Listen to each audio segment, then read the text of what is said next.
What I'm saying is a guy in the dead ball era put up 81.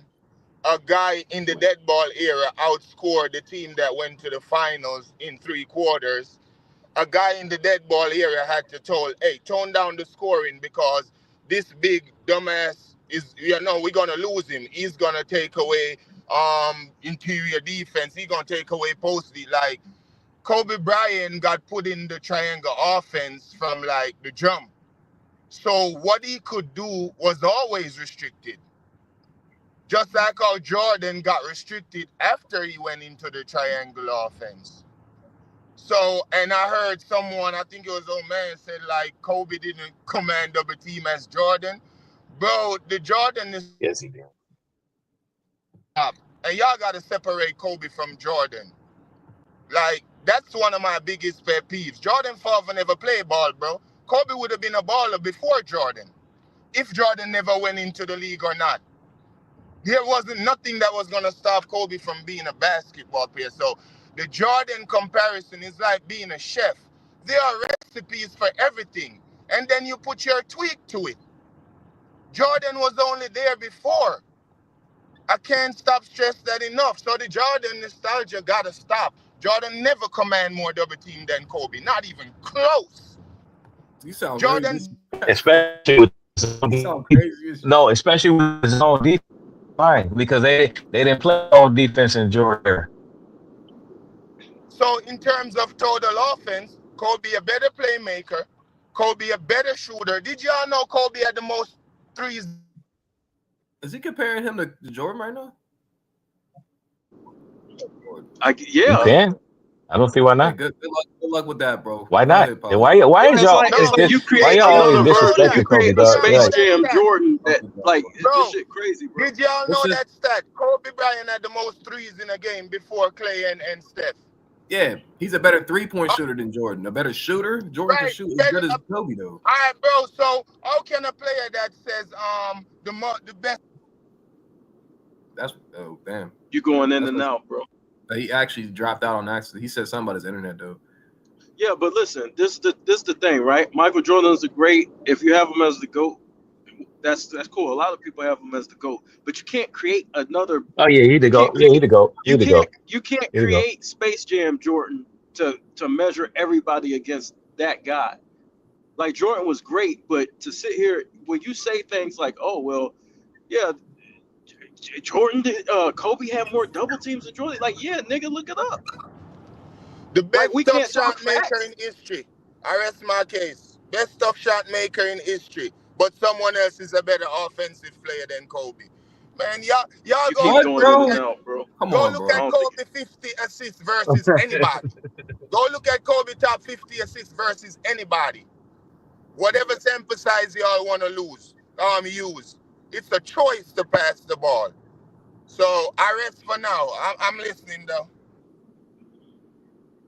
I mean, I guess, man. I guess. Yeah, Kobe, but I think you're downplaying what he was, bro. And what we're trying to say is like that year 2001. I don't think people remember what type of shit he was on.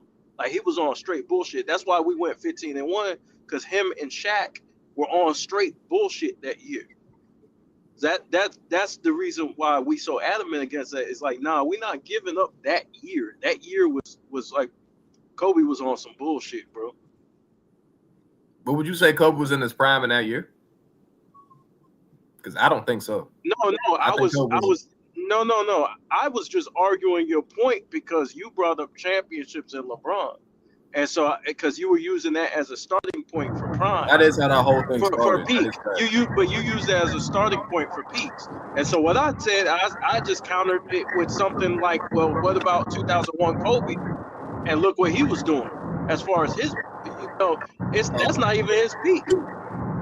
Right. Yeah, so I what totally are you agree. saying? If That's I not his can do peak. that in 2001 and that's not my peak, like, bro, that's better than damn near almost everybody that's ever played.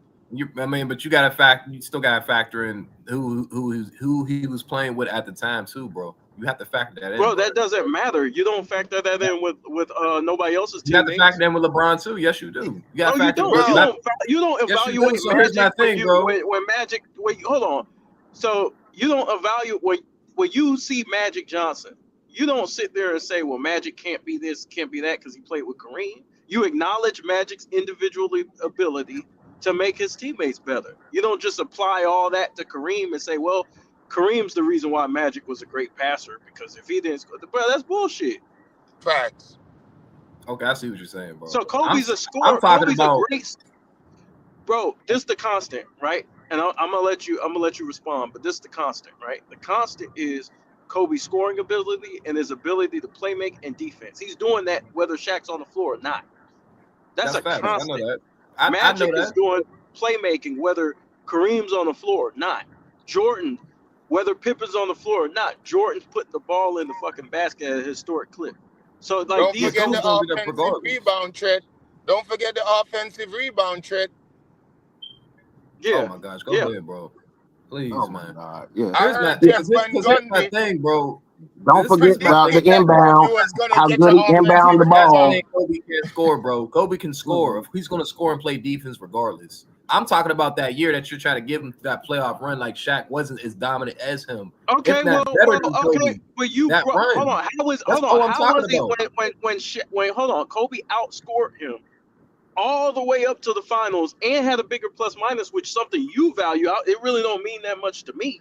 That's something you value. So how could you say that? That plus minus shit, I didn't. Hey, You bro. hold on. Before the last night, you discredited.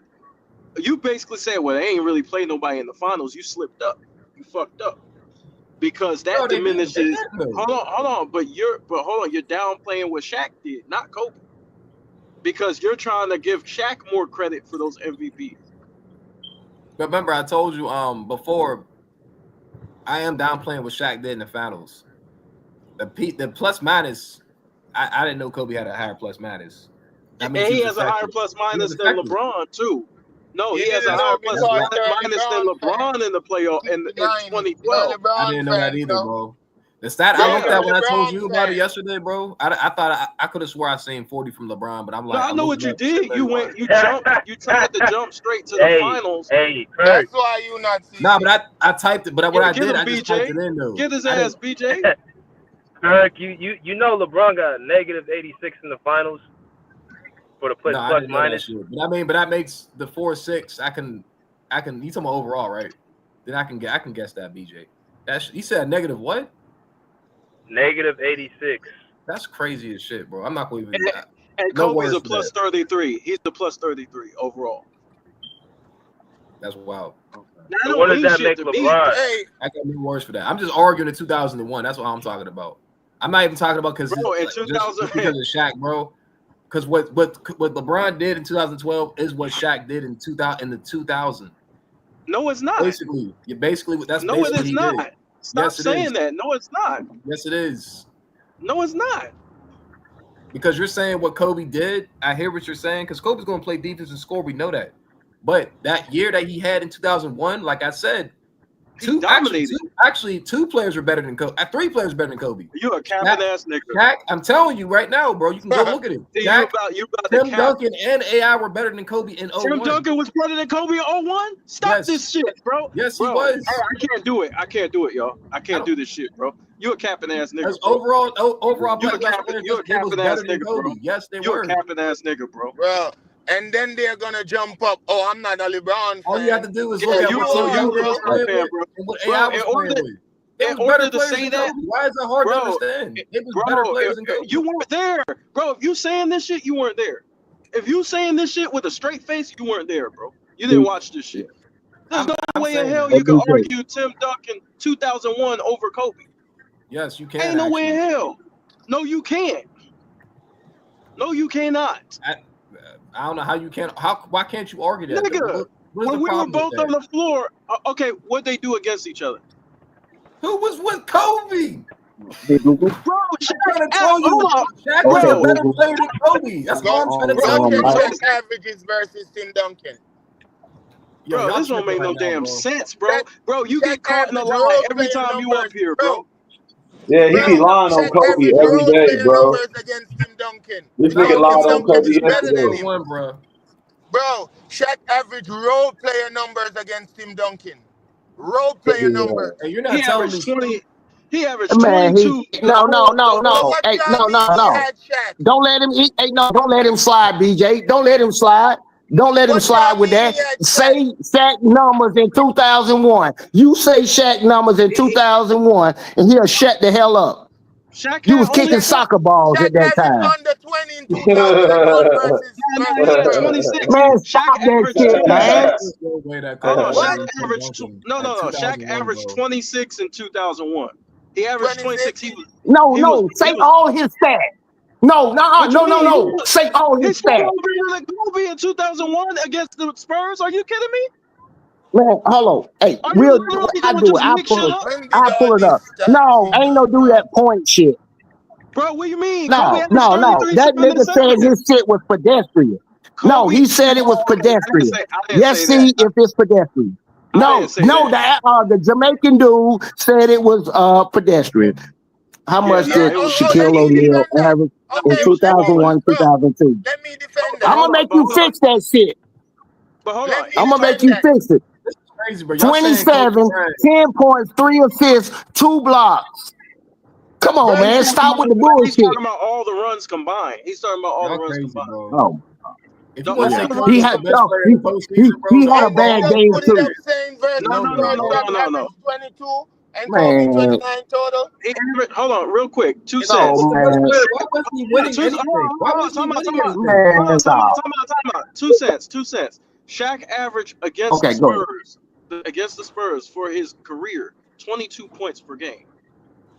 Kobe averaged 28. So that means Oh my God. most of the time when they met, That's what Kobe I'm was doing most saying. of the damage. That's the That's what only he over they means. You had know for what? the entire Spurs. Now That's all they 01 got You know Shaq against the was what? Spurs. balling. 01 It's Shaq was balling. 01 Shaq was Man, I balling against keep the Spurs. telling you, dude, y'all acting like you don't know. The motherfucker was the best in the world for 3 years straight. Easy. No, he Tim wasn't. Duncan No, he came wasn't. Okay, No, he afterwards. wasn't. let Bro, me that's get in on propaganda. this, bro. That's Bro, propaganda. He wasn't no best in the world for bro. no 3 Did, years if Okay, straight. you anyone don't that agree. watched Okay, that everybody else series, was wrong. Everybody else was anyone, wrong. bro, It's I'm so anyone confused that propaganda. Yeah, now. they watched that was. series, anyone that watched that series can say Shaq was the better player in that No, series. If you hear Shaq the don't even say he li- was announcers, the better player in the series. bro, no. Okay, bro, I tell you what. Quit Shaq was bumping your gums. destroying Find David what you Robinson talking and Tim about. Duncan. No. Find what you talking about, and you put it up in the jumbotron and shut up with your stupid ass opinion. We talking about consensus. We talking But about consensus. That's bullshit, and you know it is. I'm so Consensus confused, what? I can man. say So Kobe Kobe was the was the best best player. for 20 years. Hold on. So Kobe was the best player in the Con- NBA from 2010. Is that what y'all trying to tell me, bro? 2001.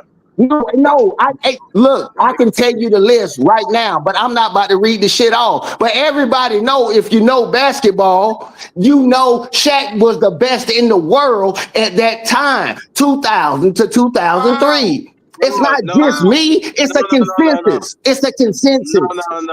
I'm Fam. bro, Nah, fam. I'm bro, so 2000, okay, confused, bro. 2000 Shaq was the best. 2000 Shaq was the best. okay. 2001 in the playoffs, that's when Kobe really made his name. No, And okay, that's now when you want to change. everybody Ain't started. nobody say shit about the playoffs. Ain't nobody say shit Oh, about he the did it in playoffs. the Stop regular with the season bullshit. too. He tried. He did the it in the regular regular season too. season What you too, talking bro. about? I just said he made his Nah, the name in way the you niggas Listen. are playoffs. talking, bro. I'm so confused, y'all. So okay, so You find what you talking about to prove I everybody already else wrong. presented it. Because I I already it was that presented good. it It was many simple. times. It I was already decent. presented it. Bro, put it in the jumbotron. Give it to BJ. Prove it. But BJ Shaq won best already. in the world from 2000 to 2003. You put it in the jumbotron while you bumping your gums. You put it up there. I'm so confused, bro. What are you No, confused put about? up what you said. Prove it. Because see, a lot of these I motherfuckers be on understand here Kobe. just saying shit. Kobe had a great What you 01 playoffs, bro. But y'all acting like Kobe was the best player from 01 to 2010, which that's nigga? not the What case. do you call what he was doing? I What do you mean, call that's it? not too far fetched though, Kurt.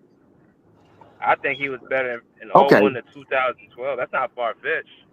It's a conversation. okay. Well, prove what you I think said it other is. than your opinion. I think it is. From But we 01, already All right. did. from We did 01 like to 8 You videos 2010, on you I it. write the think turn paper.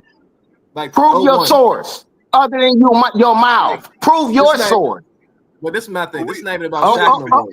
I don't want to keep saying Shaq's name, bro. It's not even about Shaq anymore. I'm thinking like from 01, from 2010. Can we literally say Kobe was best from 01, 2002, 2003, 2004, 2005, 2006, 2007, 2008, 2009, 2010? Can we honestly say Kobe was the best player in the NBA from that stretch? I'm just asking an honest question because this is what I keep.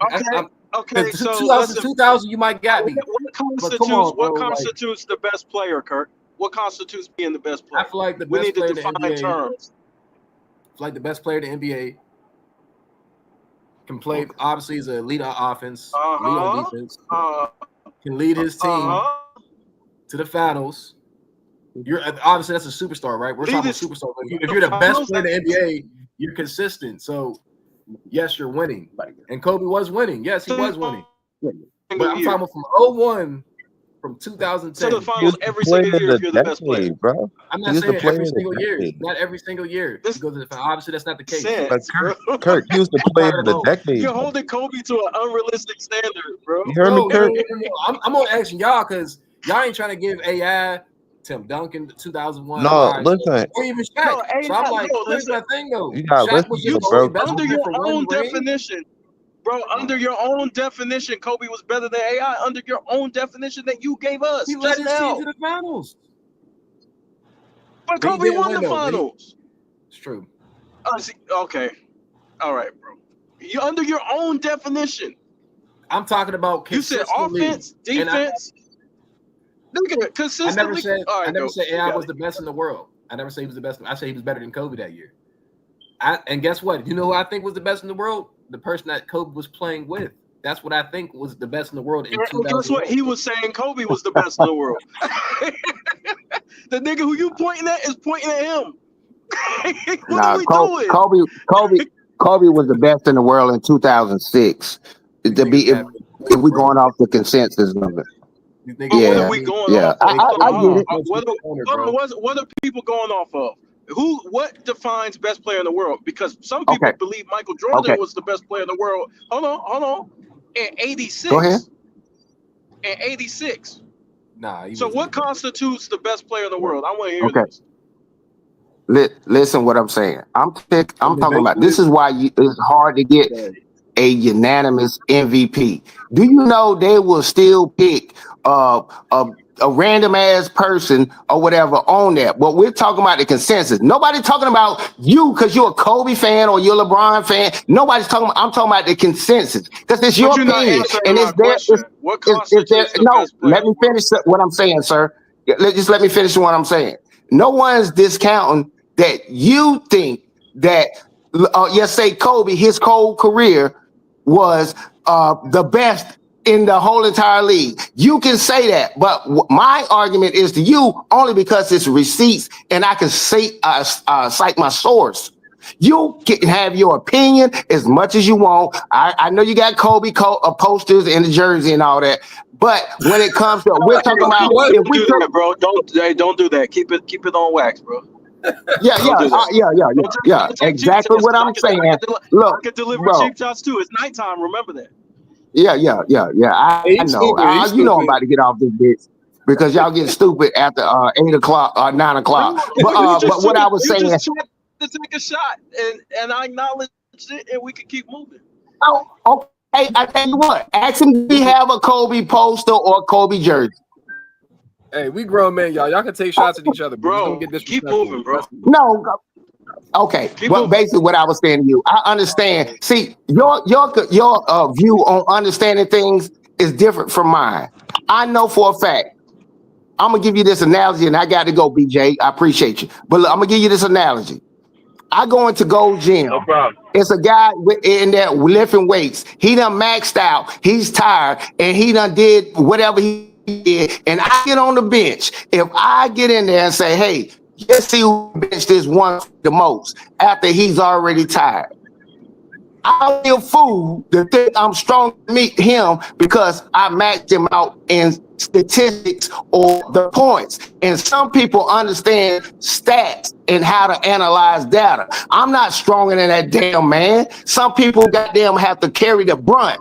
When Kobe got double teamed, it's because his team sucked. Michael Jordan got double teamed because he was a threat on that level. Look, ChatGPT is out That's a today storyline. on That's a narrative. number 5. Look it up. That's a narrative you And just I'll put holler out. at you. I'll holler at you. You go, argue with ChatGPT, Gemini, and Siri.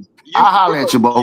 You just put up, first of all, ChatGPT is wrong all the time. Second of all, you just put up a narrative of why Kobe got double teamed. Kobe got double teamed because he was the best threat on the floor to score. He got double and triple teamed in the 2010 finals when he was in a winning situation. So this narrative of he only got double teamed because he was on a bad team and all, that's bullshit. That's not even true. You just made that shit up. Get the narratives out of basketball, bro. Let's talk about what constitutes you being the best player in the league. That's offense, defense, your ability to score, your ability to be clutch, right? Your ability to perform under pressure.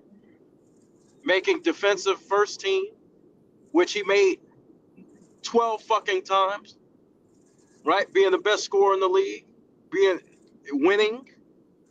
Even when he was losing, he was still the best skilled player in the NBA. So again, you can bring up all these media websites and all. Nobody gives a fuck about none of that shit. Real basketball players understand. Even Kenyon Martin, for 15 years of playing in the Professional Basketball Association, he said Kobe Bryant was the best player in the world.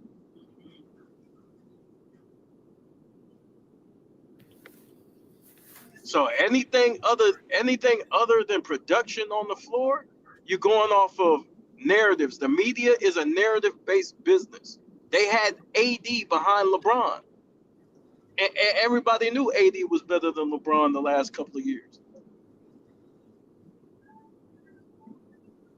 I mean, the media is some bullshit, though, bro.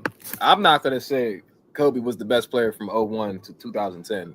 You're going to have to, sit down and talk, and you're going to have to do that shit to me. That's not true, though. That's just not, to me, that's just not true, bro. Well, Kirk, people were Kirk. They were saying Kobe was arguably the best player in the 2001. People were saying that. Nobody was saying that Nobody's saying bullshit. They think I'm making this shit up, and then I get cheap shots talking about, oh, you got a Kobe jersey. Nigga, I ain't make this shit up. I'm just saying. I don't think you're making this up. I think at the time. You could disagree about it, Kurt, but people were saying that at that time. Nobody's lying about that. I'm just saying, how can you be better than AI? Because AI, who's better all around, Kobe or AI? I'm talking about AI in 2001. He was not better. Talking about the game, bro. He wasn't better than Shaq AI's in game 2001 versus Kobe's game, bro? Can you break down the game, basketball skills? All right, so Kurt, let me ask you this: is this Batman numbers in 2001? The first round, Kobe averaged 25 against Portland. The second round, he averaged 35 against the Kings. The third round, he averaged 33 against Antonio. And the finals, he averaged 25.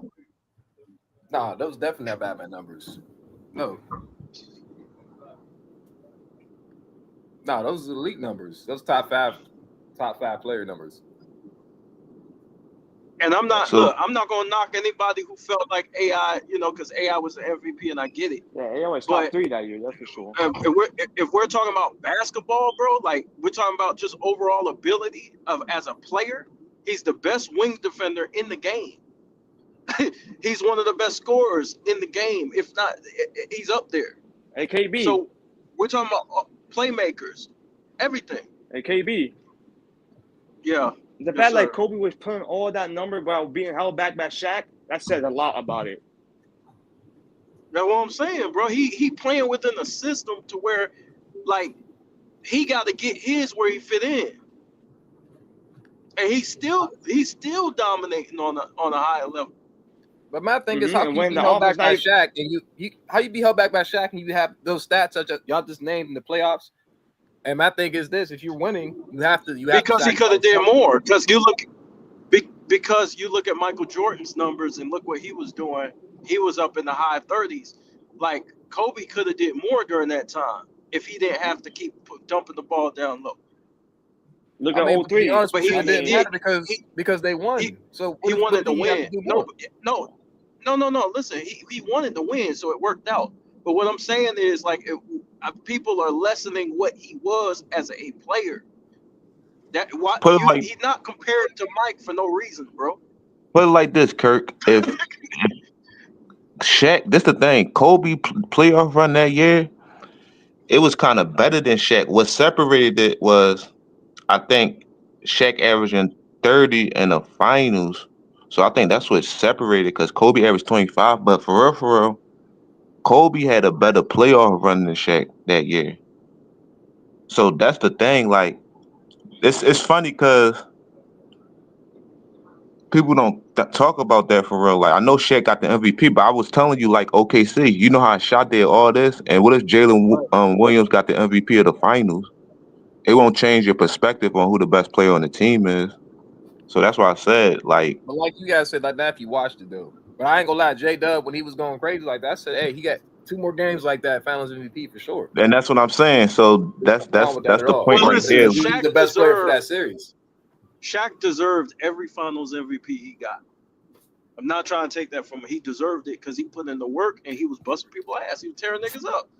I'm not trying to take that from him. But what I'm saying is when you say, well, how can we think about Kobe in that light based on what he was doing? Based on his performance, he was literally playing. If you take Michael Jordan when he first came in the league, he was playing on that level at 22, 21, 22 years old. So now my problem is that we'll give Michael Jordan props and he deserves it, right?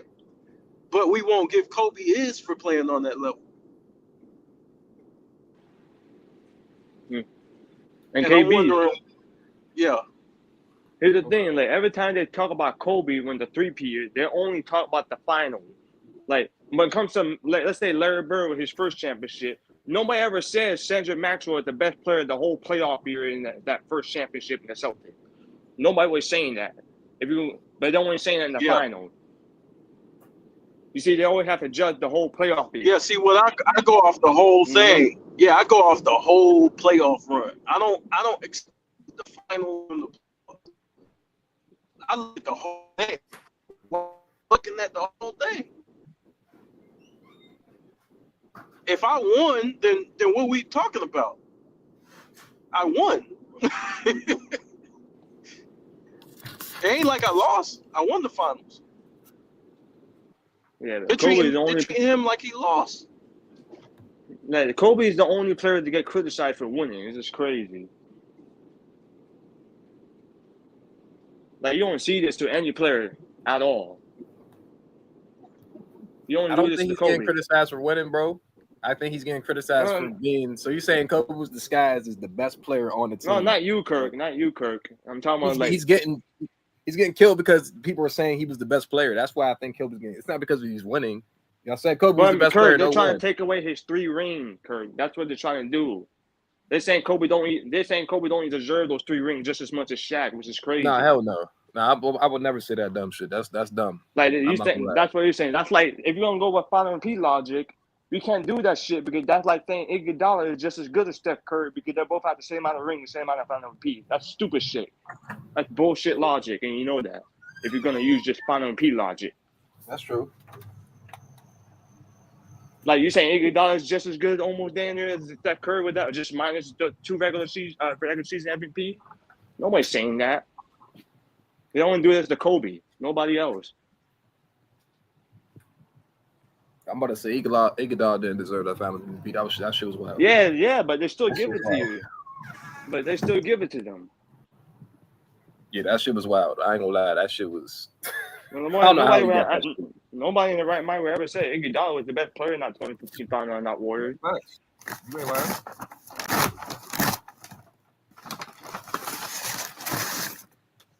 Like regardless who win the final MVP, you're not like your ring is not less than that player, man. Especially when like you put up damn near similar number to Shaq.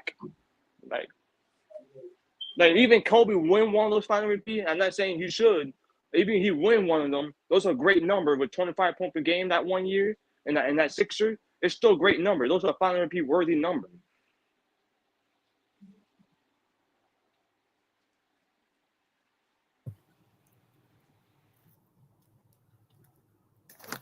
Kobe deserved his rings.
Yeah.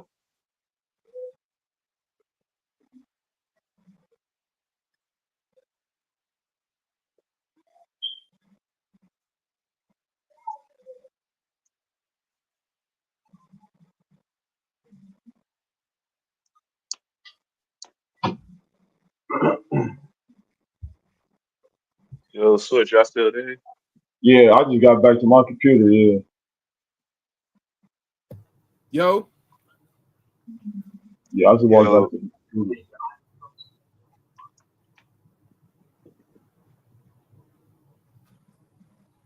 yo, Kirk.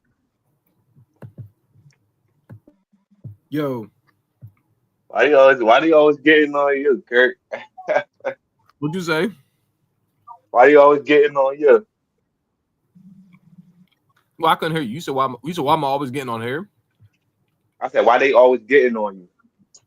I don't know, bro. I'm just trying to be realistic, bro, because I just don't like how they say the shit they say sometimes, bro, don't make no sense to me. Because I'm like, I understand Kobe's a great player, but now they overextended to me. Like 01 from 2010. No, come on, bro. I'm like, come on, stop it. Like, that's not even true to me. And then you try to compare Kobe's 01 to 2012 LeBron, even though there's stats on that. Like there is stats on that LeBron had a that's actually like a historic year for LeBron. I'm not even like, come on, bro. Like, I'm like, come on, stop it, bro. But you Like, gotta stop it. understand, Kobe do got argument though. He do, but it's like I Shaq, said, they talk. Go, CJ. his, like the thing about it, if you look at the whole totality of like from 2000 to 2010, at the 2006, Shaq wasn't like them last 4 years. He wasn't like producing like Kobe and them and all that. So then Kobe won the back-to-back rings on top of that. So that's why I said even if Shaq was the number one option for the first three-peat, Kobe still held his end of the bargain. Like he still was hooping. So that's why he got a good case. I mean, Yeah, and some people could say you could say Tim Duncan too, but look like Tim Duncan at the 2007, he kind of like fell back. Like it was because he had a good team, but he still like his production wasn't the same. that's facts. That's true. That's absolutely true. So that's why you look at and then LeBron, he ain't even had no rings. So He didn't you have no gotta look rings. at all that.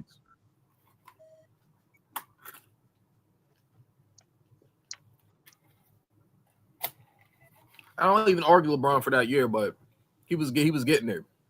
I mean, Yeah, he was up there.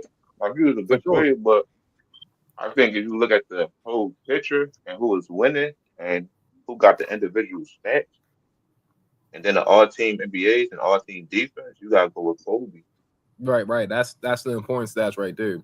Yeah, because I agree, stats don't tell the full story, but I'm like, come on, man, But it's not we're not blasphemy for you to say somebody else though. Like other people that got arguments, but Yeah, I'm It like, depends on yo, what your I'm like, criteria is. Cause like I'm talking about like the just for thing, that. You like, I'm talking about like if you were saying Kobe better. Like Kobe is, like I said, like Kobe was doing his thing. He was, bro. He actually not overachieved. He actually did more than his part, bro. He did way more than his So he part. did overachieve.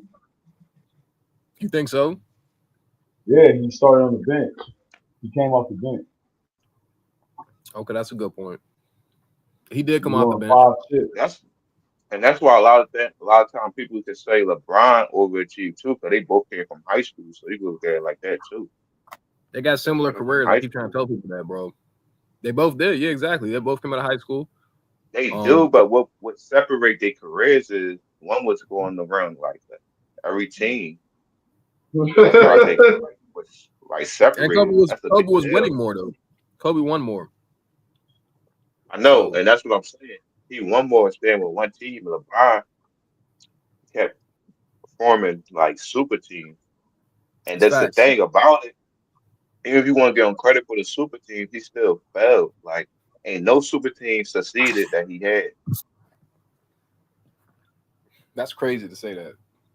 That's true though. That's what I'm saying. So you gotta look at the whole picture of it. That's why it don't be like LeBron hate. Cause niggas, my fault was eating this shit, but it don't be like LeBron hate. But niggas just think Kobe better than him. That don't mean they don't think LeBron good. LeBron still good. He a hooper. Like I got him in my top 10. Like I don't got him outside my top 10. Nah, for sure. Nah, for sure. But I'm gonna tell you another thing about. You know what's crazy about AI too? What's that? Like I know niggas gonna add the defense and shit and all Mm-hmm. that, but he averaged more. He was averaging like he was like averaging more than Kobe for like 5 years straight. Like, he was really That's putting up crazy. numbers, and he got 4 scoring titles. So Yeah, I'm about to say. I'm not saying that. Yeah, I'm about to say it, but exactly. I'm saying like that year. Oh, exactly. Especially that year, and then yeah, AI was definitely like doing his thing. and I ain't gonna lie, back in the day, it was people that saying AI better than Kobe. I ain't gonna lie. Kobe might have been better, but it was people that was saying AI is better than Kobe. Facts. It was a conversation. Ask Kobe. I think Kobe said it himself. It was Kobe knew who AI was, bro. And we're Yeah, talking about just that AI from that year. Like we're talking about, and from like obviously years after that, AI was a deadly force, especially that year. Like I'm just giving AI his props that year. I'm saying like you gotta give AI his props that year for sure. Of course, yeah, Kobe because too in the they won postseason. 56 games too. Like That's what I'm saying. That's why I didn't like when bro that's why I said had to do my, and that's why I had to do it. Because I remember I said yesterday, if they didn't play the Lakers, they probably would have beat any other team. And right. all the other top teams in the West, they split the season with like it was 1-1. Oh, that's So tough. it's not like they No, was that's tough. yes. So it wasn't like they was incapable of beating them. It's just that Lakers was just running the show that year. Right, and they wasn't a smart team either. They was a really good team. I You wouldn't call them the can't you smartest can't team. match up with Shaq and Kobe with just AI. Like Right. it's different. Like with the Pistons, they played as a team, so scoring comes from different ways. With AI and them, you know where that joke coming from. So Exactly. and on top of that, you don't even got to put Kobe or AI. So Kobe or Shaq don't got to worry about the Sixers stars, so it's easier for them to do them on That's offense facts. because No, you that's had facts. Kyle Lewis to come for defense. That's facts, bro. That's facts. I mean, it was just easier to guard that team, and they had no answer for either Kobe or Shaq. So good luck with that, bro. So you're not gonna win that. And AI pretty much was just scoring a bunch of points, and probably could have made his teammates a lot better, bro. So, but he's just a scorer. So, I'm not saying, yeah, bro. I mean, yeah, bro. I'm just saying that year, bro. I got AI above Kobe that year. I got Shaq over Kobe above that year. You want to say at 2002? That's fine, but come on, bro. Like that's what I'm saying. Come on, y'all. That's Like, come that's on. basically that's basically like right now arguing like who made first team All NBA and shit, and like just like arguing Luca better than Shaq, but Shaq just had the season he had. Right. Yeah, that's true. Or saying that yeah, exactly. Exactly. Or saying like we could people say Jokic is the best player in the world. I'm not gonna lie, bro. Shea was a better player than him this year. Like for sure. Like he could have won MVP last year. I think, but if you can argue Shea is the best player in the NBA like today. Like you can argue that. Like I mean you can say, Yeah. I mean, I probably would put him number one because he beat Jokic. He beat Jokic. His team I beat him, of mean, course. you gotta look at, and you want to say the last, like this is peak, like the last 3 years, he averaged 30, 50% from the field. His team winning in the West, and he the MVP. So like, and he got the scoring title. Right. Exactly. He's almost Shea. Yeah. Yeah, I'm gonna say yeah, bro. I mean, it was just a crazy. But the thing is about me with Shea, it's not even this. It's not even just this year, bro. He did this. He had a better year, but he had a really good year last year. So, and the year Well, before that, he had a the good year thing too. about it, the Mavericks just got hot at the right time. Cause Yes, they it's did. OKC supposed to went to the finals last year, but Mavs got right hot at the right time. Yeah, because if they would have faced the Timberwolves, OKC would have beat them. They would have beat that team too. I honestly, to me, I thought they was going to beat them, but obviously the Dallas, they was a little too much, and OKC they just didn't. Well, J Dub played better And than you what he see played last how year. they win the finals because what team not in the playoffs? The What did you Mavericks say, wasn't CJ? there, so they won it. I Right. said, and that's how they won the finals this year. Mavericks wasn't there, and I think they would have beat Boston last year too, because they match up with Boston well. Hell, bro, bro, for real. Like they actually really matched with Boston well. Like if Boston would have went to the finals this year, okay, that would have been great finals. But I would probably have picked OKC because I don't think they have answers for Shea or J Dub. Now you don't have answers for honestly Jason Tatum or Brown, but I'm not gonna lie, OKC can guard some of I their think, fours, yeah, bro. they more predictable. Like they settle for more shots and shit. So Yeah, they like start is different from OKC. OKC start gonna be mid range, going to the paint, that's draw the facts. foul. So That's facts. he gonna do way more in the court, and he ain't Yeah, gonna settle. that's true. So Jason Tatum doing that with OKC and settling for threes and stuff. It's Oh, gonna they're be a going burn. tough Yeah, series. It's gonna be yeah, they're like how going. they played Golden State. Oh yeah, They it's probably gonna would be have put bad. Jalen Williams on him or Lou Dort, It might be and you worse, know, bro. Yeah, it might be, yeah, that's true. That's true, bro. Because I'm not gonna lie, bro. Them two regular season games, OKC versus the Celtics, bro, they fucked them yeah. up. Both them games, and they was you can tell they was really competing. And when Shea blocked Tatum, bro, I said, "Oh my god!" I said, "Oh my gosh!" I said, "Damn, they match up, bro. It's not gonna be a fun time, bro. It's not gonna be a fun." But I ain't gonna lie, Shea did the same shit last year to them too when they matched up both times. I think they might have won them. It might have been 1-1, but I don't know. He knew who they were and he busted their ass, bro. I was like, oh wow, like it was clear as day. I was like, okay, if OKC matches up with the Celtics, I said I ain't gonna lie, OKC they probably gonna beat them, bro, because they have the Yeah. same defense, the same 3-point shooting, and they got two No, players that can but get the 25 key plus. pieces they add was Caruso and Hollistein. So now Chet don't gotta play the five all the time. You know, Right, Caruso like exactly. the Drew Holiday, so he gonna give the intangibles. He gonna do all the little things. That's facts. So Facts. that was like key pickups. Yeah, exactly. That's That would why have I been the said perfect match. sometimes it ain't about the superstar name. It's about fitting the systems, like and hooping Right. like that. That's exactly what it's about, bro. Because come on, bro, Caruso, he did anything, man. He did anything, man, and he was just so impactful, man. He was so impactful. I'm not gonna lie. He did a lot for that team, bro. That's how you Him want to go and to Chet. Lakers too. Right, exactly, exactly. That's why I'm like them type players, they'll win you championship if you That's got the facts. right team around them. Yep. Those are championship players, bro. They just do whatever they need to do to win, bro. You can ask Cruz or whatever. You can ask him to shoot threes, play defense, run point guard. He's gonna do it, bro. Like But the he made scary basketball part so is simple. Jalen Williams, he probably got another level. So it's like we know what shot is. But Jalen Williams and Chet, they probably got another level to their game. I think they do, And they especially already Chat. got paid. So it's like Right. if they become superstars, it's like it's Yeah, gonna it's get over. scary. Yeah, no, I agree. Yeah, hell yeah. The best Hell yeah. thing that can happen to them is they win again.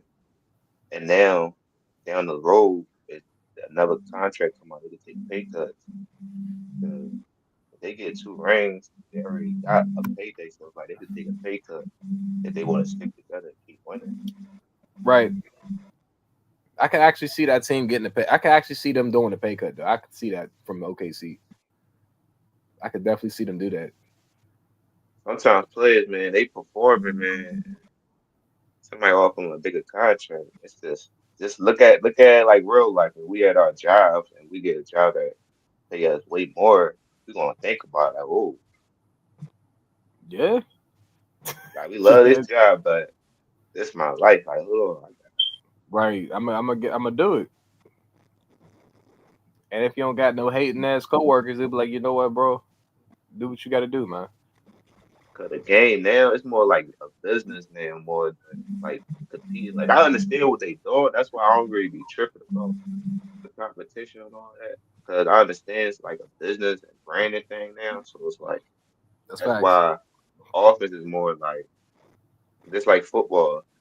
Like the offense is more TV. Like the fans want to see offense. They don't want to see defense. Like, they don't want to see dudes scoring 70 points and stuff. So They definitely I don't. understand the business side of it, but it's the competing side. It's just different because back in the day, it was like dudes really competing, really trying to like win championships and all that. Facts.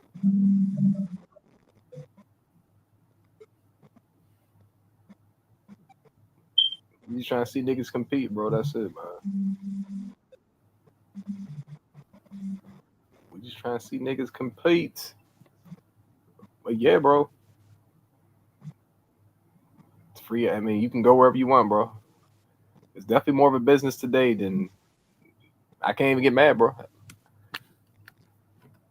But I think when fans start understanding that more, like, oh yeah, this.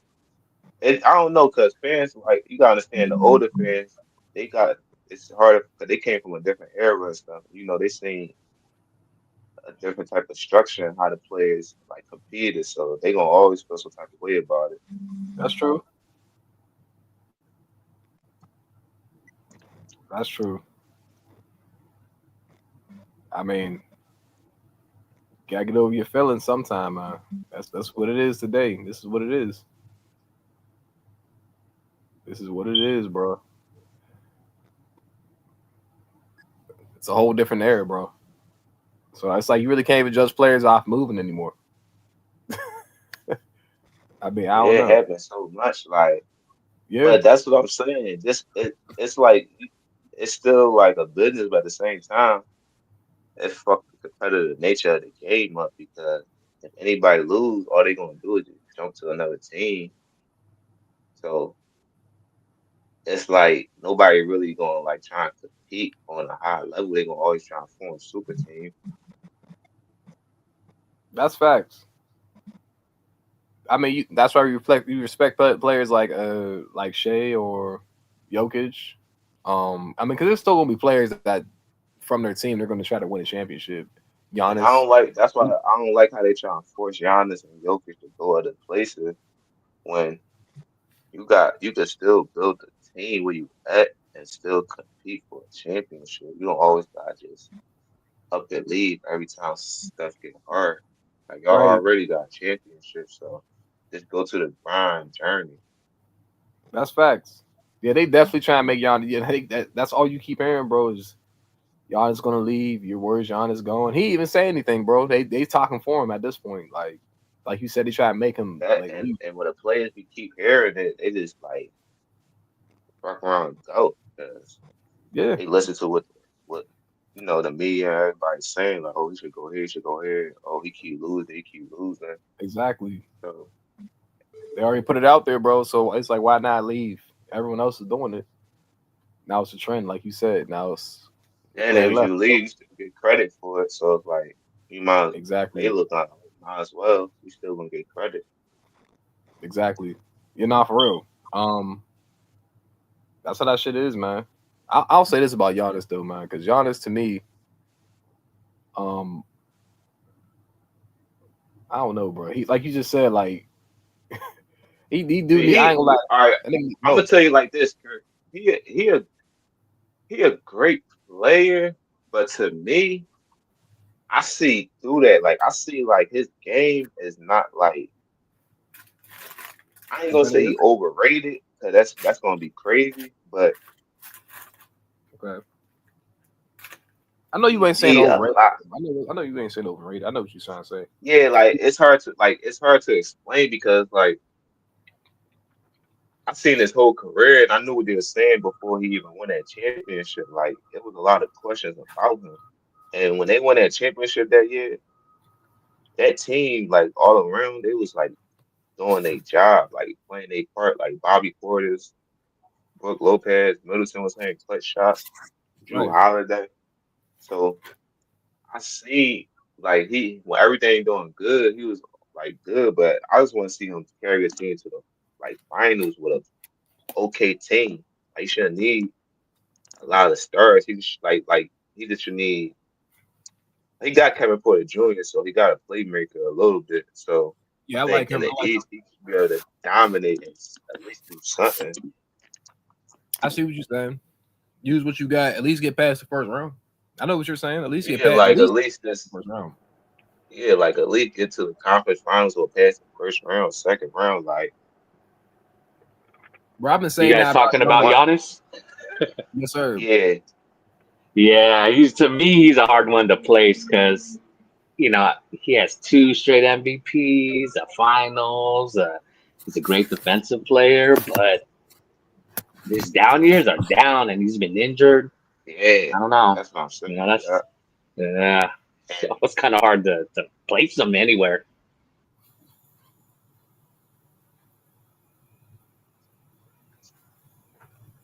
And I feel like he's a little one dimensional, man.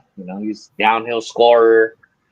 that's what I be saying too. Because when I look at his game, I could see why teams he easily can be stopped. Like he exerts so much energy just trying to score sometimes. Like if you look at his game, I'm like, yo, all he could do is go downhill. But the way how he benefit a lot from it because he's not playing against 7 footers in the paint, and the game's so spaced out. So when you're shooting like Exactly. 33, when you're shooting like 33s a game, and back in the day you shooting like 5 or 10, it's way different of spacing on the floor. That's why I had put offense. It'd be so hard for Giannis to operate because he don't got no mid range. He don't got like no 1-2 pull up. He don't got no post moves like that. So he Exactly. got a quick step. He got a quick step, and he got like he got strength, but it's just like he got to add more to his game. At least get in the post more or get like a little pick and pop mid range. Like he working on it, but he got to keep working on it. And when I see the results, that's what I'm like, all right.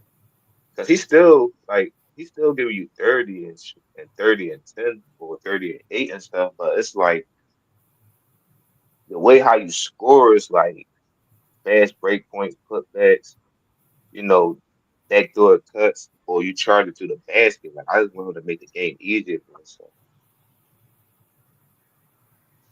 Yeah, with no real defensive presence in the middle. And the big guys we do Yeah, have in the league nowadays are slow. You know, they can't keep up, exactly.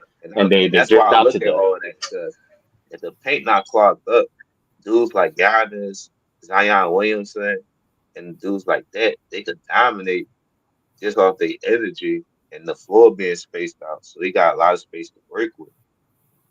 But when it comes down to the playoffs, that's going to come back to bite you because team going to lock in on you and they're gonna have a game plan for you. So now you're just gonna be stuck in the first round unless you get like what, two more.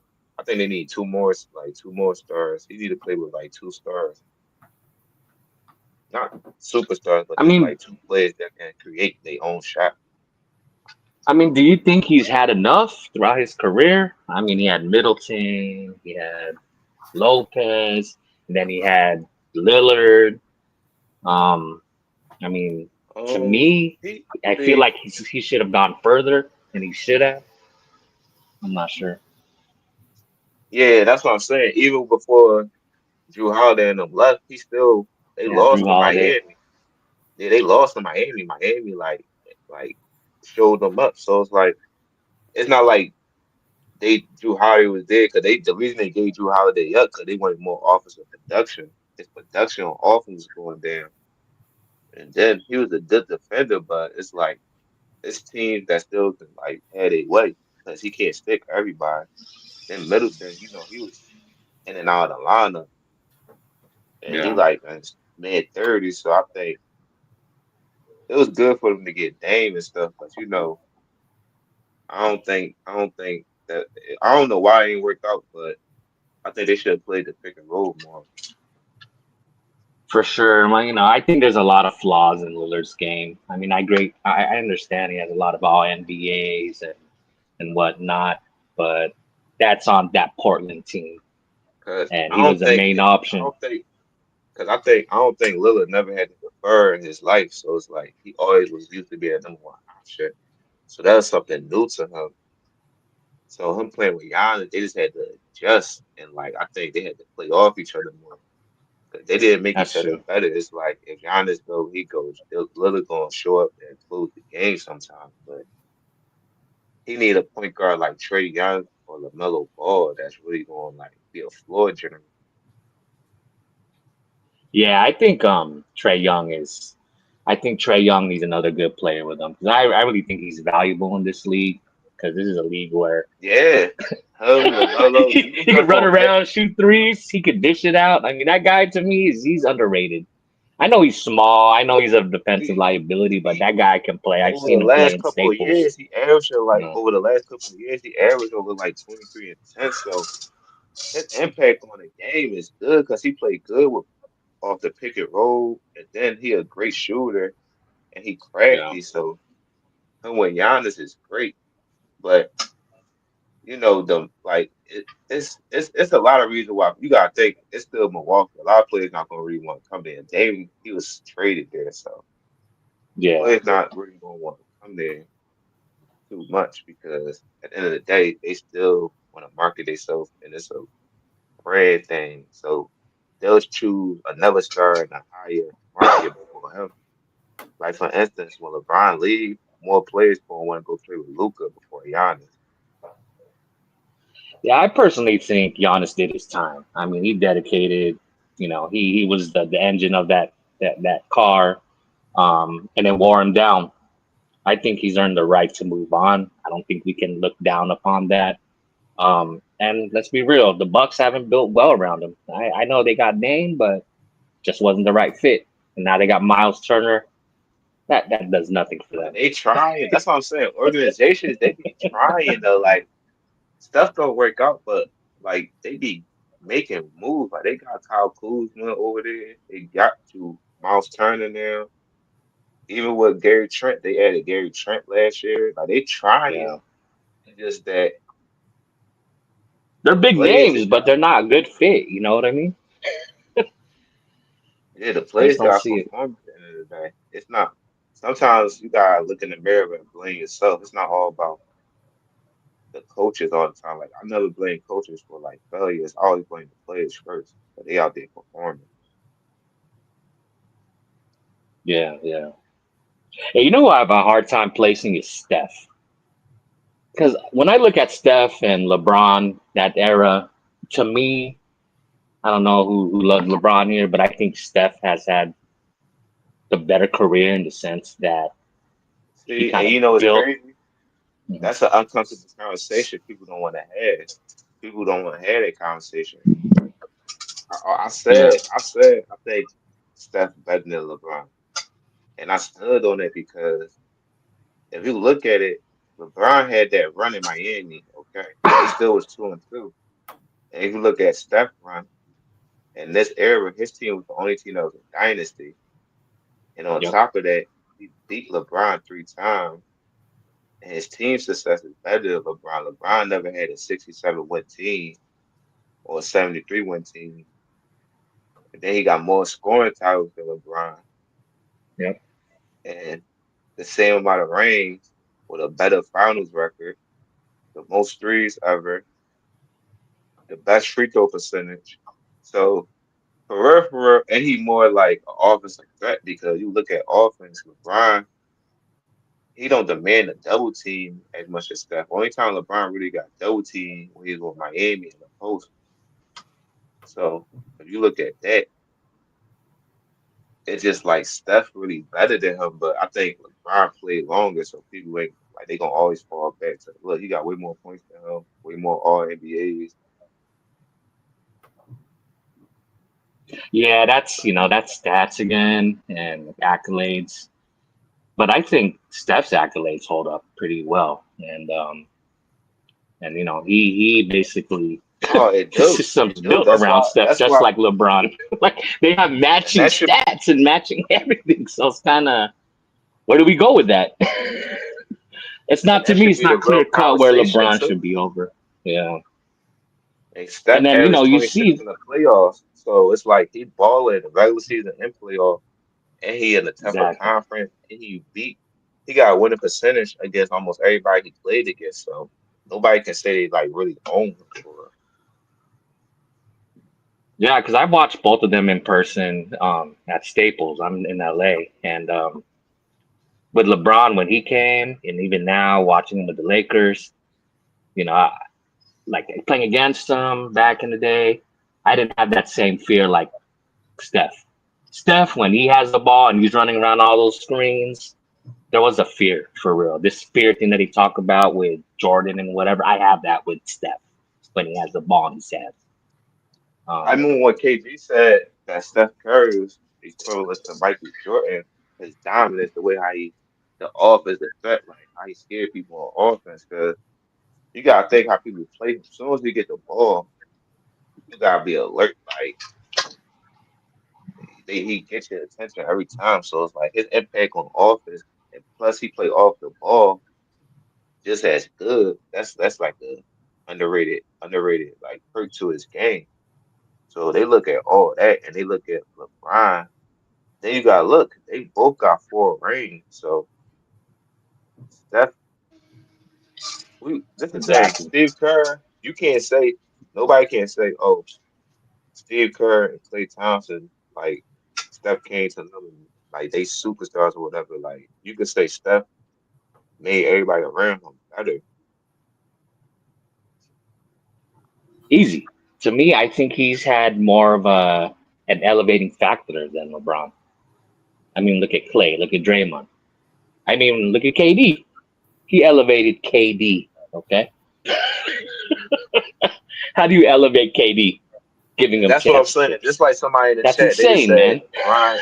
Just like, and that's what I was talking about. They said Brian got more awards. That's what I'm saying. They just go with the all team NBA. But you gotta think LeBron got 6 more years in the league and stuff. So I think for real, you look at it and analyze the game, and you really like look at their game. Steph impact the game more, impact winning more, and his team is like one of the best teams ever. And then I know he lost and all that, but he did win the most games ever in the season, and the only Yeah, player with a unanimous MVP. yeah. Unfortunately, they had that tough time with the Thunder. Lost a 3-1. And I ain't gonna lie, even with Yeah, Draymond being suspended, he should have stepped his game up. That's my true belief. but I That's mean, a measure of greatness.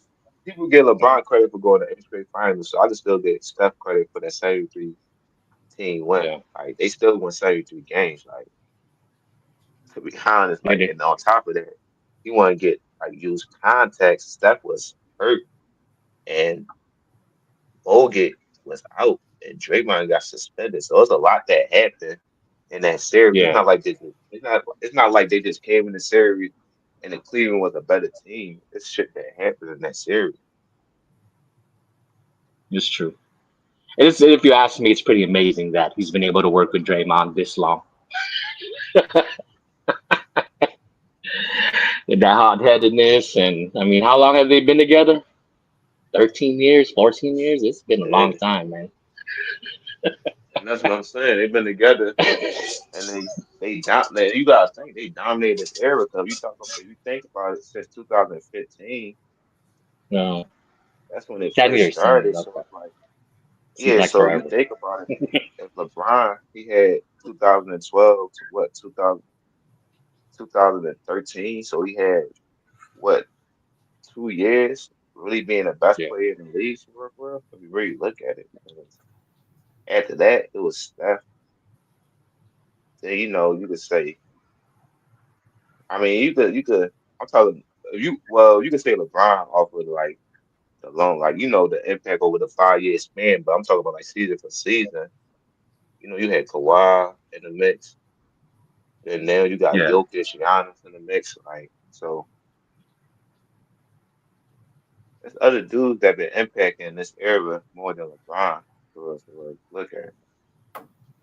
I agree. I think even now with Steph in these times where the Jokic and the Shays are coming up and doing their thing, reaching their peak, to me, Curry's still up there. He's still maintaining. He's slowed down a little bit, but he's still that guy. You know, LeBron is too, but not as much. I think he's had a lot of help with AD That's and and that's what now I'm saying Luca. exactly. And he No, had more help and stuff, and he still got the same amount of rings. That's why I said every championship is measured differently. Like Steph got 4 rings, LeBron got 4 rings, but look how one got his, look how the other got his. Like that's from the mud. He got his from the mud. Like you gotta understand, he wasn't even supposed to be the number 1 option at first. Like it was Monte Ellis, so they had to make a decision to keep cool, Steph, Montez. and it Yeah, worked. And it worked out for them. And yeah. none of the That was that and was. Draymond Green, Klay Thompson, none of them was like coming out of like college. Nobody like put them like, oh yeah, they gonna be a star. They gonna be a superstar. Like they earned their stripes in the league. They built that dynasty, and that's Yeah, and that's important because like they turned the Warriors into like one of the like best franchises. This off of one dude. yeah, Hey, yeah. I mean, as a Lakers fan, I didn't really pay. Of course, I watched LeBron his key games, but I didn't follow him like throughout the season or anything. I was too busy focusing on the West. I'm a Kobe guy, and For real. I've kind of Yeah. continued that on after Kobe, and I've kind of stayed with looking at the Warriors. To me, I mean, I see Steph. And on a good day, I'll have him top five. But my hate for the Bay Area teams, you know how it goes, Dodgers, whatnot. But he I have him better all the than way down to LeBron for real. 15. Like I don't see why people don't put I don't see why people don't put him over LeBron. And he did more like before his like he did more on like in the league than LeBron, to be honest. Like he impacted way more. He changed the game. They say he changed the game. I hey, can think I I ask think y'all a yeah, go question? ahead. Can Go I ahead. ask y'all a question? What? Because I think I speak a different language sometimes. You Like, can because hear me, Kobe? everybody has their own definitions to stuff. But what constitutes the best player in you guys' opinion? I think you can hear me. Yeah. I think impact on your team. You gotta have like impact on winning. It's just like the simple things that we use to value, like just impact on your team, impact on winning, being the best player on your team. So it's not really like a hard thing to evaluate. I think people make things harder than what it is because they want to put certain people in certain places. But it's all about this the impact on your team and being like the best. Like like it's gonna be other players that put up the same stats as you and stuff, but this still be impacting.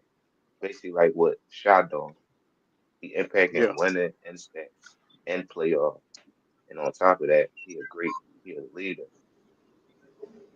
So it's just the standards that Michael, well, you could say Michael, Larry, and Magic set. Like you look at all of them, they all impacted their team and impact winning and perform at a high level. Yeah, because For I me, feel like, yeah, go ahead. oh, my fault. My fault. Go ahead. You No, got it. go ahead, man. Go ahead. Go ahead. Man. Well, yeah, I was just gonna say because like sometimes when we having these debates or whatever, we having these conversations, people are using different definitions. And so like for me, I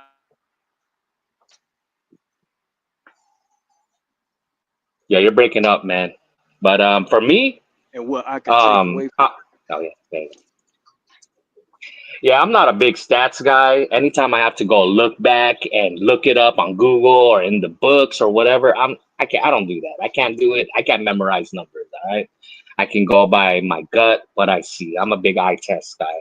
For me, what makes a player great is their ability to lead a team, your impact in the regular season and playoffs, how far you can lead them, how you can get your teammates involved. I played high school basketball. I can get into the intricacies of that, but I won't. That's boring for everybody. You know, certain sets, being able to play within a system, winning. Number one for me is winning straight up. I don't need you to score 35 points to win, but you get me 25, play top notch defense, team defense, isolation defense, all that. That's what I want to see in a great player. Um, and I also want to see that you're giving full effort, man, nonstop. That's why I'm a big Kobe guy. You know, I'm more old school. I don't believe in taking days off, plays off, and that's the reason why I don't respect LeBron. You know what I mean? And even up until you're old, you keep giving it, right? And yeah.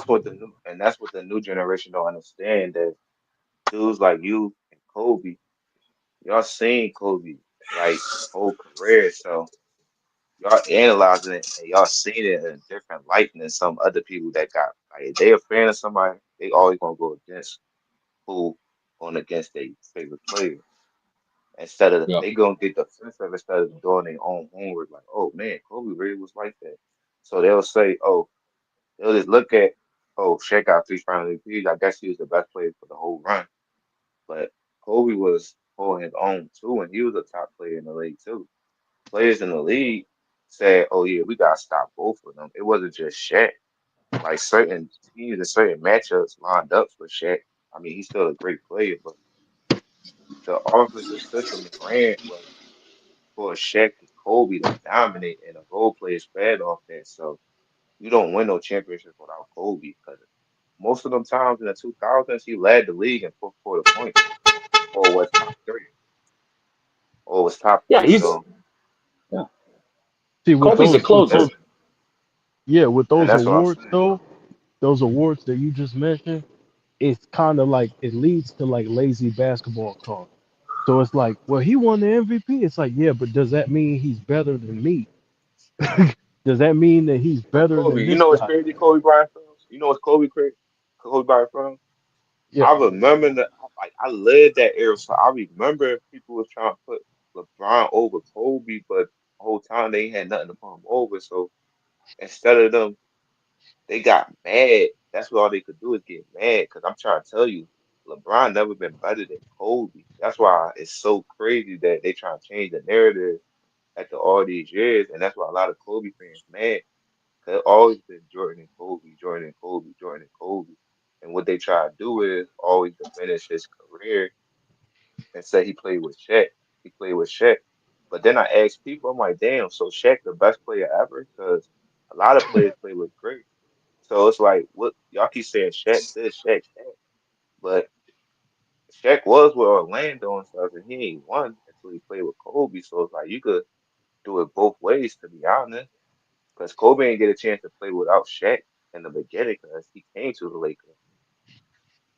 So what he just Yes, not supposed to perform because if he wouldn't have performed and they lost, y'all would have been criticizing him. But now since he won, y'all want to say, oh, he had Phil, he had Shaq. Then he would Paul Gasol. Oh, he had Paul Gasol. Like you said, Kobe. So if he won with anybody, I would criticize him then, no matter who he won with. yeah. But see, I am who I am no matter who I play with. You know what I'm saying? Like if you That's what I'm like saying. That's the point they like missing. if Jordan played with Shaq, he'd still be Jordan. You know what I'm saying? Like I'm still who I am, bro, no matter who I play with.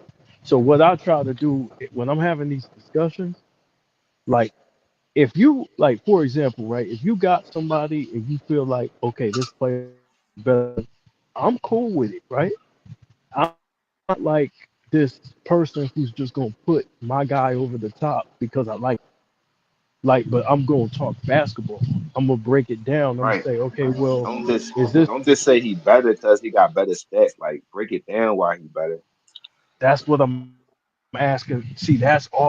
Like I'm trying to get into the detail. I'm trying to bring basketball talk back. Okay, so if you like, just like Kirk, I don't think he understood what I was saying.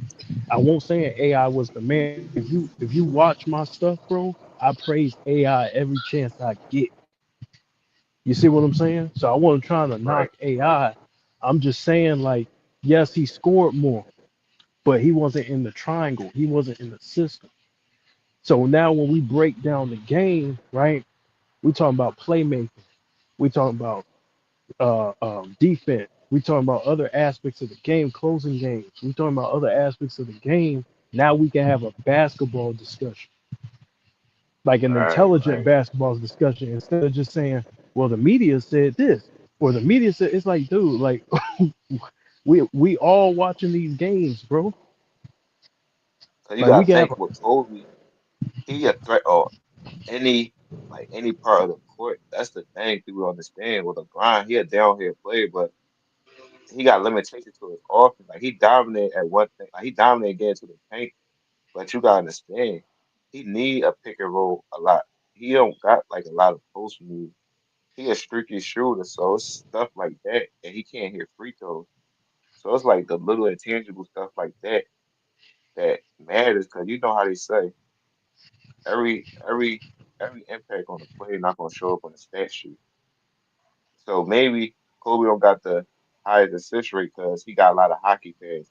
Maybe he don't got a lot of the steals because he led his defender to the other teammate and they got the steals. So it's like the little things like that what people don't understand about the game. So I've seen Kobe whole career, so I know he was the best player in the world. Like I know he like dominated the like he was just he was just a lethal force. They said Vince Carter ain't care enough, and they said T-Mac was lazy. So it's like Kobe took it personal when they was comparing him to him, and he outperformed them. yeah, Anybody that yeah, compared to Kobe, he outperformed or took it to the heart, and he proved to y'all that he needs Shaq. It don't make sense. He went to three straight finals without Shaq. Shaq didn't. So this notion that Kobe needs Shaq, this and that. You can't say that. And on top of that, Shaq played with the Heat. I think they could be arguing a better team than the team Kobe played with. It's an argument they was a better team. And the first year they lost, and the second year they won. yeah, But you gotta understand, Shaq was on the bench. The book. Cause what happened was they took Dan Perry out and got the boy dropped him. So he yeah, gave Shaq problems, and that's when they put Alonzo Mourning in. And that finals, people will understand. Mark Cuban was about to sue the league. So a lot of that finals, Wade got a lot of calls. I'm gonna give him yeah. that though, but it's a lot still that people don't understand. Like I'm trying to tell people, like it's It's crazy. politics. It's politics involved too. Yeah, I don't be Like a trying to lot get of to the politics. I be trying to keep it basketball, but it's a lot of shit that happens. That I give you a fun fact about that Wade. Wade never shot that many free throws again. If you go look at his career, he never shot that many free throws again. and a lot of times he's getting free throws from like jump shots, phantom phantom touches going to the rim. Like it was a lot of Yeah, stuff that was happening in that series that was just like, whoa. yeah, But yeah. I And still then give credit to because he still performed and put up like he still was like hooping, but it's like he got extra boost from the yeah, refs. he How they deserves credit, right? He deserves credit.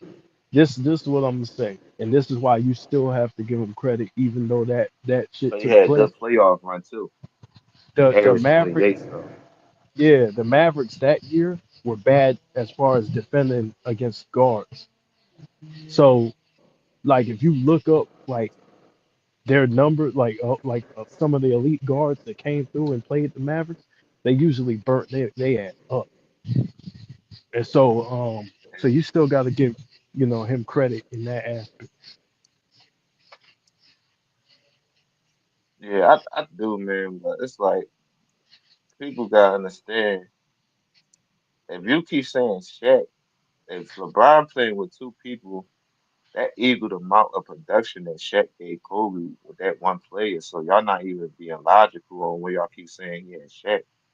And then you don't make sense because Kevin Love and Kyrie production kind of like match up to one player production. Like Shaq a superstar and all that, but at the end of the day, these players stars too. So two stars to match your production, especially the better role players and shooters that you got.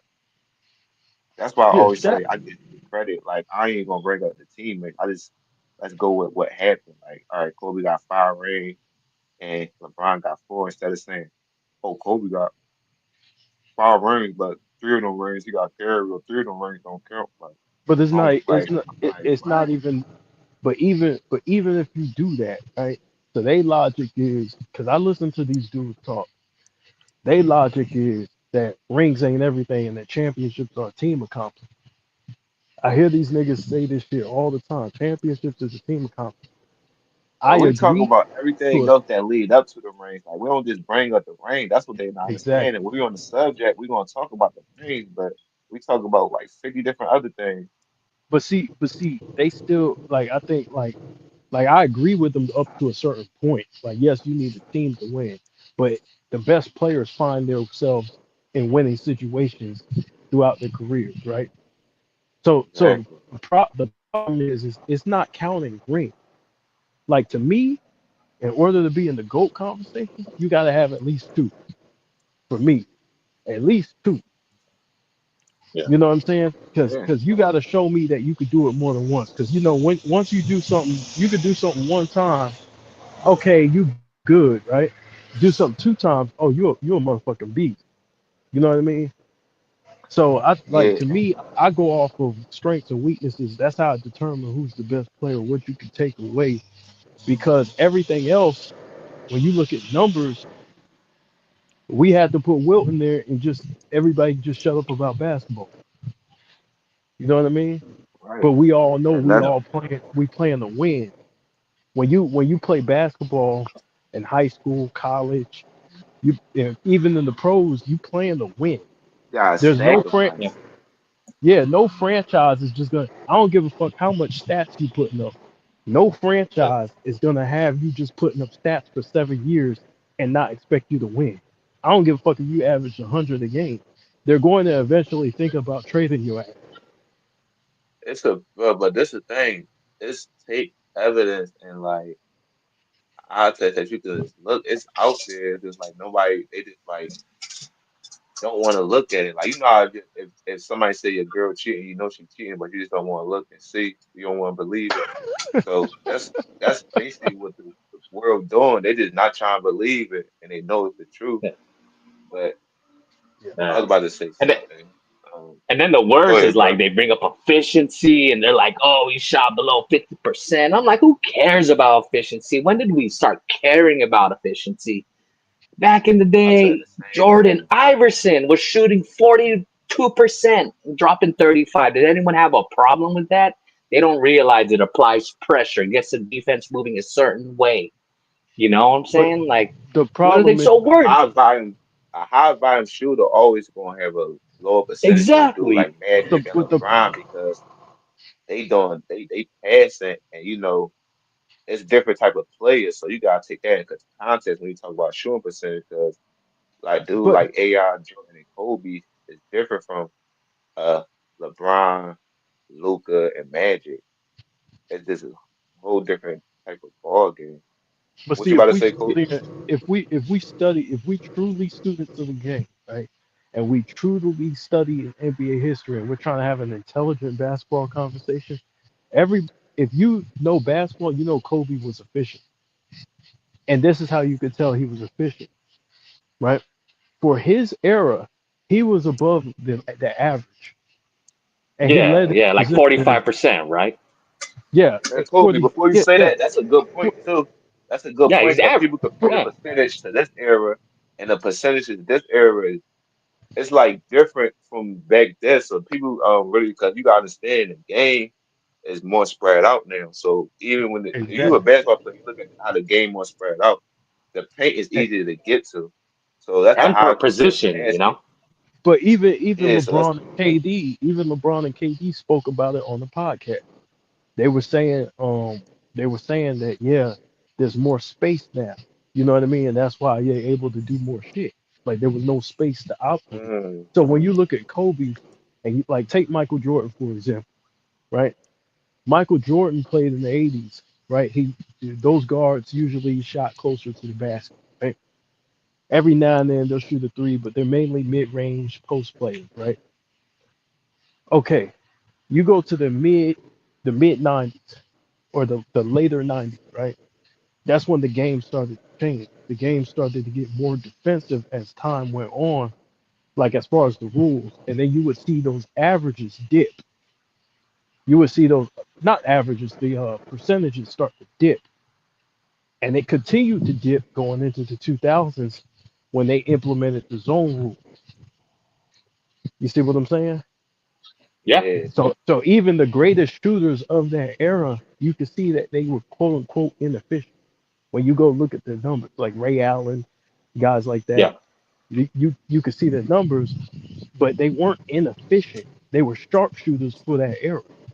They were dangerous. You know what I mean? yeah, So yeah. so to so to say because a nigga shot one shot, um, he missed one less shot than Michael Jordan is disingenuous as fuck when we're having a basketball conversation about greatest scores.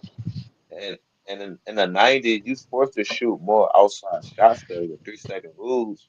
You can stay in the paint, so you got big men that stand in the paint. It's hard to score. Like it's people don't understand. It's hard to score in a 7 foot, no matter who he is. You still gotta like work the score with a 7 footer. So a lot of times back in the day, if you ain't the post play or the big man, you sure to like outside shots and play it off the big man a lot. So a lot of shots attempts and how they was playing the game is different. And then, like before that, they used to average only like 5 threes a game. You got teams now averaging like over 40, 30, whatever, and players averaging over 10. So Yeah. it's way more possessions and stuff too, and the pace way faster. So you're gonna get way more opportunities to have an offensive possession. People gotta look at how many offensive possessions these players get down from back then and usage rate, like all that. And you look at all that, you're gonna really see like, oh, so this why this, oh, so this. It's all Yeah, about But the, if usage you rates are kind of weird to use, though, right? Because that includes turnovers. yeah, if you take a player like Luka Doncic for example, Luka, like he's one of the best scorers in the NBA, right? right. And some people might say he's one of the NBA most unstoppable. history. Yeah, okay. So Hey, so let's roll with that, right? He You like know he 100 had, points per game. but you know his field goal percentage is not high. His field goal percentage, I think even last year it was around like 44 or something like that, right? But guess who you worried about on the floor? Guess who? Guess who you worried about? he, You he worried about clutch fucking though. Luka. Exactly. You worried about him taking a dagger and stabbing the shit out of your heart with that shit because of his ability. Yeah, He's able to score in shot so first. many different ways. Exactly. Exactly. So like I think the media has programmed a lot of these young guys, bro. Like the way they see the game is who won what award and and efficiency. Well, what's efficiency? Efficiency It's can I get to my spot and raise up over the defense using the least amount of effort? That's what Mm-hmm. efficiency is. Not dribble, dribble, dribble, dribble, pass. You see what I'm Scoring saying? zero dribbles, one dribble, Yeah, two dribbles. Yeah. that's fact. So we don't even define efficiency correctly. See, and it's gonna Yeah, be but that's what harder all these. too because Yeah. Go ahead, oh, man. Paul, you good, good. That's why all these, these new era fans, they just go by these stats and numbers, and it tells only part of the story, right? Yeah. And it's ridiculous, man. I have a lot of feelings about it, and I might blow up, so I'm gonna keep my mouth shut. Oh no, don't yeah, you gonna go off on yeah, nah, don't do that. I get in the chat sometimes, and I go off, and I'm like, I don't want to jump on a panel like that. But see, But it's yeah, hard to go talk ahead. it's hard to talk basketball to people who haven't played. You know what I mean? Like if you Right. really ain't played, like it's hard to break shit down to where it makes sense because all they're looking at is numbers. And I'm like, well, when you get out there on the court, you got four other. You're Yeah, not just and that's looking why at some your looking at okay, how can I put this other player in position to be dangerous as well? and that's If you why Yep. sometimes do it, people and people can't put themselves in that position. So that's why they play like really not saying play on a high level all the time, but just playing basketball. You're gonna know the concepts and what's going on the court, and you be like, okay. So when you're looking at the game, you analyzing it more than just being a fan, and you seeing the flaws of people's game. And when people call it out, oh no, here, oh man, don't talk about this. But when he winning and doing good, you want to talk about all the success. So you gotta keep it both ways. 'Cause niggas yeah, was Let me talking ask about you, like, man. go ahead, Swish. This about the current like how y'all feel about like the Anthony Edwards, like him just in particular. How y'all feel about like, okay, if this young player don't do this year, the pressure is on him, or he's not this and he's not that. Like everybody don't come in the league in year three, go to the finals, or year three, you know what I'm saying, make a deep playoff run and there and all of that Right. shit, man. I think it's I think, unfair. We forget he's 22, right? He's a young cat. Man, he young as fuck, bro. and I think sometimes everybody come into a bad situation. You gotta think what Timberwolves was before he came in. Like he got them to the playoff, and then he keep building and building. So I feel as though we gotta get players time to develop like we used to. Like everybody not gonna develop as Yeah, fast as everybody else. They gotta learn the game yeah, and bro. figure out Hell what's yeah. like they strengths is. Like you still gotta learn it. Like no I matter what think you I look at the think game different and yeah, faster when you get to the NBA. So they still gotta learn. Hell yeah. yeah.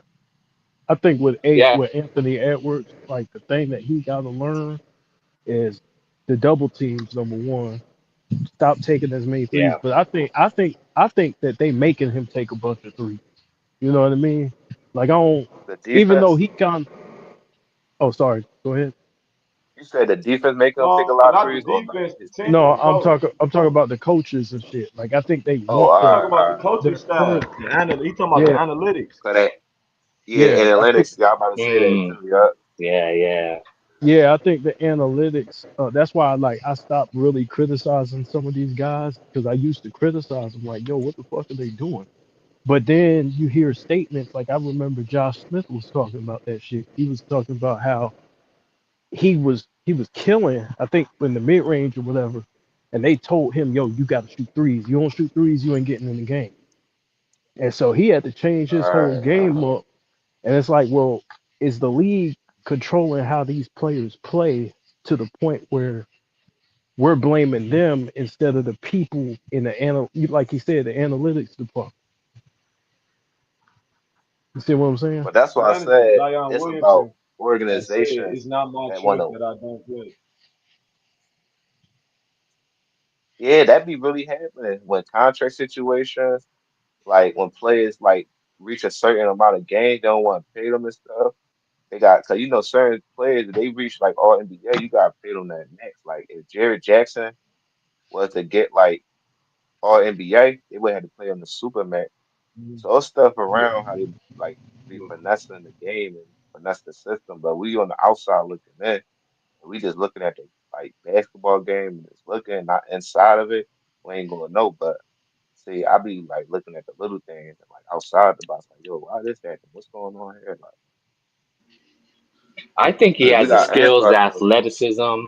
I think he has the tools to be a great player.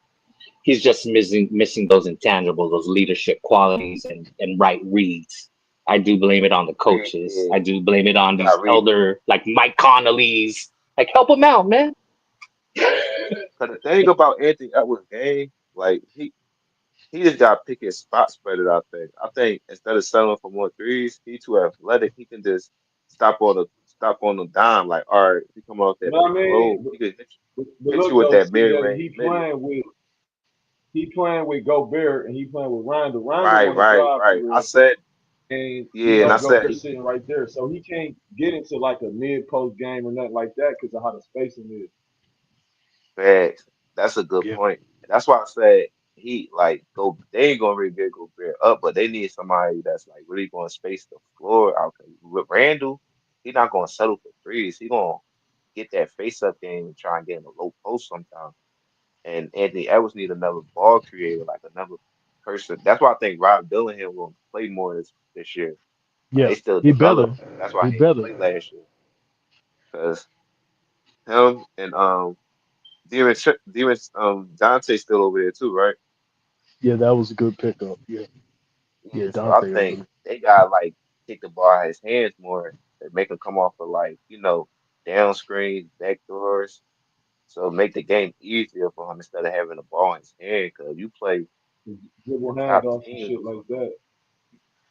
you gonna you gonna like you said, Kobe. He got to learn how to read the defense and pass out the double team more. 'Cause he said it himself that he was confused, and Mike Conley had to tell him where to go on. Like, so it's just like he's still learning and stuff. But So he's see, still sometimes I don't know if Swish will agree with me on this.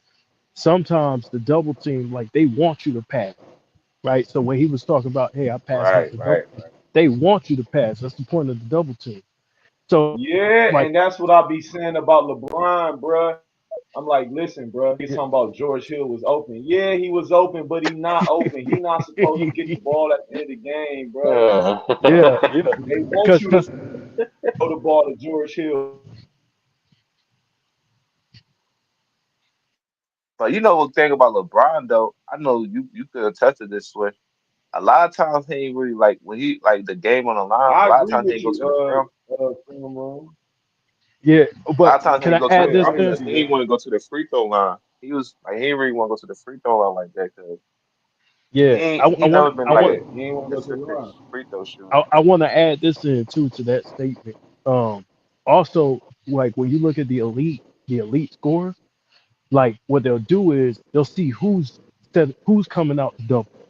So like if you got a big coming out there, you could Mhm. go around the big. Like usually those bigs are slow, so he's Yeah, fast enough shoulder to to the where he hip. yep he could get down low and get past those bigs and create a driving angle. And so that's the problem. He thinks just because he's double teamed, the right play is the pass. I think most fans believe that too, but it's not always the right play because you're a superstar. They want you to give the ball up. Nigga, you gave it to who? Oh yeah. The motherfucker in the corner can't shoot. Nigga, we ain't worried about that shit. We did our job. You're And helping you But us got to that's be beat able why you. to hold off. You got to be able to keep it. But look though, you got to be able to keep the double team in front of you. This what real point Yeah, guards do. I'm gonna drag you out and here, that's and then why I'm gonna make the pass on to my put fault my Swift. player in position. So only thing he can do is get the bucket. That's what point guards do, bro. You got to be double team in front of you to make a play. You ain't supposed to just pick it up and pass it right away if you really a real point guard. If you got real court vision. yeah, And that's yeah, why if you see Jokic and Draymond Green game, that's why for a lot of times they play not only always spotting, no, they always backdoor cutting or cutting because they keep the defense thinking because you just stay there and like you said, they want them to pass it, but when Jokic passing, he passes it to a person in a dunker spot. That's why Eric Gordon always get them Draymond backdoor will literally cuts. dribble right And at the yeah, that's why he always get that them nigga easy Dray. buckets. He know how And to do another thing all them is, passes. Any pass inside of the yeah, 3 point line, Draymond got that shit. Skip pass, bounce Yeah. pass, yeah. he got And all that's a that. big part of why the Warriors be clicking and stuff, because he always gonna find an open man. Then you overreact to Steph or Clay, somebody going backdoor the person that's screaming for them. And that's a lot of times. That's a lot of the offense was like that too. Even when he had the strength in numbers with Paul Bosa and all Yeah. Yeah. Yeah, people That's the people nigga who focus need to on be coaching offense with that kids for squad. real. that. Draymond Green need to be a kids Okay. coach, man. That nigga IQ up there for sure. We need to be out here teaching Yeah. these Yeah. kids Yeah, that's why he's He's so smart. valuable like to like the like team. Though people how to don't be a look. team player. Yeah. Yeah, that's why he's so And valuable to the team. Like, he got his antics and stuff, but he's still a great defender, like switch defender. He could pass That's the off that thing. pick and roll. Cause that's Nigga important. When smart, Steph Curry bro. get double, when Draymond get the ball, he gotta make a decision with it. So that's a real important thing because they try to get out of Steph and it take like, all And right, that let nigga, Draymond get it. he understand, like, bro, do a dribble handoff, you got to dribble at the defender. You don't dribble towards your teammate. You yeah. dribble at the defender. It's like a Right. screen. You know what I'm saying? It's like you setting the screen while handing the ball off. Like, man, that And you know what's Dennis crazy? Rodman like that He too, never. though. Because if you go watch the film, Dennis Yep. Rodman was on the elbow making all kind of passes out of the Yep. triangle, bro. All kind of passes. And the key part He's about smart, that bro. too, he don't settle for that jumper all the time. That's what the defense really want him to do. They want him to settle for that jumper. He Yeah. They bring he want him to he Yeah. shoot. he sank the defense and either will lay it up or kick it out or give it back to Steph, set a screen, all ball screen for Steph. So a lot of things he do on the court, they don't show up on the stat sheet, but he impact the game in a lot, in a crazy way, especially his defense. Because he be But holding his see, own against the top centers back there. I know it wasn't a lot, but he know how to play defense. Like, yeah. See, going back to like Anthony Edwards, I think like if somehow they could provide the spacing for him to operate in the mid range, I think like because he's either three or layup at this point, and I think that's too that, predictable. It's too predictable, and that style, it's gonna be hard for you to win like that. And but then And the that's why coach, the thing about him, Tatum my trying to fault, cap my his fault. game up, bro. That nigga Tatum not expanding his game. He's trying to cap, man. 'Cause that nigga don't got no in between game, man. Fuck them I, analytics, I man. It's playoff basketball. You got to go get a bucket, man. see. I don't understand that shit, bro. Bro, Tatum could be a weapon, man. If he operated in the mid range, that motherfucker damn near be unstoppable, bro. I think that's their whole system though, because they seen that system won them a championship. So I think they feel as though the next one gonna go win. So they do play the percentage game. Like even if we missed this twos more than threes, so even if they get three 2 pointers, we still could make up for it with two threes. So always trying to chase it, and that's what be a problem. Yeah, but see, that's bad logic from the coach because when you shoot them long threes like that, you go against a team like Indiana, they want to run. So you're big, you can't even take advantage of your height. So they And they on get the top of that, you rebound, they got run it. and Yeah, if you gonna play like that, Celtics got the defense, but you gotta have the defense to play like that too. So Celtics, that's another reason why they get the little benefit of the doubt because it worked with them one year, like a lot of years that they advanced a lot in the playoffs, but yeah, they got the defense with it. Every team in the NBA can't be like the same, like the Celtics or the Warriors, because you got the defense. Warriors was top five in defense when they was doing this thing. They was playing yeah. defense too. But when you have the height advantage, you better use it, man. You know what I'm saying? I know the threes going in or whatever, but if you got an advantage, you got to make the game easy. And I think like a lot of these teams, they're talented, but the game looks hard. They make it harder than it got to be. And I think it can't be from the reaction. It must be for the team concept. Like you said, the coaches tell them like, "Yo, shoot threes or layups and get back on defense." Because there was stories that Mike D'Antoni used to tell his team that. So And he ain't win I shit. think, yeah. So, and I think what teams trying to do, they look at it like, oh, that still was like a high power offense, so we could probably still use that in our system and still try and get by, but that's not working. You gotta have an in and out game. But see, that's why you see these Like teams just make it returning. simple. They starting to return to the big man. Like, because like one thing about the Suns, speaking of the Suns, yeah, that shit worked till you run into a good big. Like you run into a Tim Duncan who will tear your ass up playing small. Yeah. That shit you ain't gonna be in that shit for too long. You're gonna have to adjust, and that's why they signed Shaq. You see what I'm saying? They trying to adjust to that shit. But that's why I don't understand about Cat and Wemby. They settle for a shooting more where they get in the post. They can make the game way easier on themselves, and they gonna make their teammates better because they don't demand double teams when they shoot a three. That's what they not Yeah. understanding. They could break a defense down and they get in the post, a low post, or face up, or they do pick and roll, but sometimes Cats he barely do it, and if he do it, he always pick and pop. I Well, don't know if if they we want to get. Go yeah, ahead, Kobe. I ain't gonna. if we go on like if like people, I think people need to break it down like this. Basketball is very easy. If me and you at the park, right, and you bigger than me, like let's say you 6'9", I'm 5'11" or whatever, right? You would be a Right. damn fool. You would be a damn fool if you stayed out there shooting threes against me. You see what And I'm that's what saying? they want Wimby to do. They be happy when Wimby shoot them threes. I mean, he's getting better at it. I don't know if they wanted to like sacrifice the year and to improve his three or something like that. But bro, he'd be unstoppable. And then he talked about like putting a sky hook in his game or some type of jump hook. Bro, if he added that, I don't know who's dealing with that shit, bro. But him even Like being that. down there going to demand a double team though, like they going to double team him off the simple fact he right there, so he going to like demand attention. So sometimes I think they doing it. Though. I think he in the like working with somebody in a low post. Like he's still young, so he gonna get better. But it's like certain big men that's in the game today.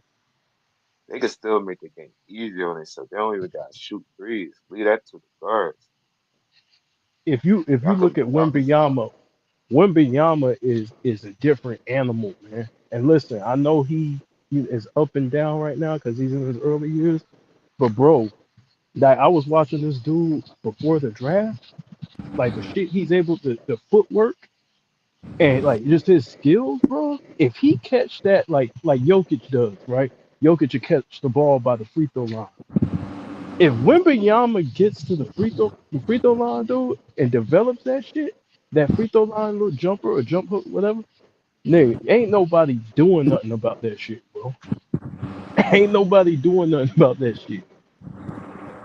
And footwork something you. I mean, he used to play soccer too. And footwork something you practice and gotta execute. Like you gotta practice footwork. That's the one thing people You don't got to understand. practice Like if that you don't shit got for no footwork, hours on hours. right? You need footwork because it's hard to do that. Like it's hard Some to people like learn born with footwork. that shit, but most people don't. Yeah, Yeah, they get the concept. That's why I say they got to execute the footwork. And once they do that, everything else gonna come natural for them. he has a That's why foundation. Embiid, yeah, like Embiid, he just can't stay healthy. But his footwork, he got good footwork. I mean, Jokic, they footwork, they got great footwork. Like that's the thing about them too. It's Yeah, not that they just like big. They got good footwork.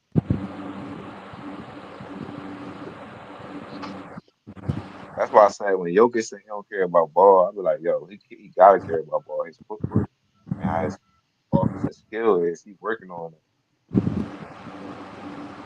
yeah, yeah. A lot of those Europeans are coming in with with that foundation. All fundamental over there. Yeah, My problem One with the number league, one thing. Go say it. What you go? You go ahead, bro. I said Oh no, that that was Bookie. I said that the What's What's up, up, problem. Bookie? book? What up, though? My problem with the league is don't nobody run on real offense. Everything is pick and roll, kick off for threes. Facts. Kobe used to say, "This is accidental basketball." Ain't nobody running on real offense. They're going away from that now, though. They Yeah, don't they ain't been sending as many picks like this year as the previous years. yeah, they Rick don't run. Carlisle was talking. Yeah, Said a it's lot of starting these, to get back to like normal a lot of these basketball guys. where the Yeah, ball a lot movement of and these. shit. Remember back in the '90s and the 2000s, some of your best perimeter players can play in the post. I don't see none of these perimeter guys going to the post. Like how Jordan and Kobe and Clyde Drexler and Magic and Penny Hardaway used to go to the post. A lot of these guys just stay on the perimeter a lot. Like And the, I think Yeah, Jalen Brunson would have they been a try guy that go in the post more, but he got like he little, so he don't they try always to got the copy advantage James on Harden people play outside. style. That's what it was. yeah, but yeah, that's the next to look. There's two things Luca got to do to be. He gonna have to learn how to play without the ball, and he gonna have to get better on defense. He gonna have to learn how to play off the ball. He gonna have to change his Especially play. if he wasn't win. Yeah, If he because gonna put up numbers, but if he wanna win, he gotta do the intangibles for the game, yeah, the little stuff that don't show up on you the ball. stat sheet. Yeah, when you ball dominant like that, you don't win a lot. Yeah, you can put up with. You make it easier for the defense because all they look at like, oh, he gonna drive and kick. But with a good defender and they switch and they could switch real good, they Like, gonna lock that up. That's how Boston got them out of here because they could switch real good. Then they got the players, they got the foot speed to stay with him on the perimeter. He not in the post a lot. So, like you said, if he was in the post and making the defense like collapse and double team, it would have been easier like that too. But he can only play one way right now. Like he could get in the post sometimes, but not consistent. yeah, because they were saying that. They said yeah, that's the next thing. Because Anthony Edwards, he shot way too many threes this year. I'm like, dude, you too athletic to just be settling for all these threes. Like, come on, dude. I think he had the most threes this year too. Yeah, he shot too many threes. And Jay Williams said he need to go watch some film on Kobe and Mike to play in the post. Yeah, but yeah, Not even that. Like he could even watch like even Melo. Like this somebody like this somebody that got a low post game that could like got footwork. So even if he because he got a turnover and stuff. Like you could see he got like footwork and stuff, but it's just about the spots he choose to shoot at. Like when you settle for threes, yeah, but yeah, like Minnesota. Other thing, they missing somebody else that can create off the dribble besides him too. exactly. They gonna probably do that with Rob Dillahan though. I think Yeah, he gonna like be a big part of the offense, but he still it's like his second or third year, so he's still like young. So he gonna probably only give you like what 14 like yeah, yeah. I like. I think that Rudy Gobert trade is like now it looking crazy because you clogging out the paint, and then you be a defensive liability sometimes. Like sometimes we can't even play you, so it's like what's your value for real? We can't even get you like a little hook shot. Like you get posted up by a little player, they not favoring you. They feel like they could guard you. Yeah, That's bad because it's like he's 7'3", and all he gotta do is like develop like a little turnaround, not even nothing major. Because I ain't gonna change nobody's game, but at least if you want to help the team, you need like something in your offensive bag, bro. Because what you be working on is something you yeah, gotta think about it. Like what you working on if you really like you a defensive player, that's effort and stuff and lateral movement and all that. Again, in defensive stance, but You gotta work on your offense. You gotta I'm about to show y'all some of work my your skill sets, man. We be getting it in, man. We be doing all that shit. I focus on the footwork shit though. Man, you see how all them guys tried to go work with Hakeem, and none of them dudes came back better. Really. They don't have the foundation. You gotta that the shit thing take about years, bro. yeah. The Yeah. footwork take years to study, man. If I was a guard, I'd go study with Penny Hardaway or Mike. If Mike's able to teach you like Anthony Edwards did, Huh? go work with them Um, in the I, post. I was just giving that culture risk. Booker got it too. Booker got great footwork and pace too. You said Booker Them got niggas great and that footwork. and Devin Booker's Kawhi a too, cause leader. them niggas was working. Cause Kobe was working out with a lot of a Yeah, lot of them dudes. For that's the thing. Like a lot of these dudes and like Kobe was used to work them out, get them tips, showing the game, and that's what's again like that's like it's more than just basketball. Why Kobe better than certain people, like he influenced a whole generation, and he made people Another want to player work that be in the hard, go gym to a the lot gym. is that nigga Damian Lillard. That nigga be in that lab. That nigga Yeah, footwork and handles is crazy. yeah, yeah. you could Hey, tell See look, his one. game all cone work, like his whole game, like you could tell he run the cones, like the scissors dribble, like he know how to hesitation, split the like all that stuff is like Punch dribble. coordination. Yep. Shit, Damian Lillard came in the league like that. Like he came in the league on business. You know what I'm saying? And That's what I so was like, saying, bro. They be niggas be sleeping on Dame, like that's why I'm like, yo, y'all They really said he don't deserve to be top sleeping on. 75. They said. Yeah, but yeah, man. Yeah, Kobe mastered the game, and so that's where yeah, like what level he was on, where everybody comes to you to seek your guidance on how to mid range, post game, you know, reading, reacting. It all should come natural. If you train a lot, it should all become natural to you. yeah, because one thing he said too, he said. I make sure the thing about it, he said if I got a weakness, I'm gonna work on it and I'm gonna explore, I'm gonna expose the opponent weakness. That's one thing he did. He always wanted to see what the opponent weaknesses is. Yeah, And and he that's studied a film. lot of reasons. Yeah, Yeah. So when he coming into no matchups, you be like, damn, how you beat? Because he see like, all right, what's the weaknesses? And that's that's why I think a lot of when they play Boston, the one thing I know Kobe pay attention to is all right, we could help and drop coverage on a lot of sets and stuff because Rondo not offensive threat on the perimeter. So yeah, Rondo, for real, he was a good for Boston, but he's still the big reason why they lost too a lot because he couldn't like people ain't respect his shot, and he always like people always got to go under the screen and stuff. So when Reale coming off his pin down, you can recover on it easy. mm-hmm. yeah. One That's thing why. Kobe did too. One thing that he did in that series as well is That's why Mike. people talk Oh, about go that ahead. shot selection, right? But the problem is that Kobe understood I have taller lineups. So what I'm gonna do is since the Celtics don't have Perkins down low because they lost Perkins, what I'm gonna do since we have the bigger lineup, I'm gonna shoot over this Right. double team because I can create whatever shot I want. And we gonna get the rebound. That's gonna create, what I'm saying? The defense gonna have to shift. Yeah. They're gonna have to shift because they zoning them up on him anyway. You know what I'm saying? They trying to set a double team on him anyway. So once they react, they're gonna be out of position. So Gasol's gonna be right up under the basket either for a pass or a rebound. See what I'm saying? That was a Yeah.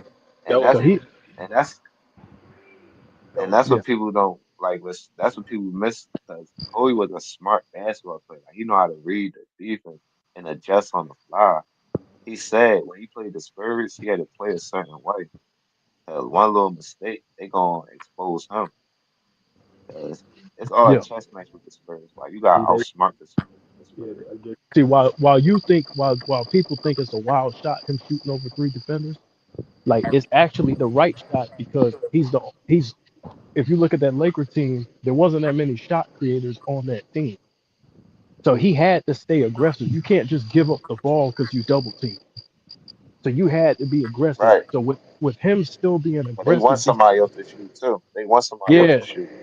So they still had to respect him. You know what I mean? Like otherwise they would Yeah. ignore him if he wasn't being aggressive, he was being passive. But they still Then had to Kobe used to honor. do too. Another thing Kobe used to do too to avoid the double teams is that off that pick and roll, he'll raise up and shoot. Now you make the Yeah, defense react faster. You gotta react faster now. And then if you overreact, he can either pass it to Paul Gasol for that midi or yeah. whoever open in the corner, or he can drive to the lane. So that's why I said when you break it down, it's easier. I mean, it's hard. Like when you debate people, you can't really break it down like that because you debating, so they try to prove a point why somebody's That's why better. Stephon Marbury said when you play.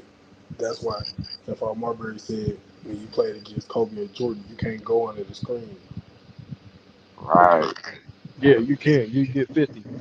Yeah, You And get that's a 50 big easy. part. And that's a yeah, big part of why I say you can't say somebody a better shooter if they playing them a certain way. Like they forcing somebody to they forcing the dude to shoot. They're not respecting your shot. But now if you gotta do that can shoot and drive, now your whole defense got like be on point and it's yeah. That's why. unpredictable. You don't know what he's gonna do.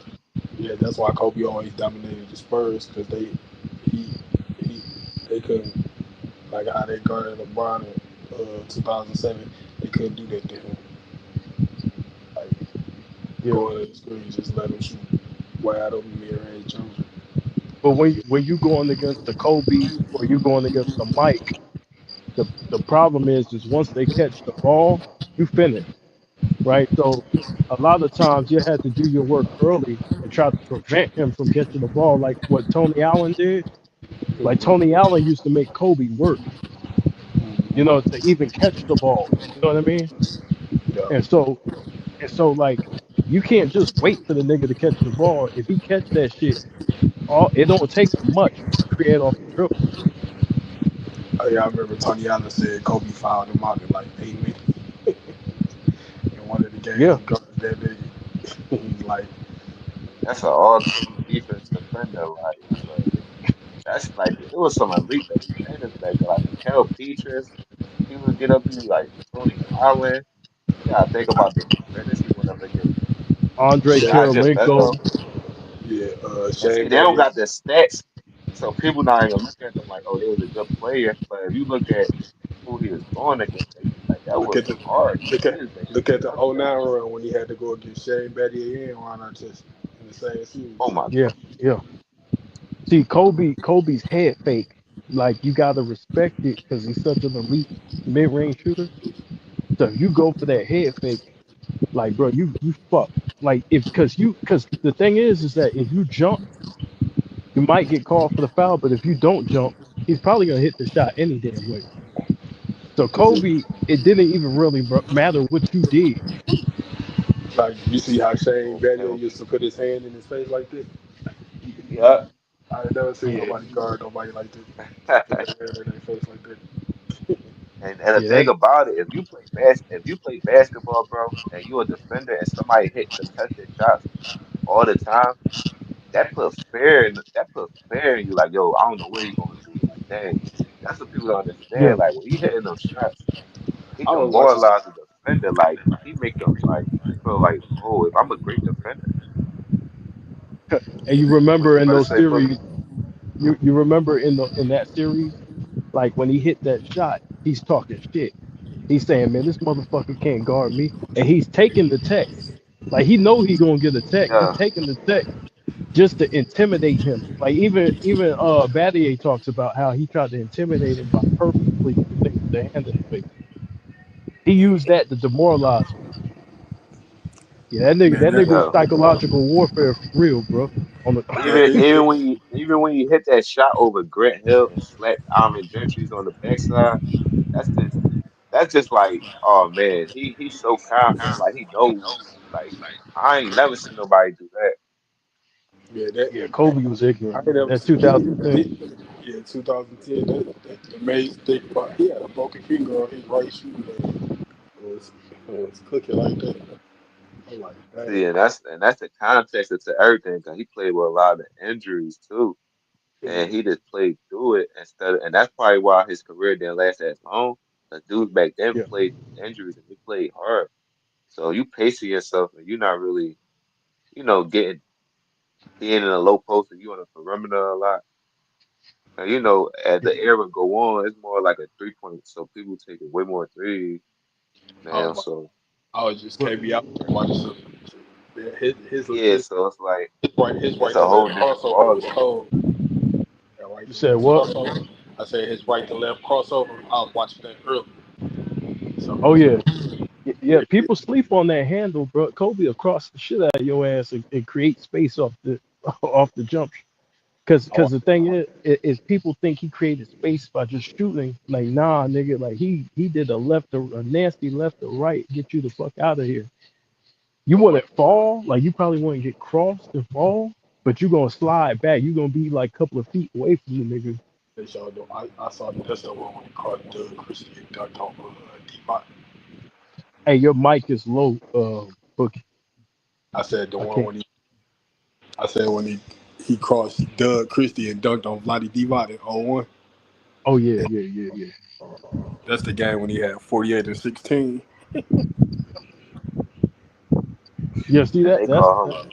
That's why I be laughing when they say he a robber. I be like, yo, y'all call niggas a robber. Niggas averaging like 30 and 40. Like y'all tripping.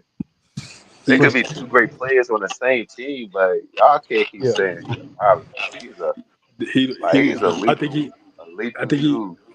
I think he had 40 and 10 back to back games. yeah. But see, here's the thing, y'all. Here's the thing, y'all. This how I know when people didn't watch Kobe, because I know for a fact. Because listen, I go through film about Kobe every day. Right? I know niggas ain't watch Kobe. Like if you say Kobe was selfish in 04 and 05, I know you didn't watch because that's one of his. That's the year he was passing the most. Like if you go And no, watch if you go watch that year, Kobe's assist went up. he got a lot of hockey assists. That's why he ain't got like a lot of accumulated assists on his resume. Yeah, Cause he played. it won't tell on the that a lot of times you get like back in the day they passed the ball a lot too. So when Kobe getting double teamed or the attention and he pass it on top of the key and somebody even dribble or make that extra pass, it's always the right play. But that's what led them to win it because a lot of time with the Lakers, he got a lot of hockey assists and stuff. That's why I people, wish. because you gotta understand, Paul Gasol was a good passer too. So if he even passing it to Paul Gasol in the middle, Paul Gasol gonna make that play too. Yeah, yeah. So that's why a Or lot of his Lamar stats Odom. Or misleading. Lamar. Yeah, exactly. The point Yeah, forward, Lamar Odom. I wish that year. What was that? 05? How many games did Karan Butler miss that year? You remember? Shoot. I Shit, think I he don't did remember. he I miss know most of the Kobe. season. Nah, he played. Kobe missed. Kobe missed like a month, and then I know Lamar I'm sure Kobe was. missed a few games too. And then I'm not sure. I might have to look to see what how many exactly Karan missed. But Karan was playing well. We should have never traded his ass because you see what he did the next year. Like he actually improved his game and became an all star. Yeah, because he said Kobe the reason he made That the was with Washington, right? Yeah, Yup. Yeah, that he said Kobe was the reason he made the All Star team because they when he first got to LA, he was practicing with him doing that black top, Man, that black people top. forget about all this shit that niggas said about yeah. Kobe back in the day. They want to act like this Jones this like it's. I hear people say, "Yo, prove it." It shouldn't be nothing we had to prove. Like it's tape out there. Just go look at the tape and the interview, all that. Like what people were saying. Just sit Yeah, down and spend a whole day looking at Kobe legacy, and then you probably have a different perspective. A lot of people that they don't know a lot of stuff about Kobe, so when you bring on BJ and stuff, and y'all bring stuff up, they be like, "Oh, I didn't even know that. I didn't even know that." Oh Like three, it oh be a three. lot of people. I think oh 03, my favorite year is. Oh yeah, And yeah. then Oh look, three was great. he averaged 30 points in a regular season and playoff. And see, I'm not trying to keep making this about LeBron, but it's hard not to because y'all keep disrespecting Kobe, but we just so we got a response. We ain't just about to stand and shut up. So it's like LeBron averaged 30 and 25, the back-to-back title run, but Kobe averaged 30. It's the similar what LeBron averaged. Even in '01, he averaged 29 and made all team defense. So he doing things that all these number one options doing in this era. So that's why I said you can match his resume up with any number one options in this era that's playing now. I think his. Oh wait, I think oh 09 he averaged 30, and 2010 Yeah. he averaged 29. His last two titles. Yeah. So this the thing, right? Like on my channel, I got 450 videos. So when I'm talking to people about like certain topics, I get frustrated because I already covered shit like this. You see what Mm-hmm. I'm saying? This is like my Right. 900. This is like my 900th time talking about the same shit and going through the same old argument. that you know what I mean? And Like when and all they got, yeah, go ahead, bro. My fault. when I do it bro, I done did a whole breakdown because what they do is they simplify basketball and they'll say, well, Shaq was commanding all these double teams. Yeah, Shaq drew double teams, but Kobe was double teamed too, and sometimes he was double teamed at the same time Shaq was double teamed, which led role players to come over. They're not doubling most of the time. They're not doubling off Kobe's man. They're not stupid. They're doubling off the power forward, maybe Robert Horry's man, to recover. You see what I'm saying? And so Yeah. in some series, Shaq was going one on one. Like Right. even against the Pacers, going one on one. You got the Davis brothers going. Mm. It depends on the series, but they think he was always double teamed because he's big. You know what I mean? Yeah. And And if you sometimes think niggas will about go. it, Yeah, Kobe was breaking dudes down off the dribble, and then another help side guy. That's how Shaq got a lot of them dunks, because Kobe man coming to help after he beat a and, man off the dribble.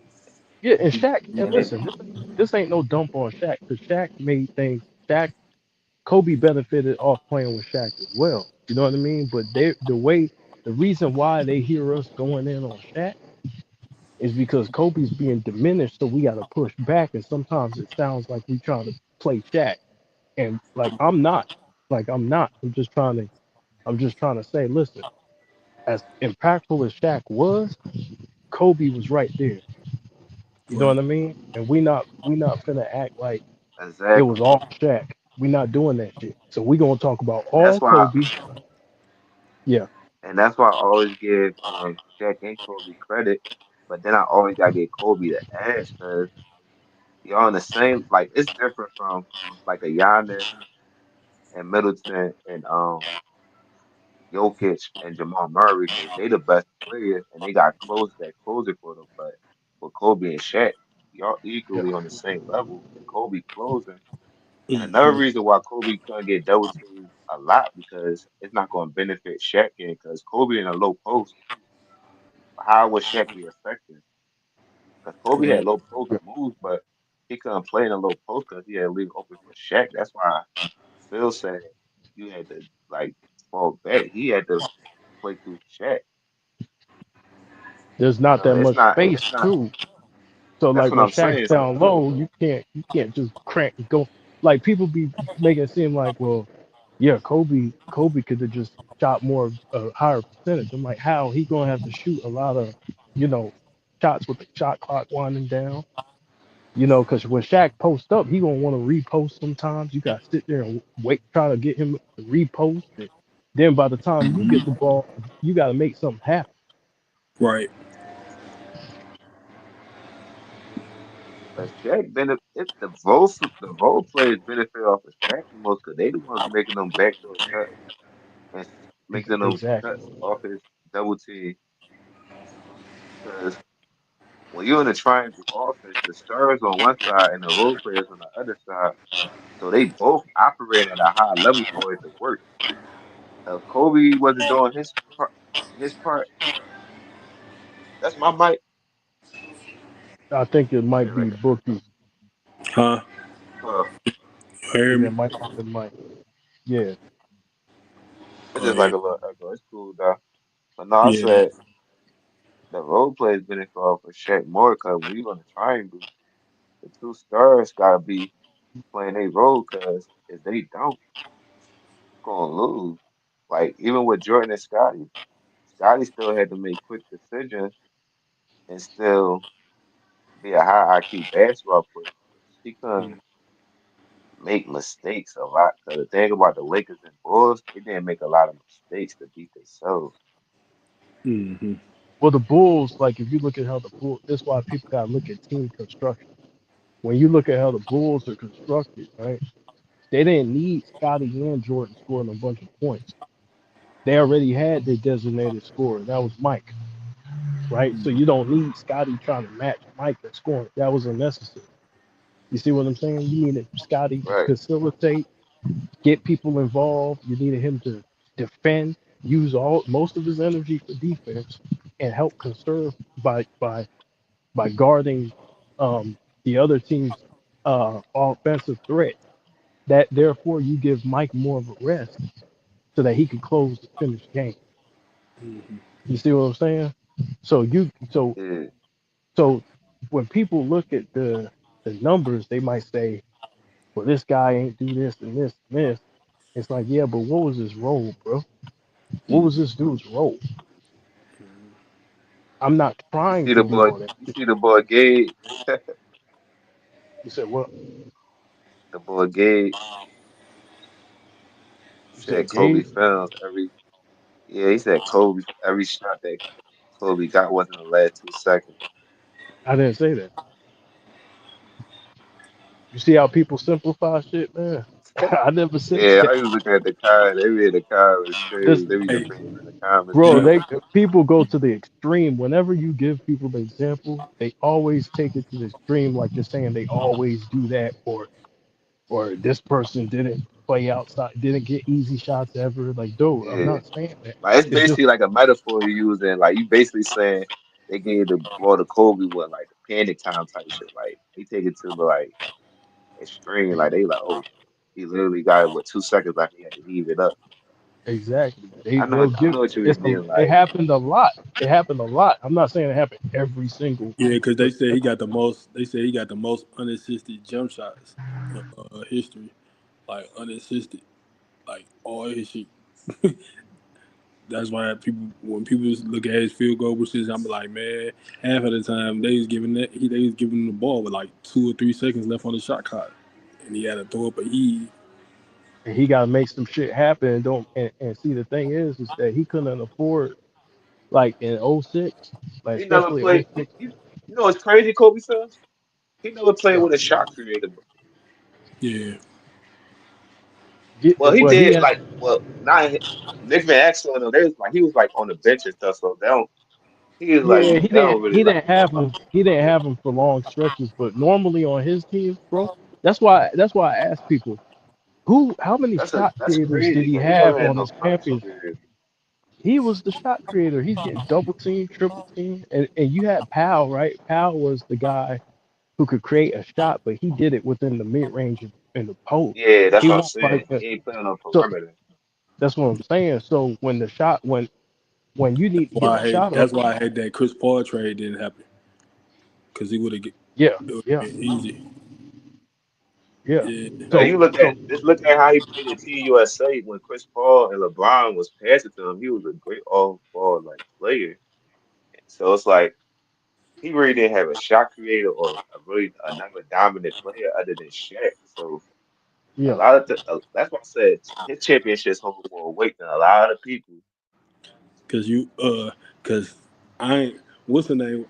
He wasn't no good fit next to Kobe. What's my man name? Ramon Sexton. I ain't like him like that. Shit, I was And that was begging like, for yeah, that Ramon. was Man, I was he so came in happy. like the later years too. Bro, I Yeah. was so fucking happy we got Ramon Sessions, man. Listen, bro, dude, I'm gonna tell you the truth, man. He was balling in I, Milwaukee a little bit, like Cause Derek Fisher was getting old, and so I was like, damn, we need a point guard, cause all them point guards cooking the shit out of us. I said, damn, we need a point guard, man. And so when somebody said Ramon Sessions, he was young and he was more athletic. I said, shit, bring his ass on. I said, shit, I was happy as hell back then. Yeah. Yeah, cause Kobe, that's we had to play, cause Fisher was older by the time we won our championship. People don't even think about how old, like he was.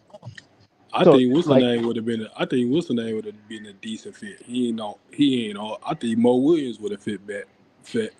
oh shit, Kobe would have loved Mo Williams, a guy who can hit the shot like that. If they come and help, he can pitch it out to him. and he yeah, can clear because out the 320.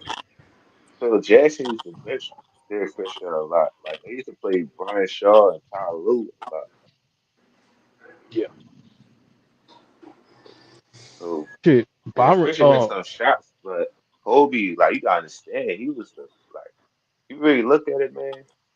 You really didn't have no. Even with Lamar Odom, he was like a he could pass, he could bring the ball up, but Lamar Odom wasn't no like he was more like a Josh Giddey type player. Like he wasn't really like an offensive threat to the point where you gotta really worry about his like offensive bag. Like he could get his points and do his thing, Yeah, but he was I'm inconsistent, talking but about he like was a good. lethal scorer, like a lethal scorer, like a Yeah, Devin Booker type player. Like there's somebody that can create and yeah, a franchise player, like a franchise like creator. yeah. Oh yeah. Lamar. He was good at times. He was really good sometimes. Right, extremely good in certain situations. The problem is he was kind of inconsistent, and he wasn't an outside shooter. Right, so Mm, he was more like get to the bucket and things like that. And plus, he didn't really like. He wasn't real aggressive as far as scoring, mm-hmm. Uh-uh. but he relied. And I actually spoke to Kwame about this. He said that Phil used to get on Lamar because he used to rely on Kobe too much, and you could see it in some of those games. Like there's like some of those guys would rely on him too much. Like Luke Walton would literally give the ball right back to Kobe. It's like, nah, bro, y'all gotta shoot. Y'all He gotta made them shoot. Y'all, niggas for real. He made their legacies for what it is today. If you look like he made their legacy. Mm. Like what all see, them to do without like what they do for besides the Lakers. but see, one thing about them, they were hard workers, and so Yeah. like Kobe could fuck So with that. he held him to that standard. He held him to that standard. That's why Yeah, like they knew what they got like the leader say, yo, you know what's got what's I'm in here practicing. One thing about Kobe, he gonna let you be you, but as long as you show up, that's all that matters. yeah, like Derek Fisher, like I trust Derek Fisher with my life with the game on the line. He's Mm. that clutch. He's that Yeah, clutch, yeah, most definitely. Yeah. and Kobe did not mind passing to Derek Fisher. You know what I'm saying, or a Robert Ory. You know, as long as you He had told. that. He told. I remember when he told Ron Artest when he first got there, "We got you. You replacing the guy that was like my little brother and Trevor. So don't come over here on no bull crap." Yeah, Trevor Ariza was another guy who worked hard, who worked his ass off, and I respect Trevor Ariza. He talking about a really He good knocked perimeter them defender, corner super shots athletic. down. Them corner shots, he used to knock that down. Yeah, yeah, he would hit the corner shots. He was able to run on that break, and that '09 team was a fast. We ran the break a lot more than that 2010 team. And he was part of that. Him and Shannon Brown. You know what I'm saying? Running the break. Who you And like? Shannon, What team? What team you like better? The 010 team or the 09 team? I like the '09 because I like the way we could run. Yeah. Yeah, I like '09 better.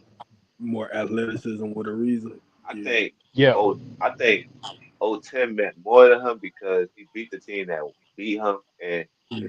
when he got that fifth one, he got more than Shaq. So I think that probably they meant more to Kobe Yeah. because, to be honest, this is what people don't understand though.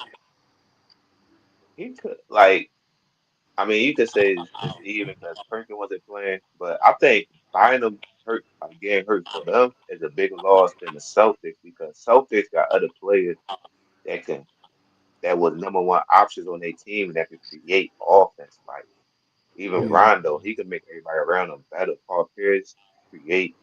KG still can give you that I tell you baseline what though, mid range. So it would be it would be hard to beat them when if they had Kendrick Perkins. It'd be because we got all those rebounds, right? Mm-hmm. So we don't know. You know what I mean? Like I'm not gonna say we couldn't still win, but I don't know if we get all those boards because Kendrick Perkins was a good post defender and he'll get some of those boards. I'm not saying he's gonna grab all of them, but it would have been tough. Um, I but think yeah, with I Bot, think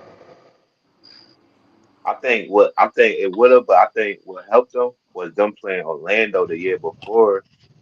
So them having to even deal with a big man and the low post presence because even the White he ain't had the best footwork. He still can get deep in the post and dunk on you or create offense out of the I post think or what the as White average a against the shooter. Lakers in the finals, I think he averaged what 15 and 15 or something like that.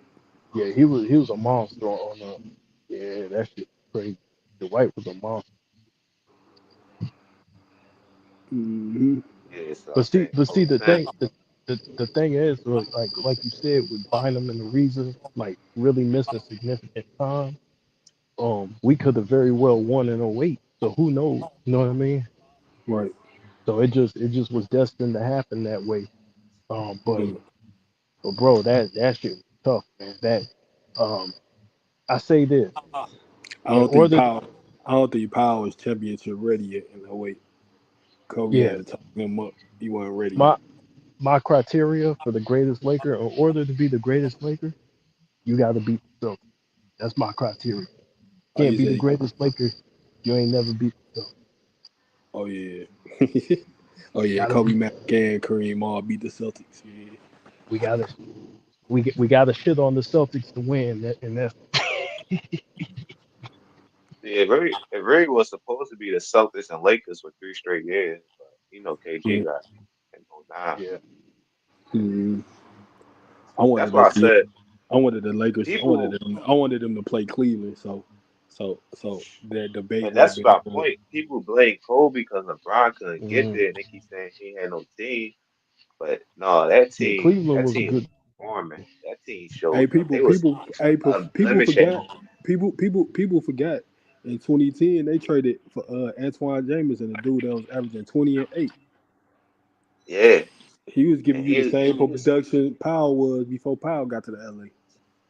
he was considered a better player than Paul Gasol at Yeah, that time too. yeah, Ain't So nobody gonna say nothing about that. yeah, And yeah. it's crazy because when you look at them, that team, as far as shooting, you had Mo Williams, you had Antoine. Like, bro, you had a bunch of players.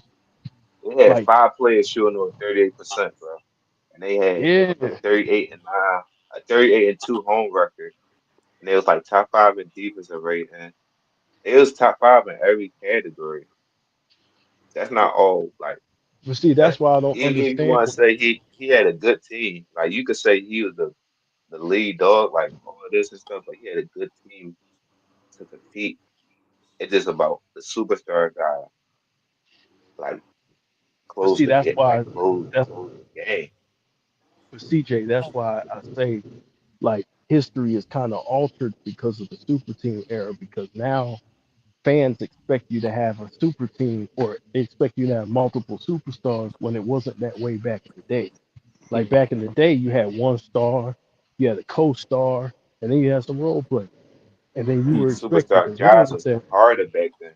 It was harder back then for a superstar. But you gotta do everything right.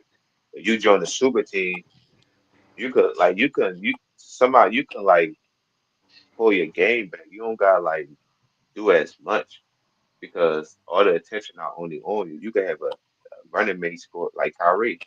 You got a Yeah. dude score 57 points, and you got somebody like that. Like you gotta worry about both of them. You can So carry now, like back then you had to carry. Like you had to truly carry. Like LeBron, what he was doing, he was carrying. You know what I mean? But that's what a lot of players did. AI did it. You know what I mean? Kobe did it. You yeah, had Kevin Garnett was doing it. You had a bunch of players carrying their shit. you Bro. carry and made the best man win, but nobody do that no Yeah, more. They just go to the team yeah. and People, like they're the people, best. people, people, That's the people, end. people, people forgot that they trade. People try to revise history, act like Antoine Jameson was just some bum. No, they everybody because everybody was picking them when they made their trade. Everybody like He was making this. All-Star games too. Like he was the number one. He was, and he got paid like a number one option too. So that Yeah, was his team. Like everybody picked him to come out the East when they made that trade. They're like, Yeah. it's just that with big men, you got to alter your game when you play with LeBron. Because at the end of the day, he can make the game easier on you, but at the same time, you always got to sacrifice your game. And I feel as though instead of having to sacrifice, let's work with each other to make each other games better. Like, all right, how can I feed off you? How can you feed off me? And that's the thing that Cleveland didn't do. Because Antoine Jameson, he didn't get them the production they want because LeBron didn't sacrifice his game. Yeah. He had a It's lot the of holes in his game. it's the spacing that caused them trouble in that era. The spacing because you had a big that was like you usually had to deal with some bigs that were protecting the paint, and then you had like there was no room. Like you really had to like get into your bag with the mid range, and that wasn't his game. So I think that ended up hurting him because in the playoff situation when the game slows down, you're not getting in transition as often. You're forced to when you go to the rack and Tim Duncan's down low. You know what I mean? Like you're not gonna Yeah, be able to keep finishing consistently like that. You're gonna have to mix it up, and I think that's what hurt him ultimately, because you're dealing with Dwight Howard with the Magic, right? So you with that it lack of and with that KG and lack of Perkins. yeah, KG, those teams that he had trouble with, they had big men down low. You know what I mean? Who can contest him. But then when you bring that up, people get mad at you. I'm like, bro, this is what happened. Why you getting, you know what I mean? Like, why you yeah. getting tight about this shit? This is what happened. Like, it's a basketball Even, conversation. It ain't even even like, when he bro. was playing them Utah teams and stuff, they still had two big men too. So I think people get stuck on the names and the superstar status and not look at the whole team and how they constructed. Mm-hmm. And if you got two big men, then Andre Yeah. Karolinko, But then they that's why had Corey Cleveland Brewer started. too. If you notice those Cleveland teams, yeah. But if you notice those Cleveland teams over the years, they started spreading the defense. They started using getting more shooters to provide that Yeah, spacing for him so he can attack and kick out. And so they started building. They started trying to find formulas in order for to correct that spacing issue. It's just that in that era, it was super hard to get your shit on, bro. It was super hard to get your shit on. Yeah, that's why. Yeah, people think They'll I admit spacing it think, is I if they think, try. I think, I think people get mad at me because I said I think even when he went to Miami, I think to me they underachieved. To me, no doubt. They went 2-2 and they had like and plus if you go in the four straight finals, that's showing me that okay, if you was in the West, y'all not even going to four straight because you lost twice, and on top of that, you kind of lucked up in one. Like I, ain't- let's keep it real. Like you kind of got lucky in one of them because that series was over. Like before, I know stuff happened now, but before that, nothing happened like that before. Like 28 seconds left and all that. Manu Ginobili missed a free throw, Kawhi missed a free throw, Ray Allen hit the shot. Oh So yeah, the and, whole run uh, was just like, and Popovich taking Tim Duncan out the game. That shit was crazy. He took and him That out was the and game. not to reach. I mean, this and not to reach. OKC beat that first game, and that second game, Durant got fouled on that, like Oh yeah, that possession. I ain't tell like that's what I'm saying. I seen these games, so it's like a lot of stuff that it's like a little like it don't hold that much weight. The reigns because you ain't dominating none of your reigns, and then the one reign you dominated that was in a bubble. And if I yeah. want to reach on that, that Tyler Hero wasn't even healthy or going to yeah. Dragon. You got to And remember I Goran think Bam Dragic missed was like maybe like I 19. think Bam missed like 2 games. I think. Yeah, he got injured. Yeah, but I think the NBA, like their problem is that you got a generation of people who still remember, Mm. and so Exactly. what they're trying to do is they're trying to rebrand that the NBA history, in order to make it what they want. But you still got a lot of people there who remember. Wait a minute, that's not how that shit went down. And so what they're trying to whitewash that shit. It's like the Egyptian. It's like the Egyptian pyramids. It's like let's rewrite over these walls and see if anybody noticed. Hey, hey, And do you know you? what's crazy? I think, And I that's think, the I reason. think, I think, I think if I think in 2011, I think they would have lost to the Celtics. Remember, Rondo elbow got fucked up. Remember Oh, where he Oh dislocated. yeah, with Dwayne Wade, and he was basically playing with one arm the rest of the He series. was I balling. He was forgot still about that. balling. That nigga was still balling through that shit. I Yeah, respected his ass. He didn't even come out the game. That shit was nasty. You know, yeah, it's crazy that you said that. And legs is the reason why they probably got it because the stats the only reason they could prove why a player better than somebody. Because I think they're gonna try and rewrite history with use as stats to prove like, oh, he was better than this person. So I I think don't use that this because all like Zach Levine, he averaged more points than the Dwayne Wade, and don't nobody in hell think Zach Levine is better than Dwayne Wade. So I Well, don't. we could have stupid arguments, and we could start saying, well, Luka Doncic is better than LeBron James, or Jokic is better than LeBron James. But bro, if we watch, like, we know, okay, this nigga wasn't better. Like, we've literally watched these games, bro. But Yeah, I guess with the stats, bro, you can literally rewrite history. yeah. Draymond Green got more threes than Larry Bird. And 10 years from now, I'm like, listen, Draymond Green a better 3-point shooter, man. He was hitting threes, he was doing this. That's insane. So and it Nick, ain't gonna sound crazy to the people that didn't bro, see Larry Bird. They gonna be like, "Oh, he was a bad 3-point shooter. Oh, Larry Bird was slow. Oh, he wasn't but that niggas good." be dead serious, bro. Like, bro, niggas be dead serious, dude. They'll argue that shit. They'll But that argue give that them a shit. that give them a that give them a leverage to argue because they can go to the stats and then they gonna think it prove their point. All right, but And that's why. yeah, I gotta go, fellas. I gotta get up and get ready for work. All right, bro. Be All safe right, out man. there, Take man. it easy. All right. Yeah, but that's why, like, when you're making these arguments, you have the conversation. Like this shit be sounding ridiculous. You know what I mean? It's like you take a player like Chauncey Billups, for example, right? And Chauncey Billups just made it into the Hall of Fame, but he didn't make it into the Hall of Fame based on that. Like, he made it to the Hall of Fame based on You his got impact on winning. You know what I mean? yeah, you gotta look at his game to know how valuable he was. That's the thing. Cause you just look at the stats, you're like, oh, he averaged like 17. That's like just like him and Tony Parker.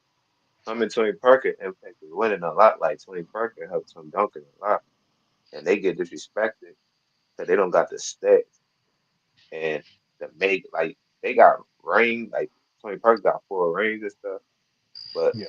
season stats and all that and accolades they don't really got because they was on a good team. They just did what they need to do for the team to win. But now they get penalized for it because people just say, oh, they don't got enough stats, so they were just anybody on a championship team so we don't violate rain. Yeah, so now you'll have a conversation with somebody a couple of years later, and they'll say, "Hey, yeah, D'Angelo Russell is better than Tony Parker," and you'll be like, "What?" See, it sounds crazy now, but that's how it's gonna be. Cause like 10 years ago now, we was laughing at when people like, "Oh, LeBron better than Kobe." What? He ain't got no ring. I just remember like they used to be clowning LeBron for not having no ring, and people used to be like, "How y'all gonna say he better than Kobe? Kobe one more. They both hooping."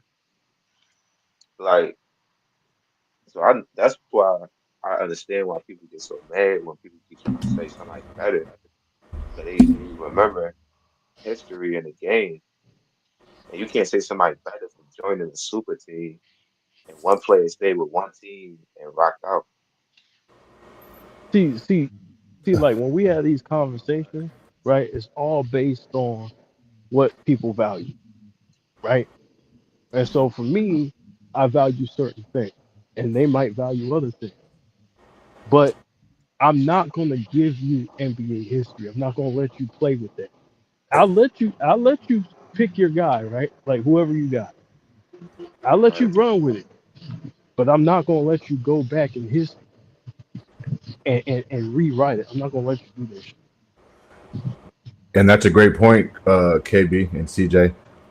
It's okay to have opinions, but if you're going to argue for your man, all I ask is do your due diligence, do your homework, and if Right. you're going to say something, then Right. let it be rooted in facts. And listen, we all make mistakes, and I made mistakes saying this guy did this and I was wrong. Those things happen, right? But you're right, KB. And I mean, people do value different things, and that's okay because we all see the game differently.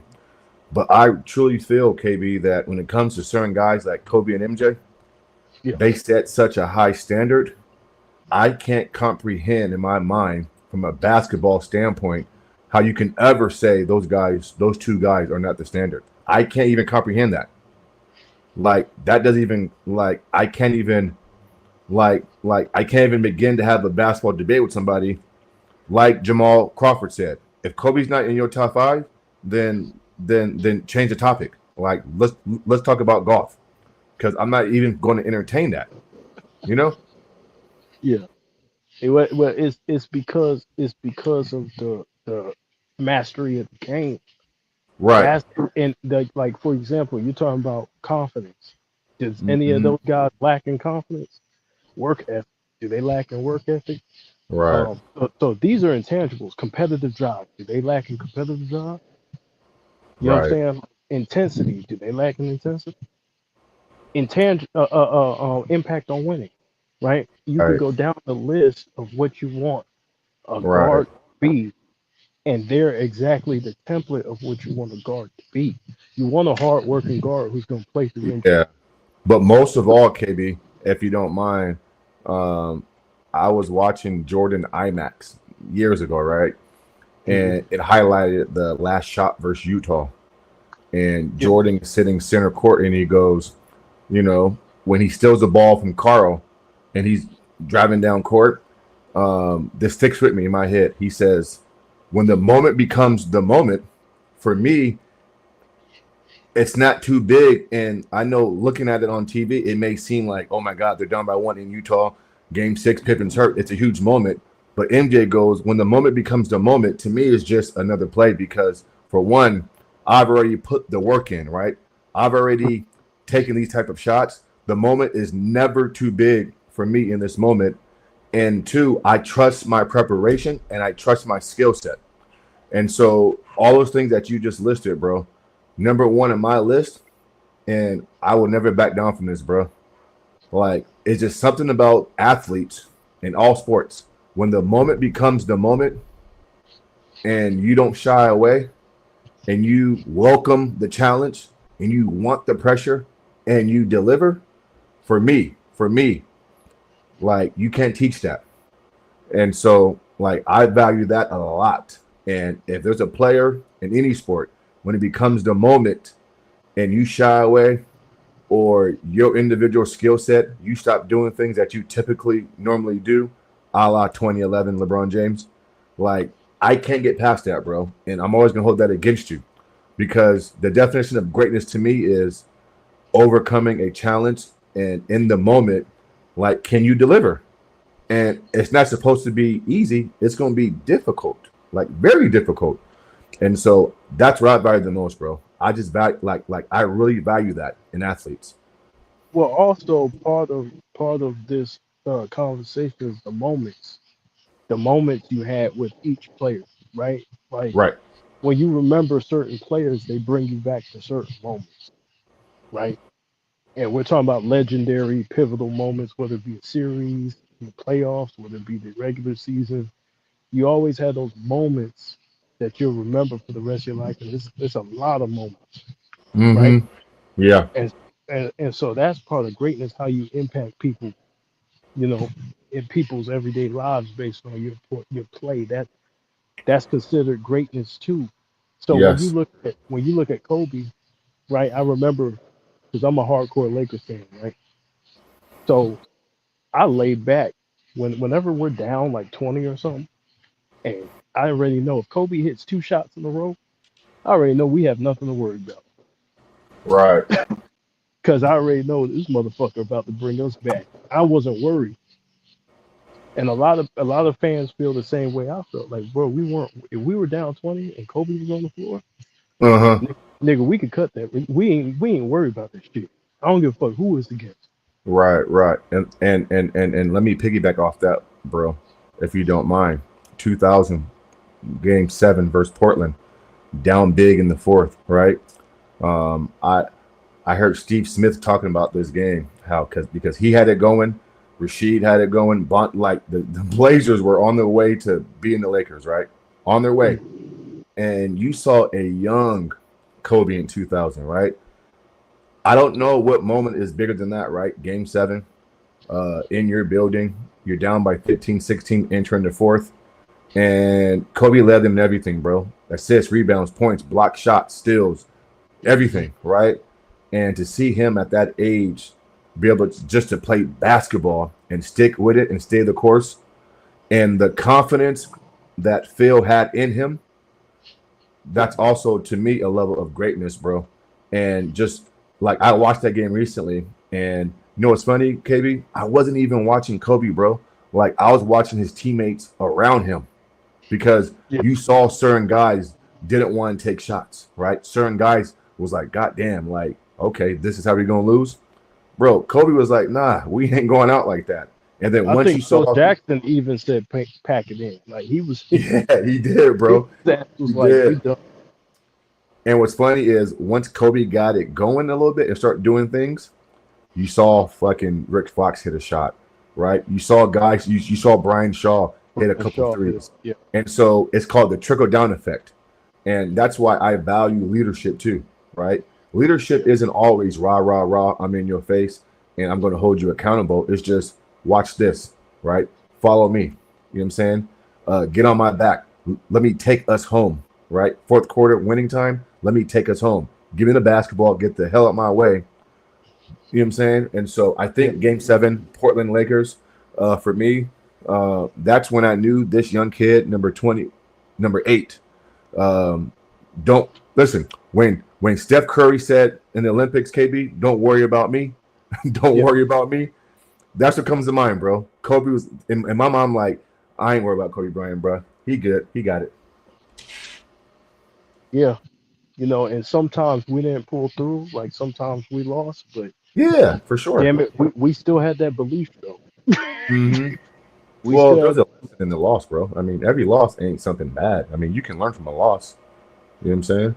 I mean, when Kobe lost to Utah and he airballed those 2 shots, what did he say? He says, I'm not dissatisfied with my shots. My shots were on target.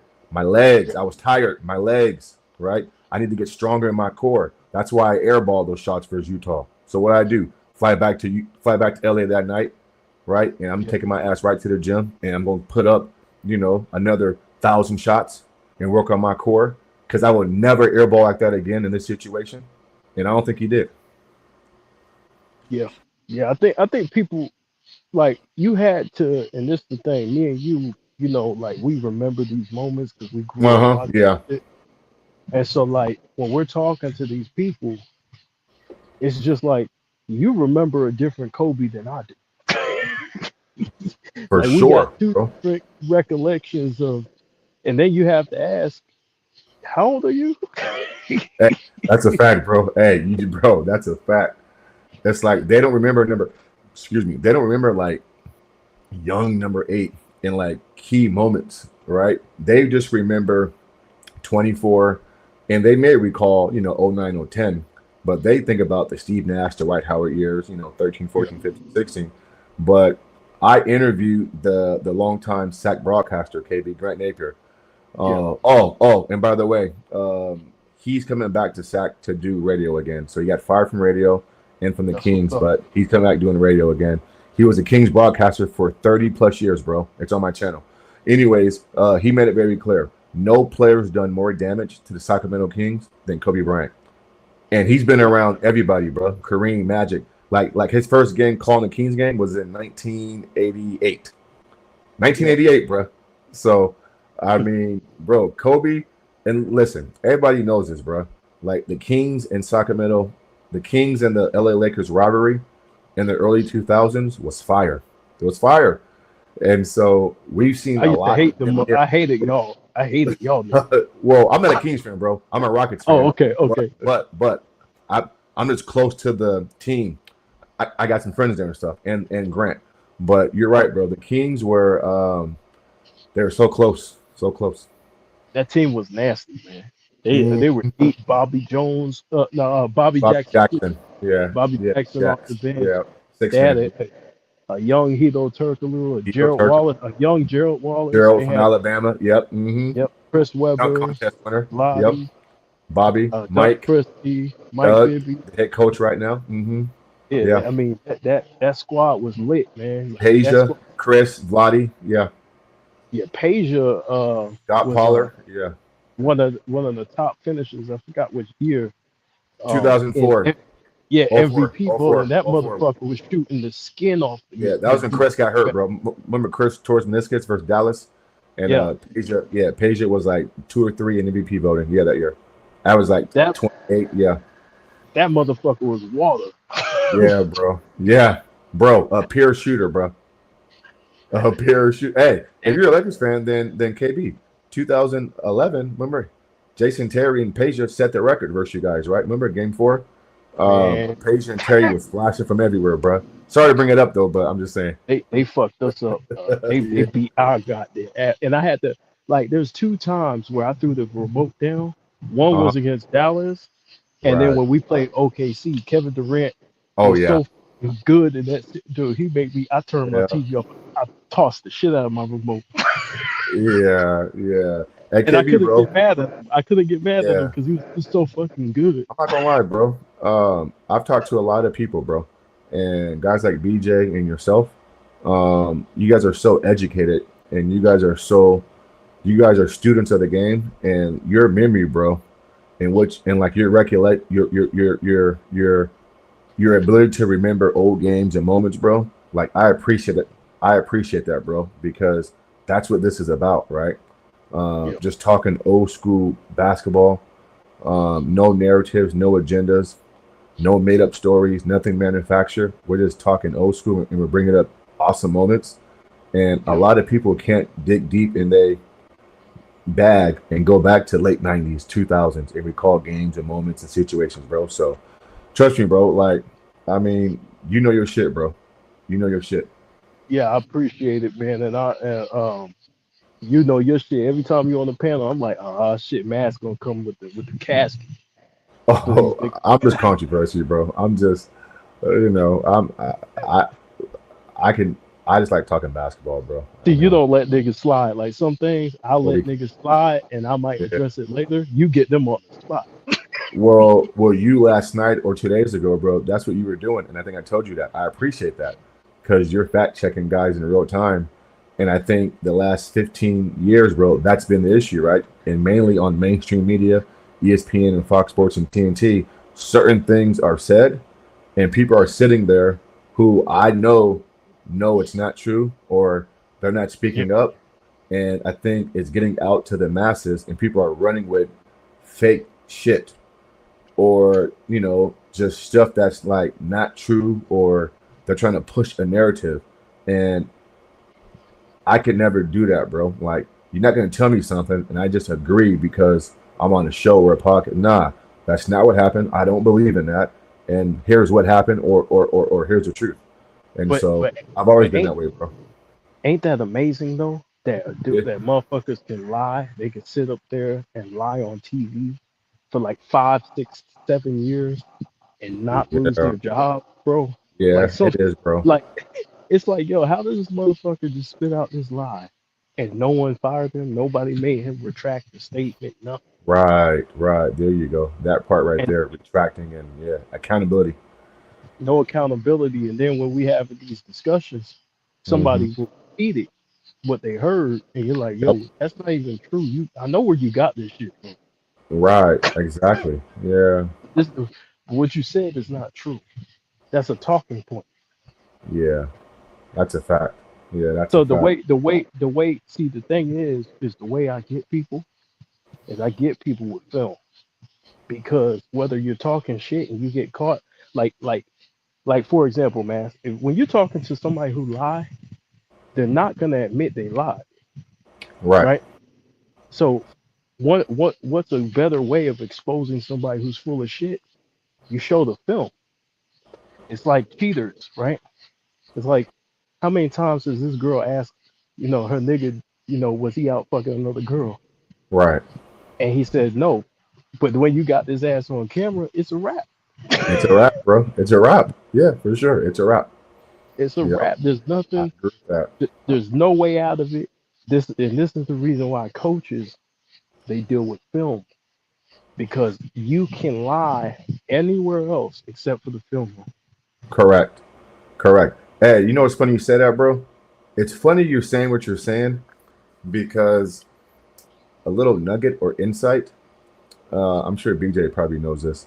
Um, NBA teams do a lot of film study, before and after games, maybe walkthroughs and etc. And I think that's when players are the most vulnerable, and that's when coaches can really hold guys accountable. And I think that's a great thing, right?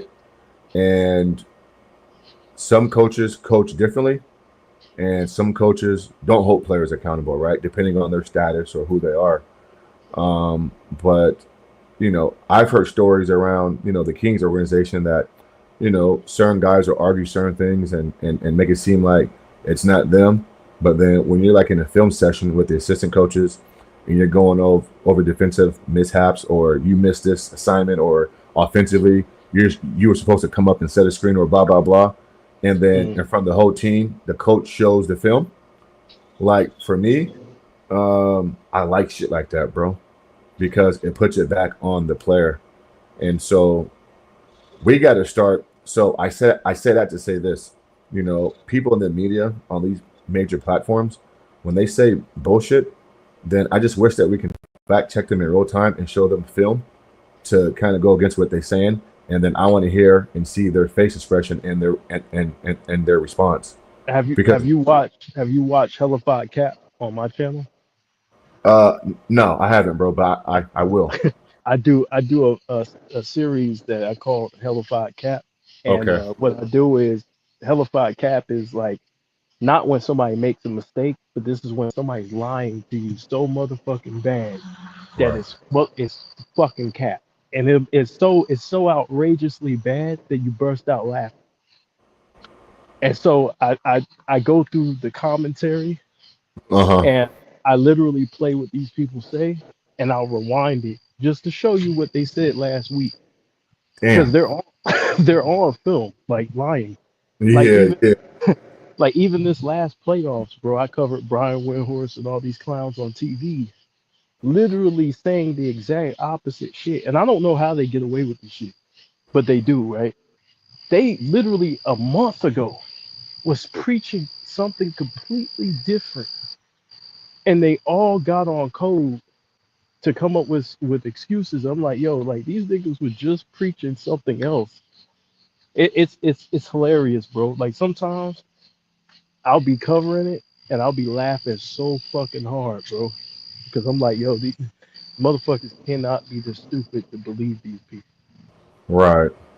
I agree with that, man. Yeah. I agree with that. And we live in an era and time now where people care about people's feelings and they dismiss the truth. And I was raised by a very, very strict father, a militant military father, and Yeah. he installed in me that we man first, and we operate off logic and realness, and we ain't got time to be in our feelings, bro. Like, don't be so much worried about how somebody says it, but is what they saying the truth? And I've always operated in that way, and that's why I'm so passionate when I hear people talk basketball, especially basketball, and they will twist themselves into pretzels and make so many excuses and twist facts to try to upgrade a certain player, and then they'll do the same thing the opposite way, a la Kobe Bryant, and try to downgrade him with straight lies and other things, right? Like that eats at my core because my thing is, why are you doing this? Like, what's behind this? You know? I, Yeah, bro. But this how I deal with it, right? Like whenever somebody asks me, because I get this all the time, bro. It happens. It's like clockwork, bro. Well, what about '04? I said, well, '04 Kobe played like shit, and then that's the end of the conversation. Like, nigga, he just played like shit, man. right? Yeah. I'm not finna cap about this shit. Because see, we're realistic, bro. I can say confidently, hey man, Kobe didn't play well. He played like shit. He didn't get them into the offense. And Kobe's on film saying everything I'm saying. Even Kobe held himself accountable for 2004. Okay, so now what? So now let's talk about your guy. Why did he play bad in 2011, bro? And they'll come up with all type of excuses, bro. It's like there's no level of accountability whatsoever, right? How can a guy lead a Yeah. decade in total points per game, all defensive player, win 5 championships, and he's not in your top five? Like logically, how does that even make sense? But then so you downgrade him, KB, and then you're gonna put a guy who lost 6 NBA finals in your top five? See, Like, what the fuck are I we doing, accept bro? I accept accountability, so I don't mind. See, here's the part that makes me mad. Okay, I don't mind if people bring up '06, '07, '05, '04, 2011, or whatever series they want to bring up, right? I don't mind. But when it's time to give him credit, you gotta when he wins, you gotta keep that same energy, bro. You gotta come back and you gotta give him credit for the wins. You Right. can't just you can't just shit on him for the losses and not give him credit for the wins. And so that's my thing. Like every time like LeBron has won, I gave him credit. Now I might not overdo it like some people want There me you to, go. Yeah. There you go. but I'll give him credit and I'll say, yeah, I'm not a big fan of the 2020 or whatever, but I still count it. It's still a chip. You know what I mean? He played who he played. You know what I Right. mean? But I'm not gonna go overboard to say, but this is the greatest championship of all time. I'm And not what's doing funny too, We don't KB, is count no bubble ring. That shit say Walt Disney. as bad as Kobe played in as bad of a years that Kobe had the first few when Shaq left, he still accomplished what he accomplished in the 10-year stretch. I mean, for me, that makes it even greater. So he had to like reinvent himself within the decade, and he did it. I mean, doesn't that count for something? I mean, I think it does, right? Yeah. See, even with Michael Jordan, and I love Michael Jordan. He's Michael Jordan is an inspiration across the world. But even with him, like I think people sometimes, as great as he is, people create a Space Jam version of Michael Jordan. And so they'll try to use the Space Jam version of him against Kobe. You know what I'm saying?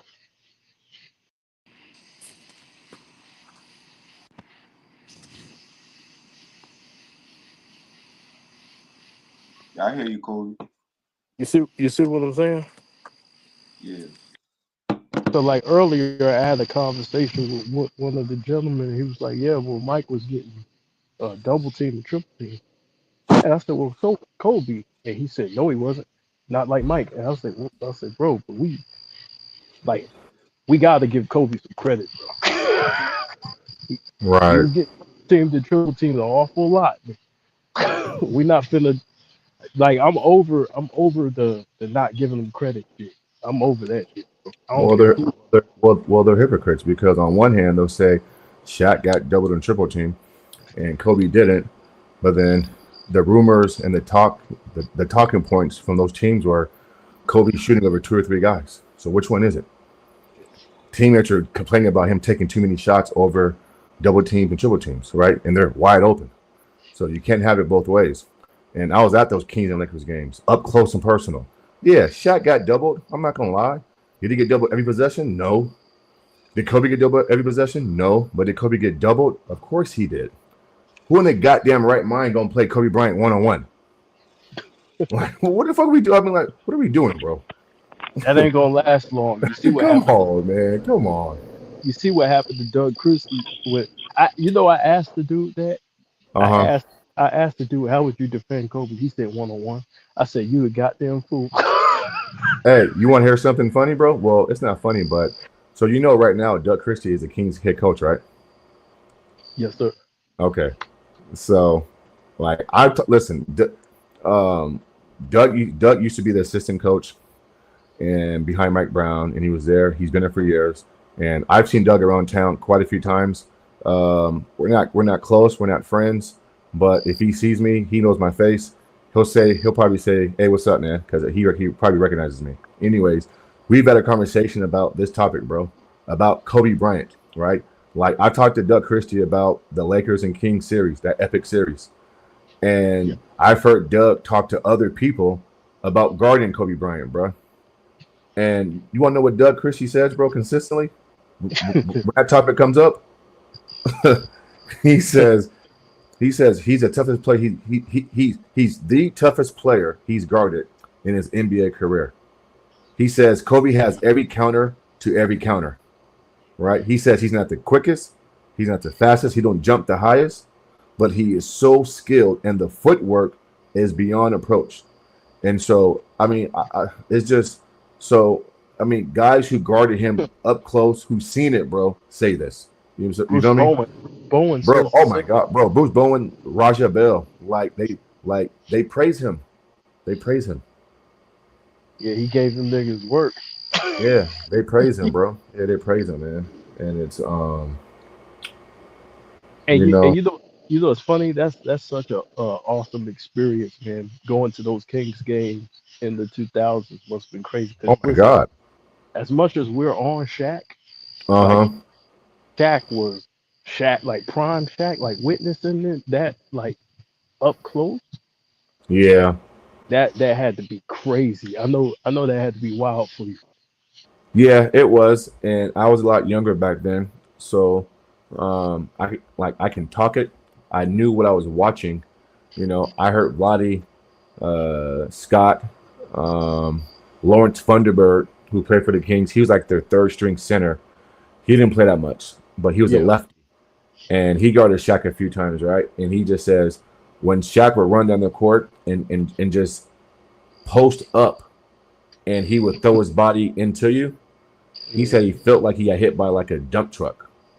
And you know, they always talked about his speed, his quickness, of course, his brute strength. And he yeah, says once Shaq got you on his hip, behind him, or his back, there's nothing you can do with him. Absolutely, absolutely nothing. He's yeah. that big, that strong, that fast, that powerful. And so, yeah, man. I mean, they praise him.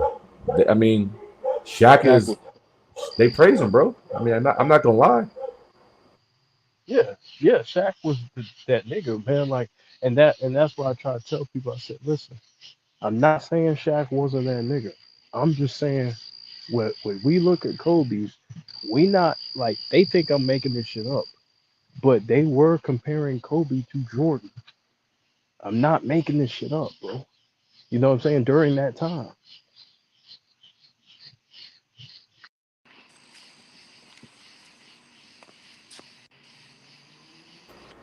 Yeah, they were. Yeah, they were because they saw the skill set. he was So going off, bro. Like that yeah, they motherfucker saw the was skill going set, bro. off. And let me tell you this. Let me tell you this, bro. like guys like Bobby Jackson, Doug Christie, Hito Turkoglu, Gerald Wallace, Mike Bibby, right? All these perimeter guys back in the day, you know, it was a total nightmare matching up against Kobe Bryant, right? Bobby guarded him a lot, right? Him and Doug did most of the guarding him, you know, most of the time. And they talk about how, you know, yeah, Shaq was physical and he was great, but the things that Kobe was doing, bro, he wasn't just a scorer. He was playmaking. He was setting guys up. He was defending. He was defending. Let me say it again. He was defending, right? I remember, bro, I was at Game 4 of 2000, bro. 48 points, 16 rebounds. Dunked on Volley Divac. Bro, I mean, hitting perimeter shots from everywhere, KB. Everywhere. One dribble pull up, two dribble pull up, hezzy, in the basket, in the lane, dunking. I mean, however you want it, he gave it to you, bro. And he played elite defense and grabbed you 16 rebounds that game. Like, so, I mean, it's just pure greatness, bro. But I know for me, talking to those guys, bro, even Matt Barnes, bro, right? I got a guy I know very well.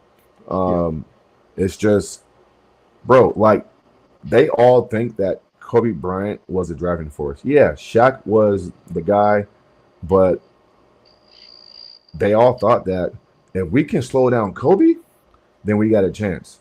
He's the one that's hurting us. And KB, especially in the fourth quarter, because you couldn't go to Shaq consistently, can't make free throws, right? They'll just foul him, right? And so fourth quarter, winning time, 5 minutes to go.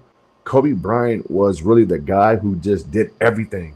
He was tasked to do everything: score, finish, play, make, set guys up. It wasn't Shaq. And so, well, you know what Phil used to tell him, right? Phil used to cut the chains off Kobe in the fourth quarter and let him do whatever. He got like to break pit bull. He got to break the offense, and a lot of people Correct. like when they talk about that shit, they don't bring that up. It's like, yo, he's controlled. He's pretty much playing the team game the first couple of quarters and getting his point whenever he's in rhythm, right? Yeah. Then it comes to the point where Phil Jackson allows him to do whatever the fuck he wants, and that's when you see the real Kobe. Right. Yeah. It's like a loose pit bull, bro. It's like a pit bull off its leash. Like, he's finna terrorize the neighborhood. And the thing is this, bro. The old Kings Arena, not the new one downtown, Golden One, but the old one, which is Arco, which is kind of like by our airport. It was like a college atmosphere. It was like the arena set on top of the players inside the arena. It wasn't like a normal NBA stadium, bro. Trust me, it wasn't. And for Kobe to go on the road, bro, and do what he did versus that crowd with the cowbells and how loud it got, bro. At one point, Kings fans, the Kings Arena, Arco, was probably one of the most, like, terrifying arenas in the league. Those cowbells, man. In the league, bro. Yeah, in the league. So, man. It brings back memories, man. It brings back some memories, bro. Yeah. Every now and then I'll stop what I'm doing, and I just be like, God damn, bro, like, Kobe's really gone. This is fucking crazy. Damn. But see, that's a part of greatness, and I don't think people realize it. That's why, like, people connect with him, is because, like, he done impacted people through basketball. Yeah. Like, how many players do that? Like, AI did it. I know Jordan did it. Kobe did it. Magic did it. And Bird did it. You know, that's rare. You know what I mean? That's rare, bro. Yeah, it's rare. Dude, like, I just remember being at those games, KB, and sometimes I'll get there kind of early. If I got lucky, I can kind of go early with Grant, the broadcaster, because we were friends. And Kobe would come out a little bit early, right? Get his shots up, shoot around. And back in the old arena, it's not like these new arenas where you can get to both visitor and home locker rooms in the back and kind of go back and forth. You would have to come out on the main court from the home arena locker room to get to their arena, if that makes sense. And so, because it's an older arena, so it wasn't state of the art. And I just remember I would see Kobe come on the floor, bro, in street clothes, go to the visitors locker room, come back out maybe like in half an hour later, 45 minutes later, he's all in his gear, you know, pregame shit, bro. And I just remember seeing him on the floor maybe like 20, 30 feet away, bro. And I kid you not, bro. Like I, I had to use the bathroom one time, and I was so focused on him, I didn't care. I didn't go nowhere, bro. It was like everywhere he went, bro, my eyes went everywhere, and it was Yeah. just, I mean, I'm like, that's fucking like that's Kobe, you know? It was crazy, man. But see, that's how a lot of us viewed him. Like a lot of us viewed him Yeah, like that, and I think the media, like, it's crazy because like I don't think the younger fans like they understand. Like the media done said like now he ain't a factor like that. You know what I right, mean? He ain't that great as we thought he was, and all this shit. Like, dude, everybody knows and understands who that man is when he walks right. in the room. Yes, yeah, bro. And he was cocky. He was conceited. He knew he was good, bro, and he knew when to put on the show. He knew what was at stake between the Kings and Lakers. I remember being at a game where he goes for like 40 something and hits a big time three to send it into overtime. And then in overtime, he just kills the Kings, right? The Kings Yeah. call a timeout, and he grabs his jersey with both hands, right? He grabs his jersey and he's shaking his jersey, and he's looking like my way, but he's not looking at he's looking past me, of course. And he goes, "Yeah, I'm that nigga. Yeah, yeah, yeah, I'm him. Yeah, yeah, yeah, I'm him." To the He crowd, said right? he said that verbatim, or he's just Bro, I can't say verbatim. I'm assuming, but I know for a fact he was telling us in the crowd, "Yeah, that's me. Yeah, I'm Kobe. Yeah, now what? What? You know what I'm saying?" And I just and remember, see bro, it was crazy, bro. that's one thing about this guy that Yeah, like Magic Johnson as well. Like Magic Johnson understood where he was at. He understood he was in facts. LA with the celebrities, and he Yep, put on a show, man. He understood. See that's what we see. You basketball used to players used to be showmen, bro. Like they used to correct. put show like Magic Kane. He understood people wanted to see the no look pass. You know Mm-hmm. what I'm saying? He know people want to see that behind the back, through the legs, and you Of know course. all that shit, man. Like Magic was Showtime, man. He wanted to put asses in the seats, and Mm-hmm. he did it while winning. That's why I got Magic in my top five, man. You know what I'm saying? Yeah, I can And respect that. it's gonna be hard to move him out just because like the impact that he had on on the game of basketball, bro. When that nigga showed up and he's running the break, Oh ain't my many, God. ain't many who could do it better, man. Dr. J, baby. You No, bro. got LeBron on the fast break, but Yeah, when you got Magic on that fast break, bro. bro. Do you see what? Okay, KB. Did you see what you just did right there, bro? Which I appreciate. You mentioned LeBron James on a fast break. You're giving praise to a great athlete, and you're highlighting something that he did great. And that's a great thing, and that's a good thing, bro. You feel me? Because I agree. LeBron coming downhill, bro, it's a total nightmare. Like, I know that. Yeah, That common sense, right? But we want the same in return with some of the players that we highlight. But Magic at 6'9", 6'10", here's where his greatness really shines, right? For me, is that he forced defenses to do things that they're not accustomed to doing, because he's not your prototypical 6'9" point guard, right? Like if you're 6'9", you're not supposed to be a point guard or a playmaker, or the ball shouldn't be in your hands that much. And so yeah. his unique height with his ball handling and his vision, court vision, his IQ, and his ability to push the basketball, and just his sheer size alone. I've seen Magic in person a few times, bro, at some games. It's a He's a big big dude. guy. He's He's a a big big, bro. Larry Bird's a big dude. yeah, Magic's a big dude. Phil, like, I mean, these guys are giants compared to us. yeah. And so I think for me, that's where his greatness comes into play. He made your defense have to think, and he puts your defense on constant pressure, and in like, okay, what do we do? Because he's 6'9", 6'10", bro. With a court vision like that, he can post you up. And again, I think his ability to post up shorter guys and force a double team, force a triple team. Now you got guys open, guys cutting. Like, it's just how do you prepare for that? You You don't. Yeah, you don't. And so, His, yeah, he's his great, bro. Yeah, he's great. one thing about him, his head fake. Yep. That motherfucker could sell a head fake. Yeah. Yeah. I mean, Magic will freeze. Magic will freeze people. For sure, bro. And he played with such a joy and such a happiness that I mean, he was all. I mean, like you can tell he loved the game of like he loved basketball. He He was loved being in LA. He loved he loved Jack Nicklaus sitting courtside. All the act. It's like he embraced, like you said, he knew the moment. He knew where he was playing at the Great Western Forum, and yes, he sir. welcomed that challenge. And it was a challenge because you're Magic on the Lakers, like you're expected to compete for a championship year in year out, and he always embraced it, bro. And Kobe and Magic, uh, that's the one thing that I always respect about both of them. They took pride in being a Laker. Mm-hmm. Saying they took so much pride in it, man. Like Magic took so much pride in it, bro. It was nothing better. These dudes, bro, they so Laker focused. They wouldn't even wear green. They would never wear green.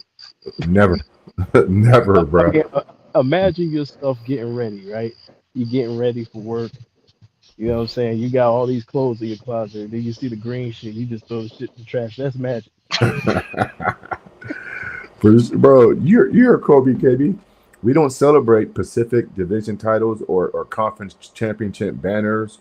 He would never celebrate an in-season tournament. You wearing goggles and spraying champagne over an in-season tournament. Like Kobe Bryant was rolling over in his grave, bro. It's championship or bust.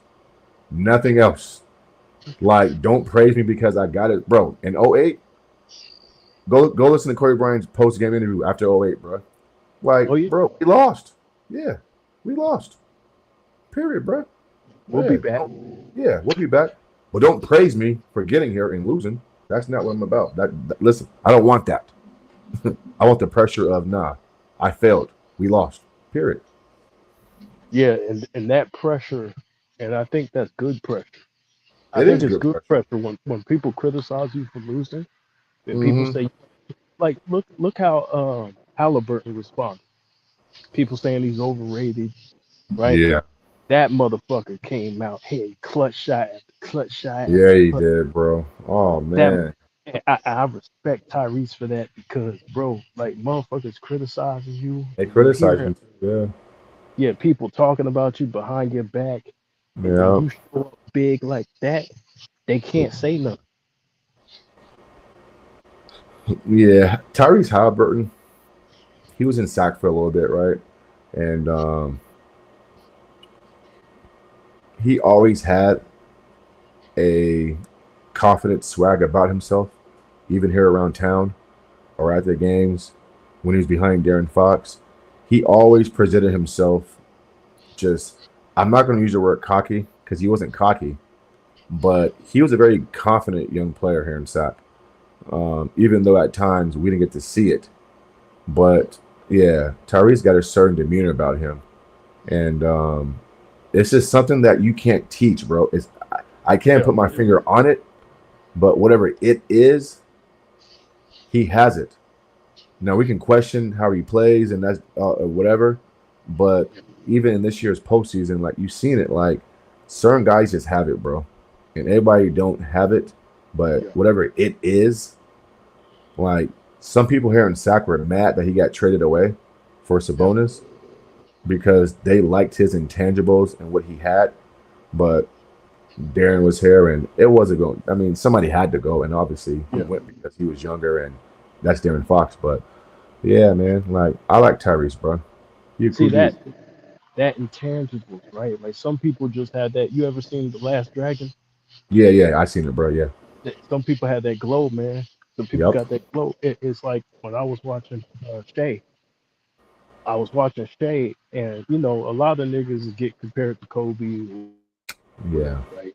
And so I usually like, okay, yeah, right, right. I knew he was nice, right? But mhm, this is when I took a second glance at. When I seen how his teammates rallied around him, I said, oh yeah, that's the alpha dog right there, because they all recognize what he is. Right. You see what I'm saying? And Hmm. he don't have to talk a lot of shit. He don't have to, walk around even the losses, right? How he conducted himself. He Right. was like, all we got to do is this. I was like, Yeah. okay. Yeah.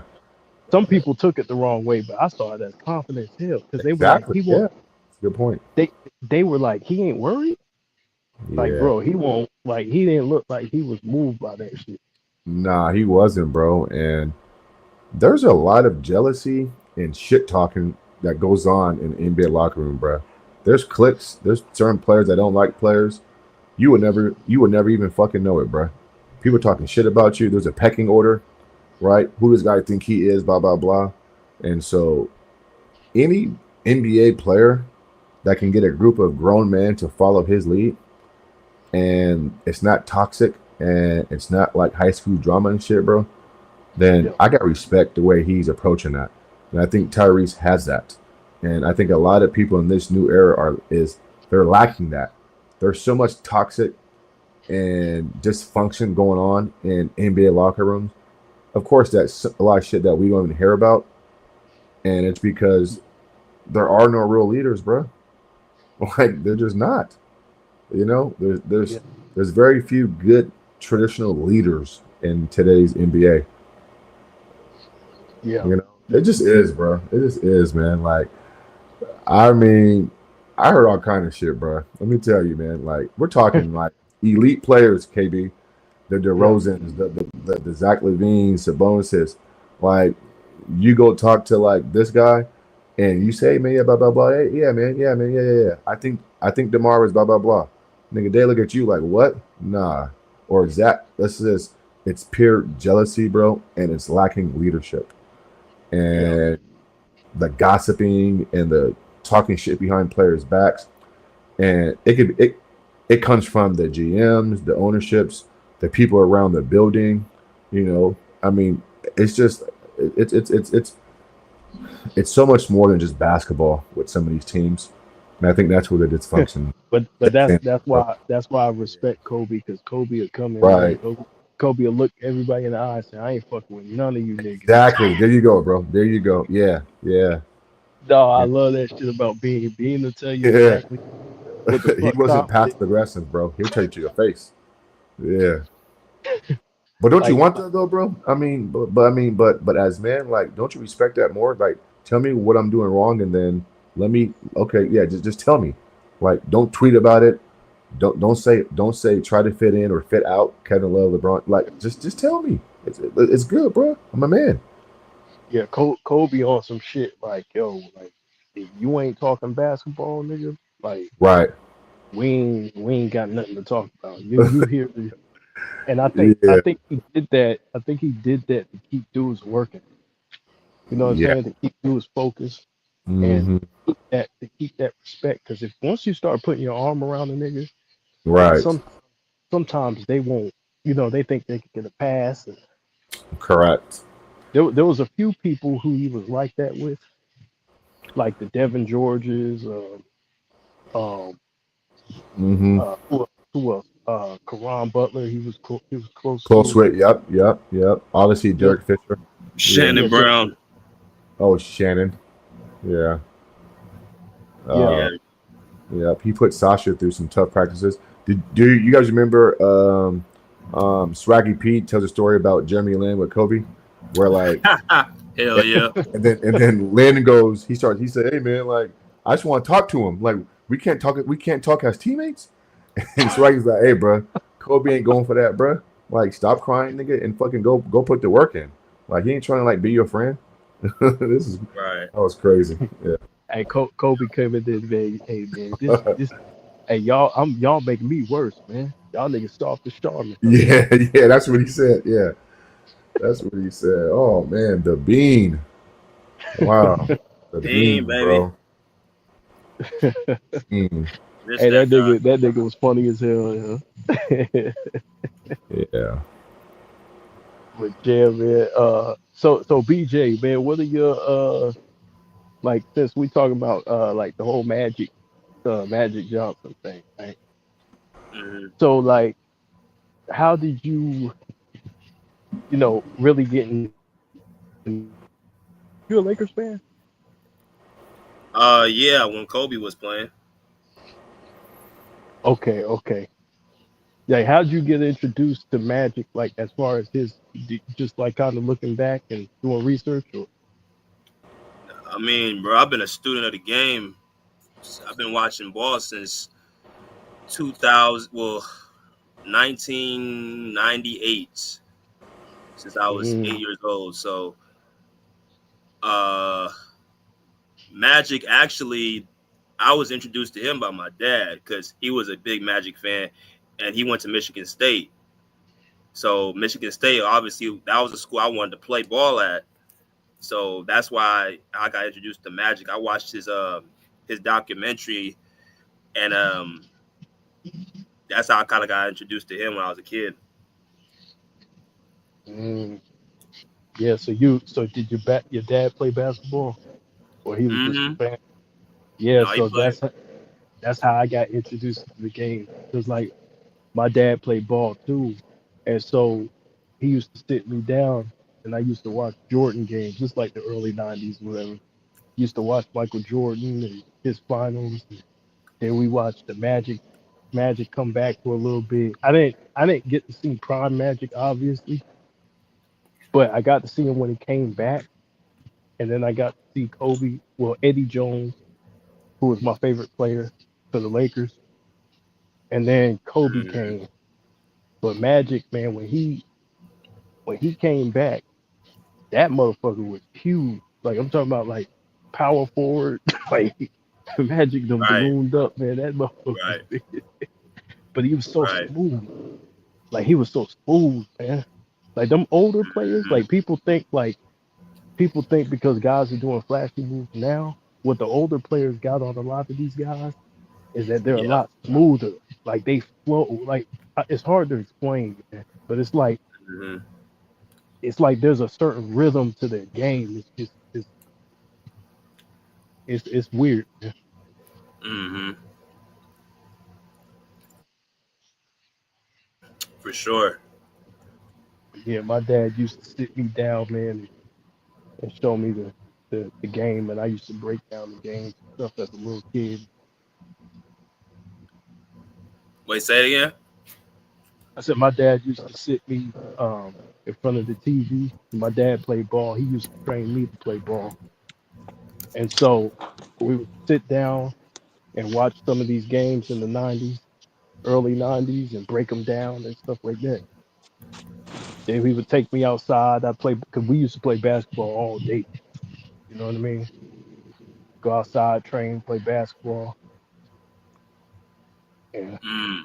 but that's why you have to give it up to these legends, man, because they done impacted so many people and inspired so many people to play the game. Right. I think I think Larry Bird and Magic Johnson, if you look at it, I think they should be in a lot of people's top five because if you sit back and really look at the intangibles, they stats, they winning, and they influence on the game, they both did it the right way at a high level. Like they both got season MVPs, final MVPs. Magic Johnson got the highest career assist average. Um, Bird he averaged a double double, and then they both was part of two great teams that they made like all time greats because both of their teams wasn't like it's not like they was like winning multiple titles. So when they both came, that's when the glory like kind of came too. So they really like impacted the game, and I think a lot of people don't know about Magic because they know they say he's not like a good scorer or shooter. They don't know that like he a 80% free throw shooter and like shot 50% from the field. And Larry Bird did too in an era where it's not a lot of spacing and the big man could camp in the paint. So like you look at all that, they really get like underappreciated. Yeah, yeah. I think like with with Magic and Larry, man. Like them dudes are so damn great. But you got Kareem too. You got Kareem. You got Bill Russell. You got a lot of guys, and that's why I said, man, NBA history is full, is rich as far as like the stars that came and played. Um, you got so much of a history, man. Like when you're making the top 10, like there's top 10 caliber players. There's a lot of, some of those guys past the top 10 can easily be top 10. You know what I mean? Hmm. Like Hmm.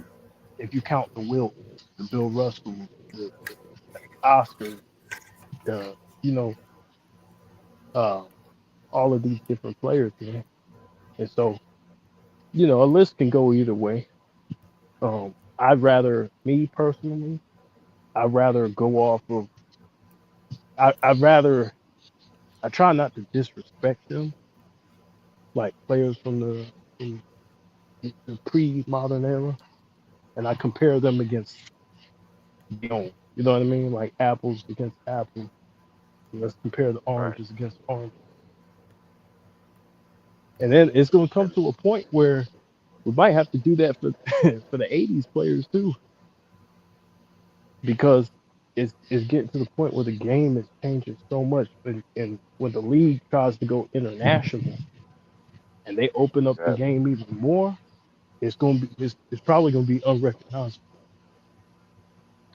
'Cause you gotta understand too, people's stats gonna get inflated. So in a couple of years, it'll probably be like multiple people averaging 30.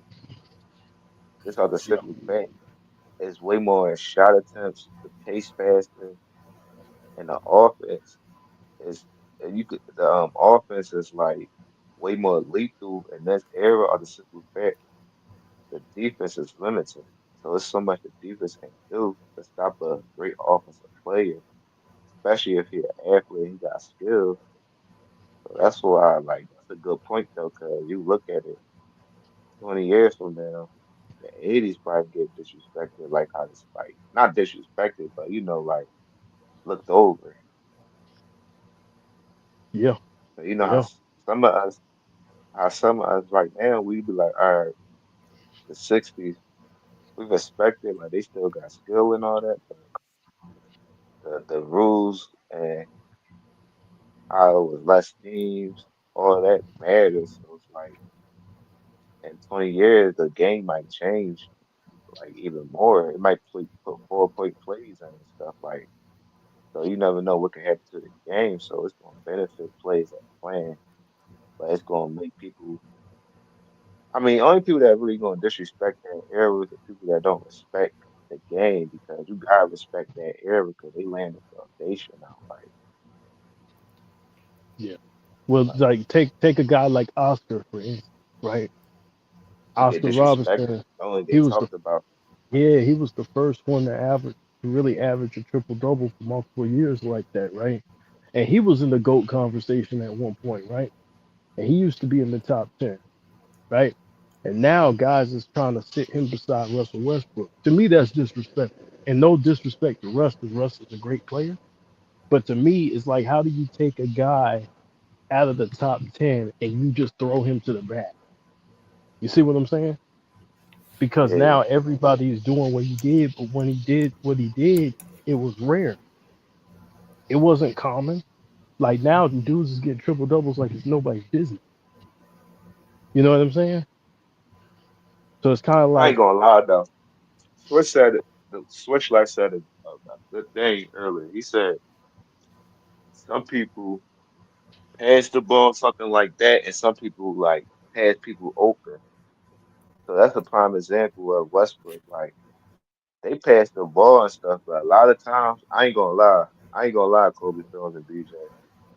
Russell Westbrook, he chased a lot of them like rebounds and stuff and padded a lot of his stats. Like he was really chasing that like triple double. So that's yeah, why I give credit to Oscar Robertson too, because I know he had Kareem and all that, but they both was like doing their thing and stuff. And Kareem needed a point guard for like to get over the top. And it shows like he played with Oscar and Magic. So I feel as yeah, though it is like disrespectful. Like Westbrook a good player and all that, but he not. He take bad shots. He inefficient and he don't lie slow the pace of the game down. Like he a great athlete and stuff like that, but it's just like he got to take better shots, slow the pace of the game down, and like just change your mindset up sometimes. Sometimes you just gotta look in the mirror and see what you're doing wrong. Look at your own film and just fix your flaws. And that's what a lot of players I don't think they do. I think they just cover up It's a their lot of flaws work. instead of trying to addressing it. They don't address their flaws. They'll just try to cover it up or add a teammate that can do something they can't do. For Kobe to be Kobe and for Mike to be Mike, they had to they had to leave their families for a long time and dedicate themselves to their craft, man. And, Yeah, everybody ain't about that. Everybody ain't on that. You know what I'm saying? And I can't really blame them, because there's life. You know, there's basketball and then there's life, right? So Russell Westbrook looks like the type of guy he loves spending time with his family and doing certain things, and he sacrifices for the game. But I don't think there's certain yeah. players who sacrifice so much, like Kobe and Mike sacrificed so much for the game. You see what I'm saying? Like even like LeBron sacrifices a lot of time from his family. You know what I mean? Oh, yeah, for sure. And, And that's and, why I and be saying about a Kobe film. That's why I be saying even with you and BJ, y'all Kobe fans, but y'all still could respect LeBron too because he in y'all top 10. So that's why we try to tell people well, you could I still don't get rank. LeBron. Oh, I oh. don't.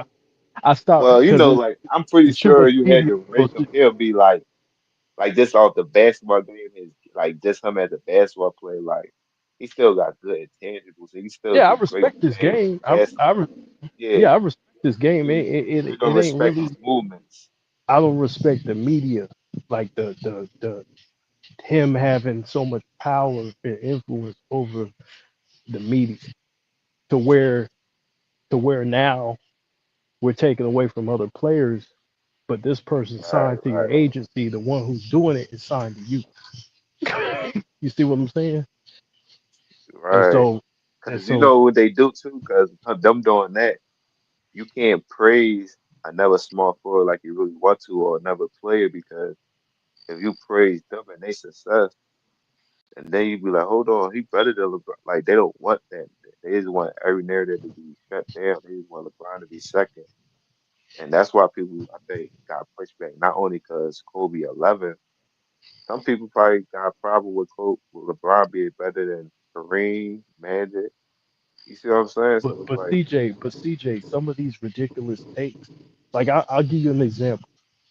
Players Choice just did a video, right, where Chilltown was talking about he felt like Anthony Davis was better than Pau Gasol. Well, no, he felt I like Pau see, Gasol was better than AD. Bro, I see the see some of that, nonsensical. See, see the but you know the trap that nonsensical. set. They do that so they could show that Kobe had a better but more help than what he did. So that's why they keep praising all Kobe teammates. Now niggas saying, "Oh, Lamar Odom was one of the best." Like I know, I already know. I already know. I see outside the box, man. But see shit like that, bro. That it fucks up the conversations because now when we're trying to have serious basketball discussions, you can't have an honest discussion. Like that's not an honest discussion. So the thing is that we have to get past the people being disingenuous in order to have a real basketball breakdown. And now I got a question. I'm like, well, who does this dude work for? Is he Yeah, affiliated with House of Highlights? Which House of Highlights is affiliated with Bleacher Report. Bleacher Report has affiliations with Clutch Sports. And I got to do all this thinking and shit of how many people are signed to this agency. I but at said, the end nah, of the man. day, they know they know what's going to fill their pockets up, so they know what narrative they gotta go with. And just look at like this. I ain't gonna put like I ain't like I'm on a platform right now, so just look at how other major platforms is and how they like how they talk about certain things and what they talk about. Yeah. So it's like they got something behind them that pushing something, and they got pushing narrative. So when they push narrative, what the people don't understand is people really go by you and believe it. They go by what they hear. Like they really look at ESPN and certain outlets as the main thing. Like, oh yeah, it must be true. Oh, this must be true. Oh yeah, it is true. Especially if you ain't watch it or you just seen some of it, you'll just go with narratives and stuff you see without even having your own picture on how the things really is. But see, So that's I what. see. But see, Oh, if you we were good? just talking about basketball, I can acknowledge what he does on the court. Like we can do a breakdown and everything, and I can acknowledge the good and the bad, and give a sincere breakdown. But that's why I say I don't rank it. It's because it's like, dude, I know. But just like but a lot of people say that too. They don't rank LeBron. This are simple fact. That's the reason. But just like Ma said, just like Mr. Ma said, he said you could bring up and debate, but even if you bring up LeBron 2011, they'll bring up Kobe. Oh, they'll be like, oh, 04 Kobe. And then if you answer that, be like, oh, yeah, he had a bad series, bad series. Then they'll deflect, they'll keep deflecting instead of staying on subject. Then you go all over the place, and then you wind up having to probably trying to defend your person. It's gonna lead to probably trying like you're gonna look like you're disrespecting somebody else. Like it looked like the Kobe fans disrespecting Shaq because we saying Kobe was the man too. Like he had a big part of that title run, just like Shaq. I'm But they telling take you, it to the and so what it extreme. is right. So when they say something like, just like, let's take the Anthony Davis and Powell thing, right? So Crazy. because we start saying what Powell is not, right? Then they say, well, y'all shitting on Powell. It's like, wait a minute, we're just not saying he's Anthony Davis now. Like we got to talk about. We have to break down his game to explain to you why he wasn't on that level. You know what I mean? And so when we do Yeah. that, now we tearing down Powell because we're trying to add context to the shit, and what it does is it ruins basketball because we shouldn't even be having no discussion about that shit any damn way. You know what I Nobody would mean? never Like talk like about Powell before he came to the Lakers. Nobody never talked about him. it's just like I Scottie swear to Pippen. you on that.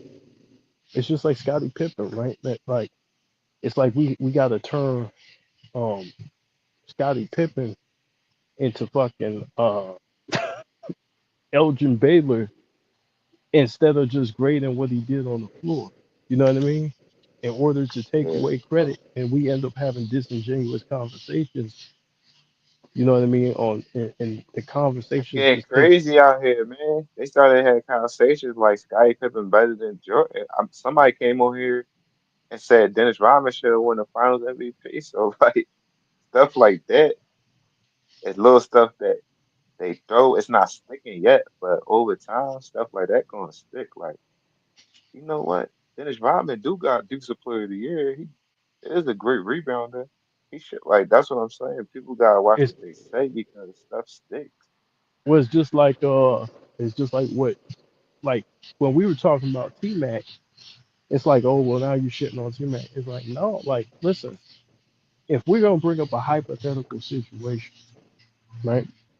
At least let's try to base it off some type of reality, right? They So could have said the Spurs. She could have said the Spurs. Like y'all don't always gotta use Kobe situation. Y'all could have said yeah, any other team, but y'all keep y'all but so like like if you would have said fixated on AI, Kobe. if if you would have said Allen Iverson because he got to the finals, then I could say, okay, yeah, if he had Shaq, he could have won. He could have went over the top, right? Like, but if you say T Mac, it's like, well, what are you basing that off? And that's what I'm saying. But Like think we of using these hype. but think about what you said, what I was talking about earlier though.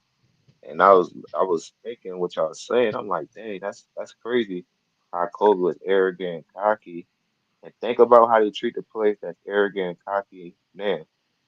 Like Shador Sanders, Tyrese Halliburton, Trey Yeah. Young, they prevent them from getting awards or prevent them from like shining because they want to control they even Kyrie.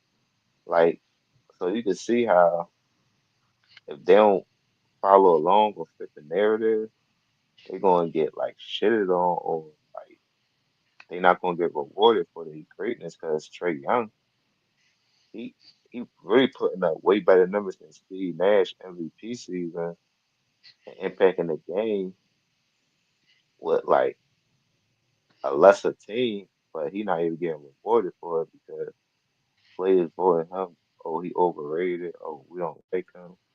Like Tyrese Halliburton, they say he was overrated, this and that, but he had legendary playoff line. Yeah. See, at the end of the day, despite media coverage, despite what people think, them Pacer fans love him. You know what I mean? And Yeah, so but you that's know, one thing. Yeah. go ahead, Chloe. I ain't gonna keep cutting That you off yeah. my fault. No, that's one thing about Kobe. Laker fans love him.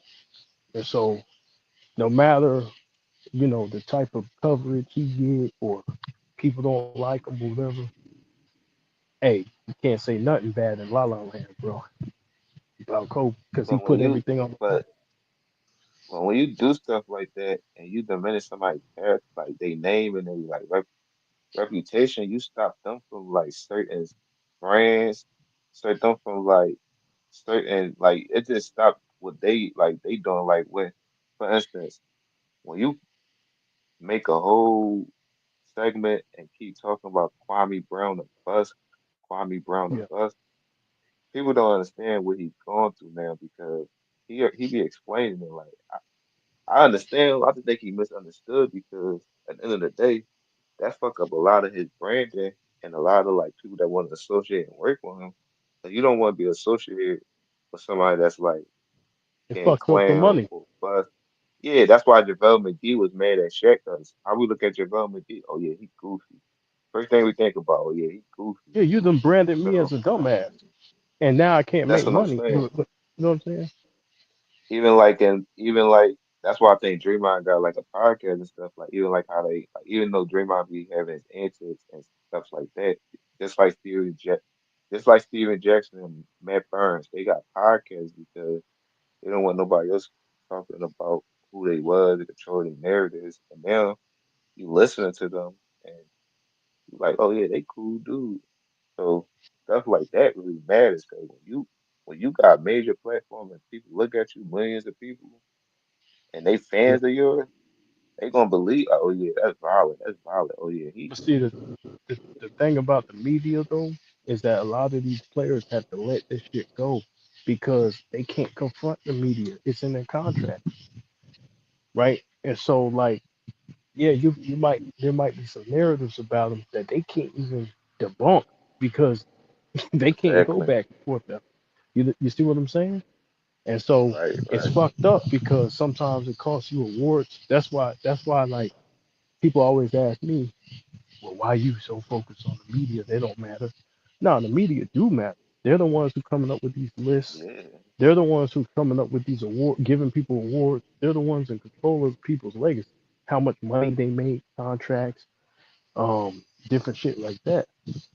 Your brand. How many, shoe deals and all that shit. The media helps out with all that, TV deals, all that. And so, yeah, no, exactly. They you don't look can't at the ignore full these picture. niggas.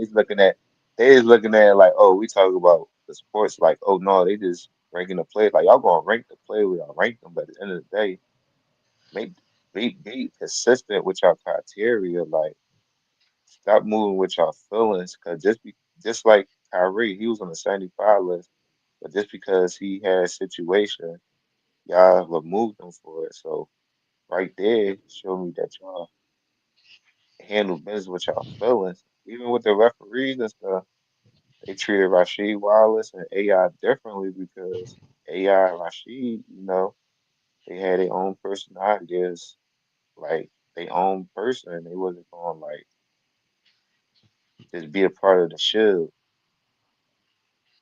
Yeah.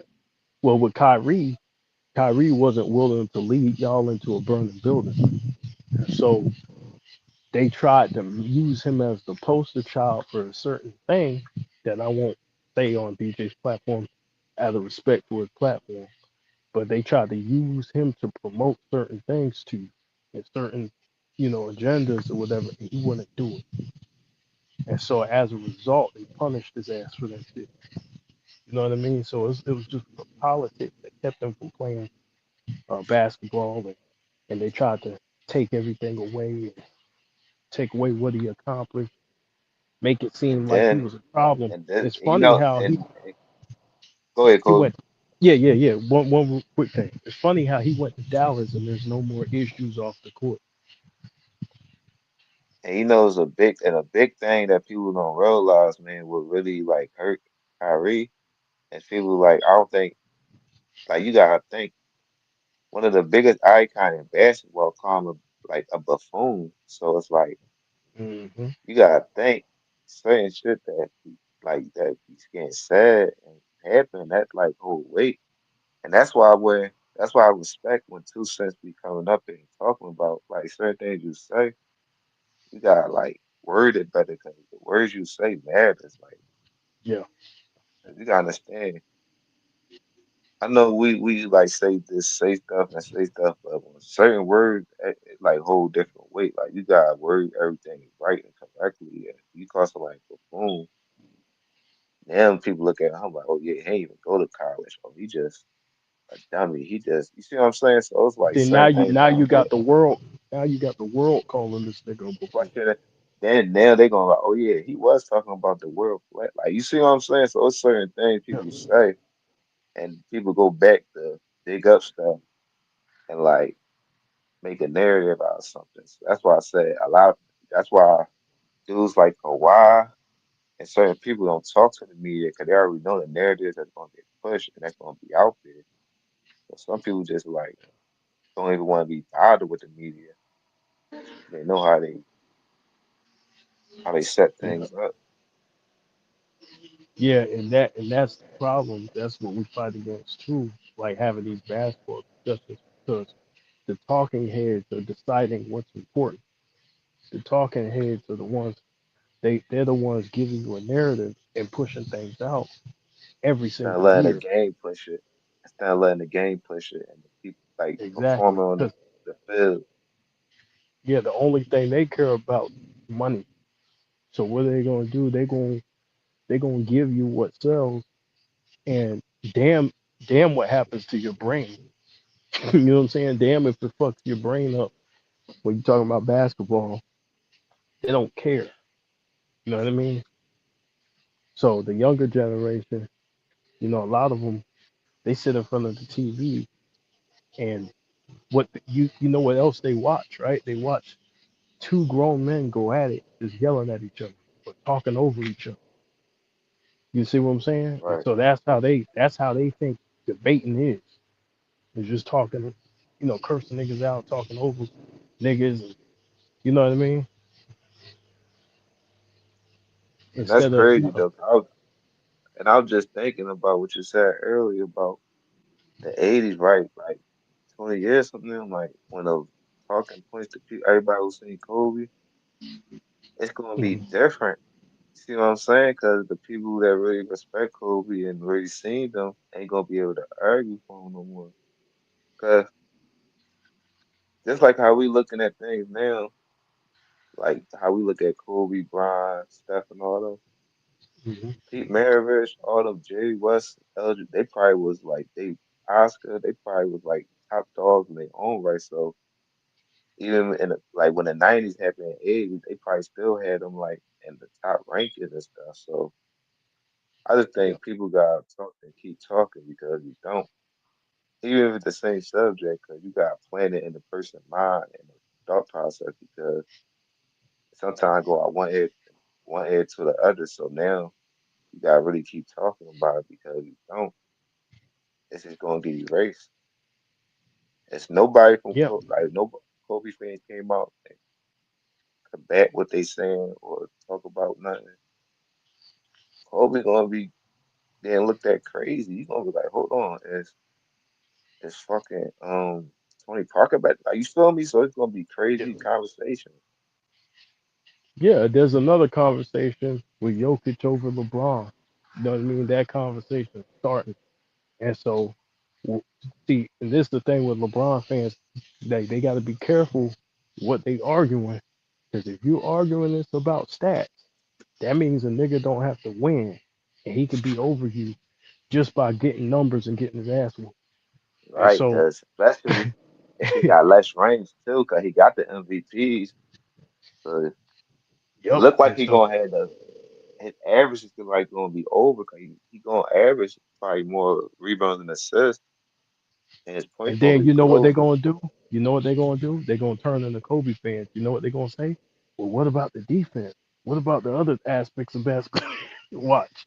He got more What? range. They gonna say all that, but that's how you What? plant narratives right now, because but they protect certain people though. I think certain people got a good team to protect their image, so they already they already know like this. Like right now, this is an internet era, so they know how to control narrative before they even put it out there. So you gotta think, the players that's in the league now, they got the power. They gonna control their narrative. So it's not gonna be no bad narrative when they retire or nothing, because if you could Yeah, cover up six losses in the finals, then you could cover up anything. we dealing with a machine, and so this machine is gonna protect itself. You know what I'm saying? They're gonna do whatever it takes to protect what they established because it's about gaining gaining more money. And so if, when people get mad at us, it's like we're trying to protect the game of basketball. We're trying to get people.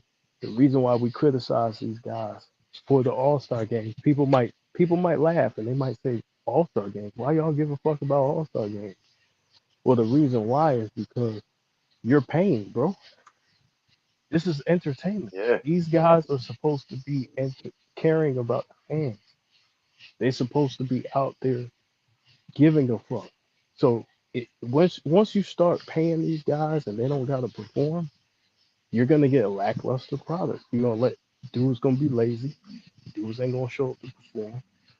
They're gonna be looking for an incentive for every damn thing. It's almost like when you with a woman and you gotta keep coming out your pocket and you like, God damn, like you know and what I'm that's saying? Like basically what the like and that's every basically what the time they NBA do guys something do. good, these players are gonna want to be rewarded for the shit. You know what I'm That's saying? And it's basically like, what the nah, bro, NBA. this is your Yeah, job. You see what I'm saying? You're and supposed to also, do this for the fans, and that's why, like this guy Magic Johnson, he used to host All Star events all the time. oh yeah, You see what people I'm love saying? He Magic. won't worry He about did a getting lot for the hurt, city. none of that shit. He just played the game. See what I'm saying? And that's why a lot of people look up to them, He played like they hard. icons and heroes. They icons and heroes to people because they did things for like the game and the people that was watching them growing up. Like it made people watch and appreciate the game and stuff. Like they put people in the seat. Like that's why Magic know what it takes to be a superstar, because he lived it and he knew what weight it held and he knew the standards. Like that's why they got LeBron to come to LA, because they wanted to win. Like they whole monologue is winning. Like that's all basketball and sports about, is winning. Like Yeah. I know everybody not gonna get a chance to win, but if you got a chance to compete and you're a championship contender, I think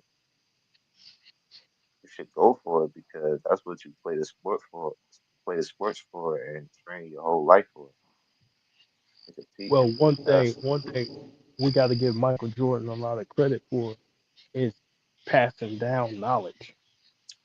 You see what I'm saying? Like the Right. knowledge he Yeah. passed down to Kobe, Kobe passed down to all of the other players who are using it now.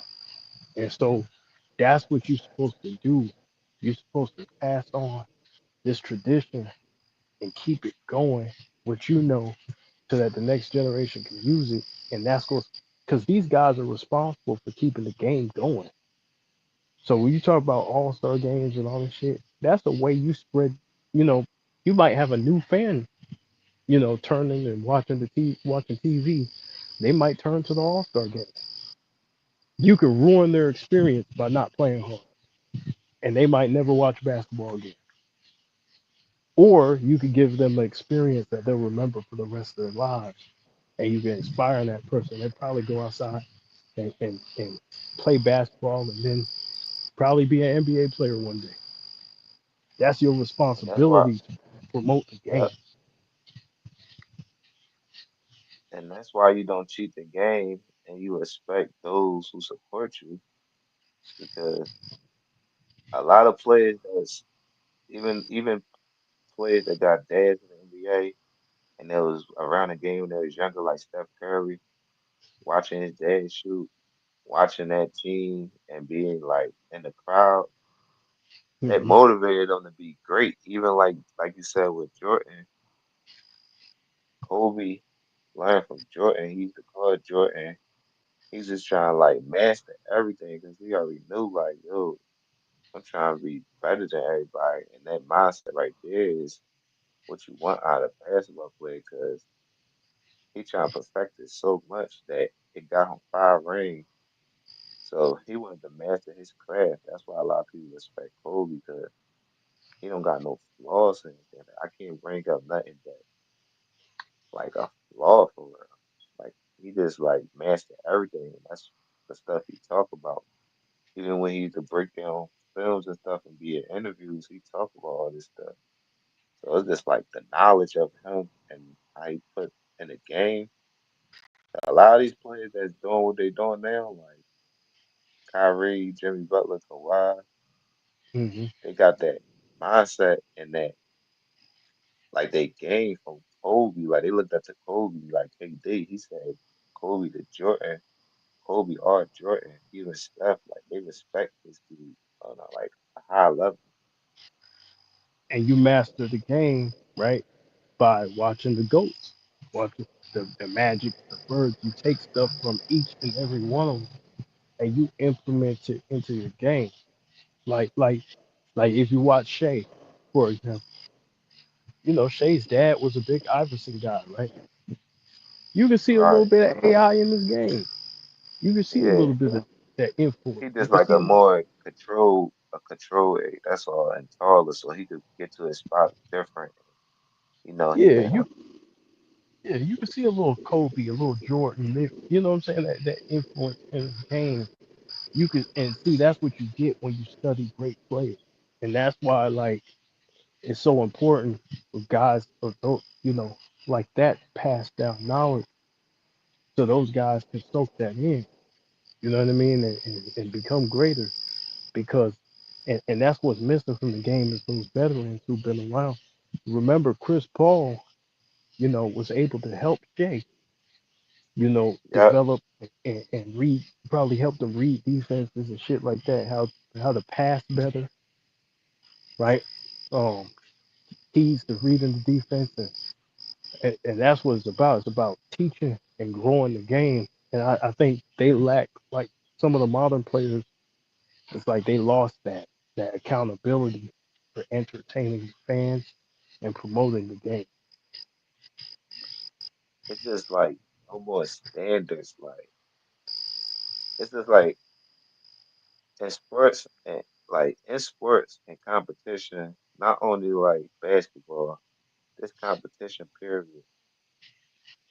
you just got like a certain standard where you want to be the best at what you do, and you show respect to your peers. But at the end of the day, y'all still got to compete and get to the top. It's about who gets to the mountaintop first. Like, and if y'all do stuff like that, I don't think the fans and stuff complain as much. But I just think if people grow up on Magic, Bird, Jordan, Kobe, they got high standards for people. So when you try to lower the standard, it just be like, dang. And then you lower the standards and try to put certain players over another person that like paved the way for you and did it the right way and really earned everything they got. It's just like disingenuous. That's what I think. Like it's just like too much. It's lack of respect for the players before us. Instead of shitting on them, just show them respect and stuff. Like you don't gotta always say, "Oh yeah, in this era they was plumbers or they was doing drugs." Like y'all don't gotta do all that. So Yeah. like y'all, people know. It's just like pay homage and stuff. And look at the white of the era. Like all right, we pay homage to y'all. Like certain rules got changed because certain players were dominant. So if they wasn't great and working on their craft to be dominant, then the money won't be how it is. The attention won't be how it is. Like certain stuff I gotta respect. But even though Uh, stuff could be better now, a foundation gotta get laid out for it to get here. Like you gotta pay homage to that always, and that's why a lot of people pay homage to Wilt and Bill, and just be like, you know mm, what? I ain't even gonna take away from their greatness. I know they played like it was 18. It wasn't a lot of competition. Like a lot of random people was getting drafted and stuff outside the top players. So instead of us disrespecting them, we just be like, you know what? If you want to put them in your top five, we're not gonna cry about it. But at the end of the day, we still gonna respect them and show them respect to this day. yeah, so I'll leave you with this. I'm about to go, but I'll leave you with this, right? It, it's important, right? Even if you feel like you're better, right? Even if you feel like whatever player that you're rooting for is better, whether it be LeBron, whether it be Steph, whether it be Jokic, whether it be Giannis, right? Than any of these all-time greats, whether it be Kobe, whether it be whoever, right? If you I hear if you got something from, it's almost like this, right? If your father or your grandfather passed down, a business to your father, and your father is passing down the business to you, right? And somebody asks you, man, what did you do to become successful, right? And then you say, well, shit, yeah, I ain't need nobody. I did all this shit myself. See, that's disrespect, right? So what you should do is acknowledge your father, the sacrifice he made, and your grandfather, the sacrifice he made for you to be in such a position so that you don't have to go through that and then you're running you know what I'm saying, you running your business and then you can mention the things you've done, right? And so that's what I think it's a lot of ego. It's like, I did this, I did that, I did this. It's like, dude, but what about the people who set you up?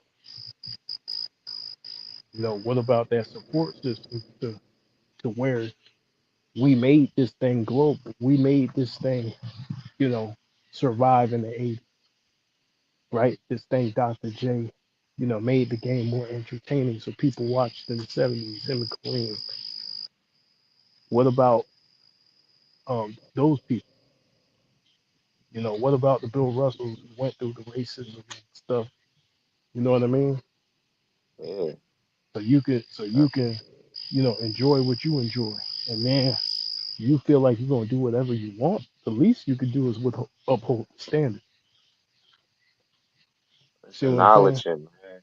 They gotta acknowledge it. That's all.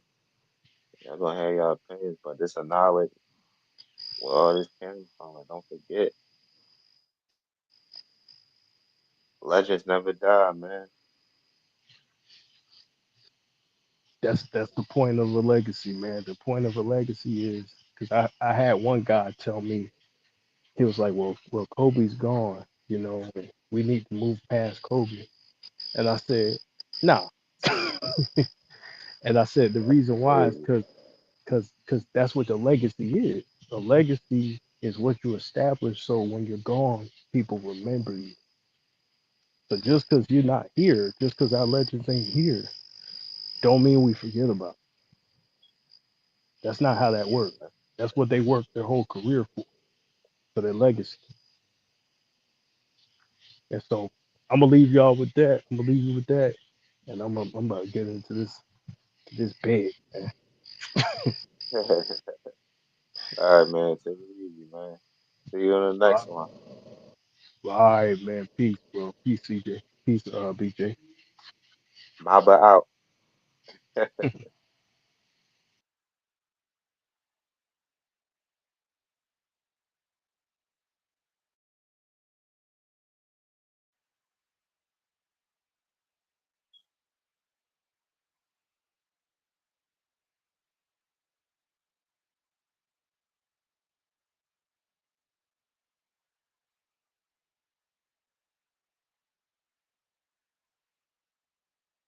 DJ, you still there?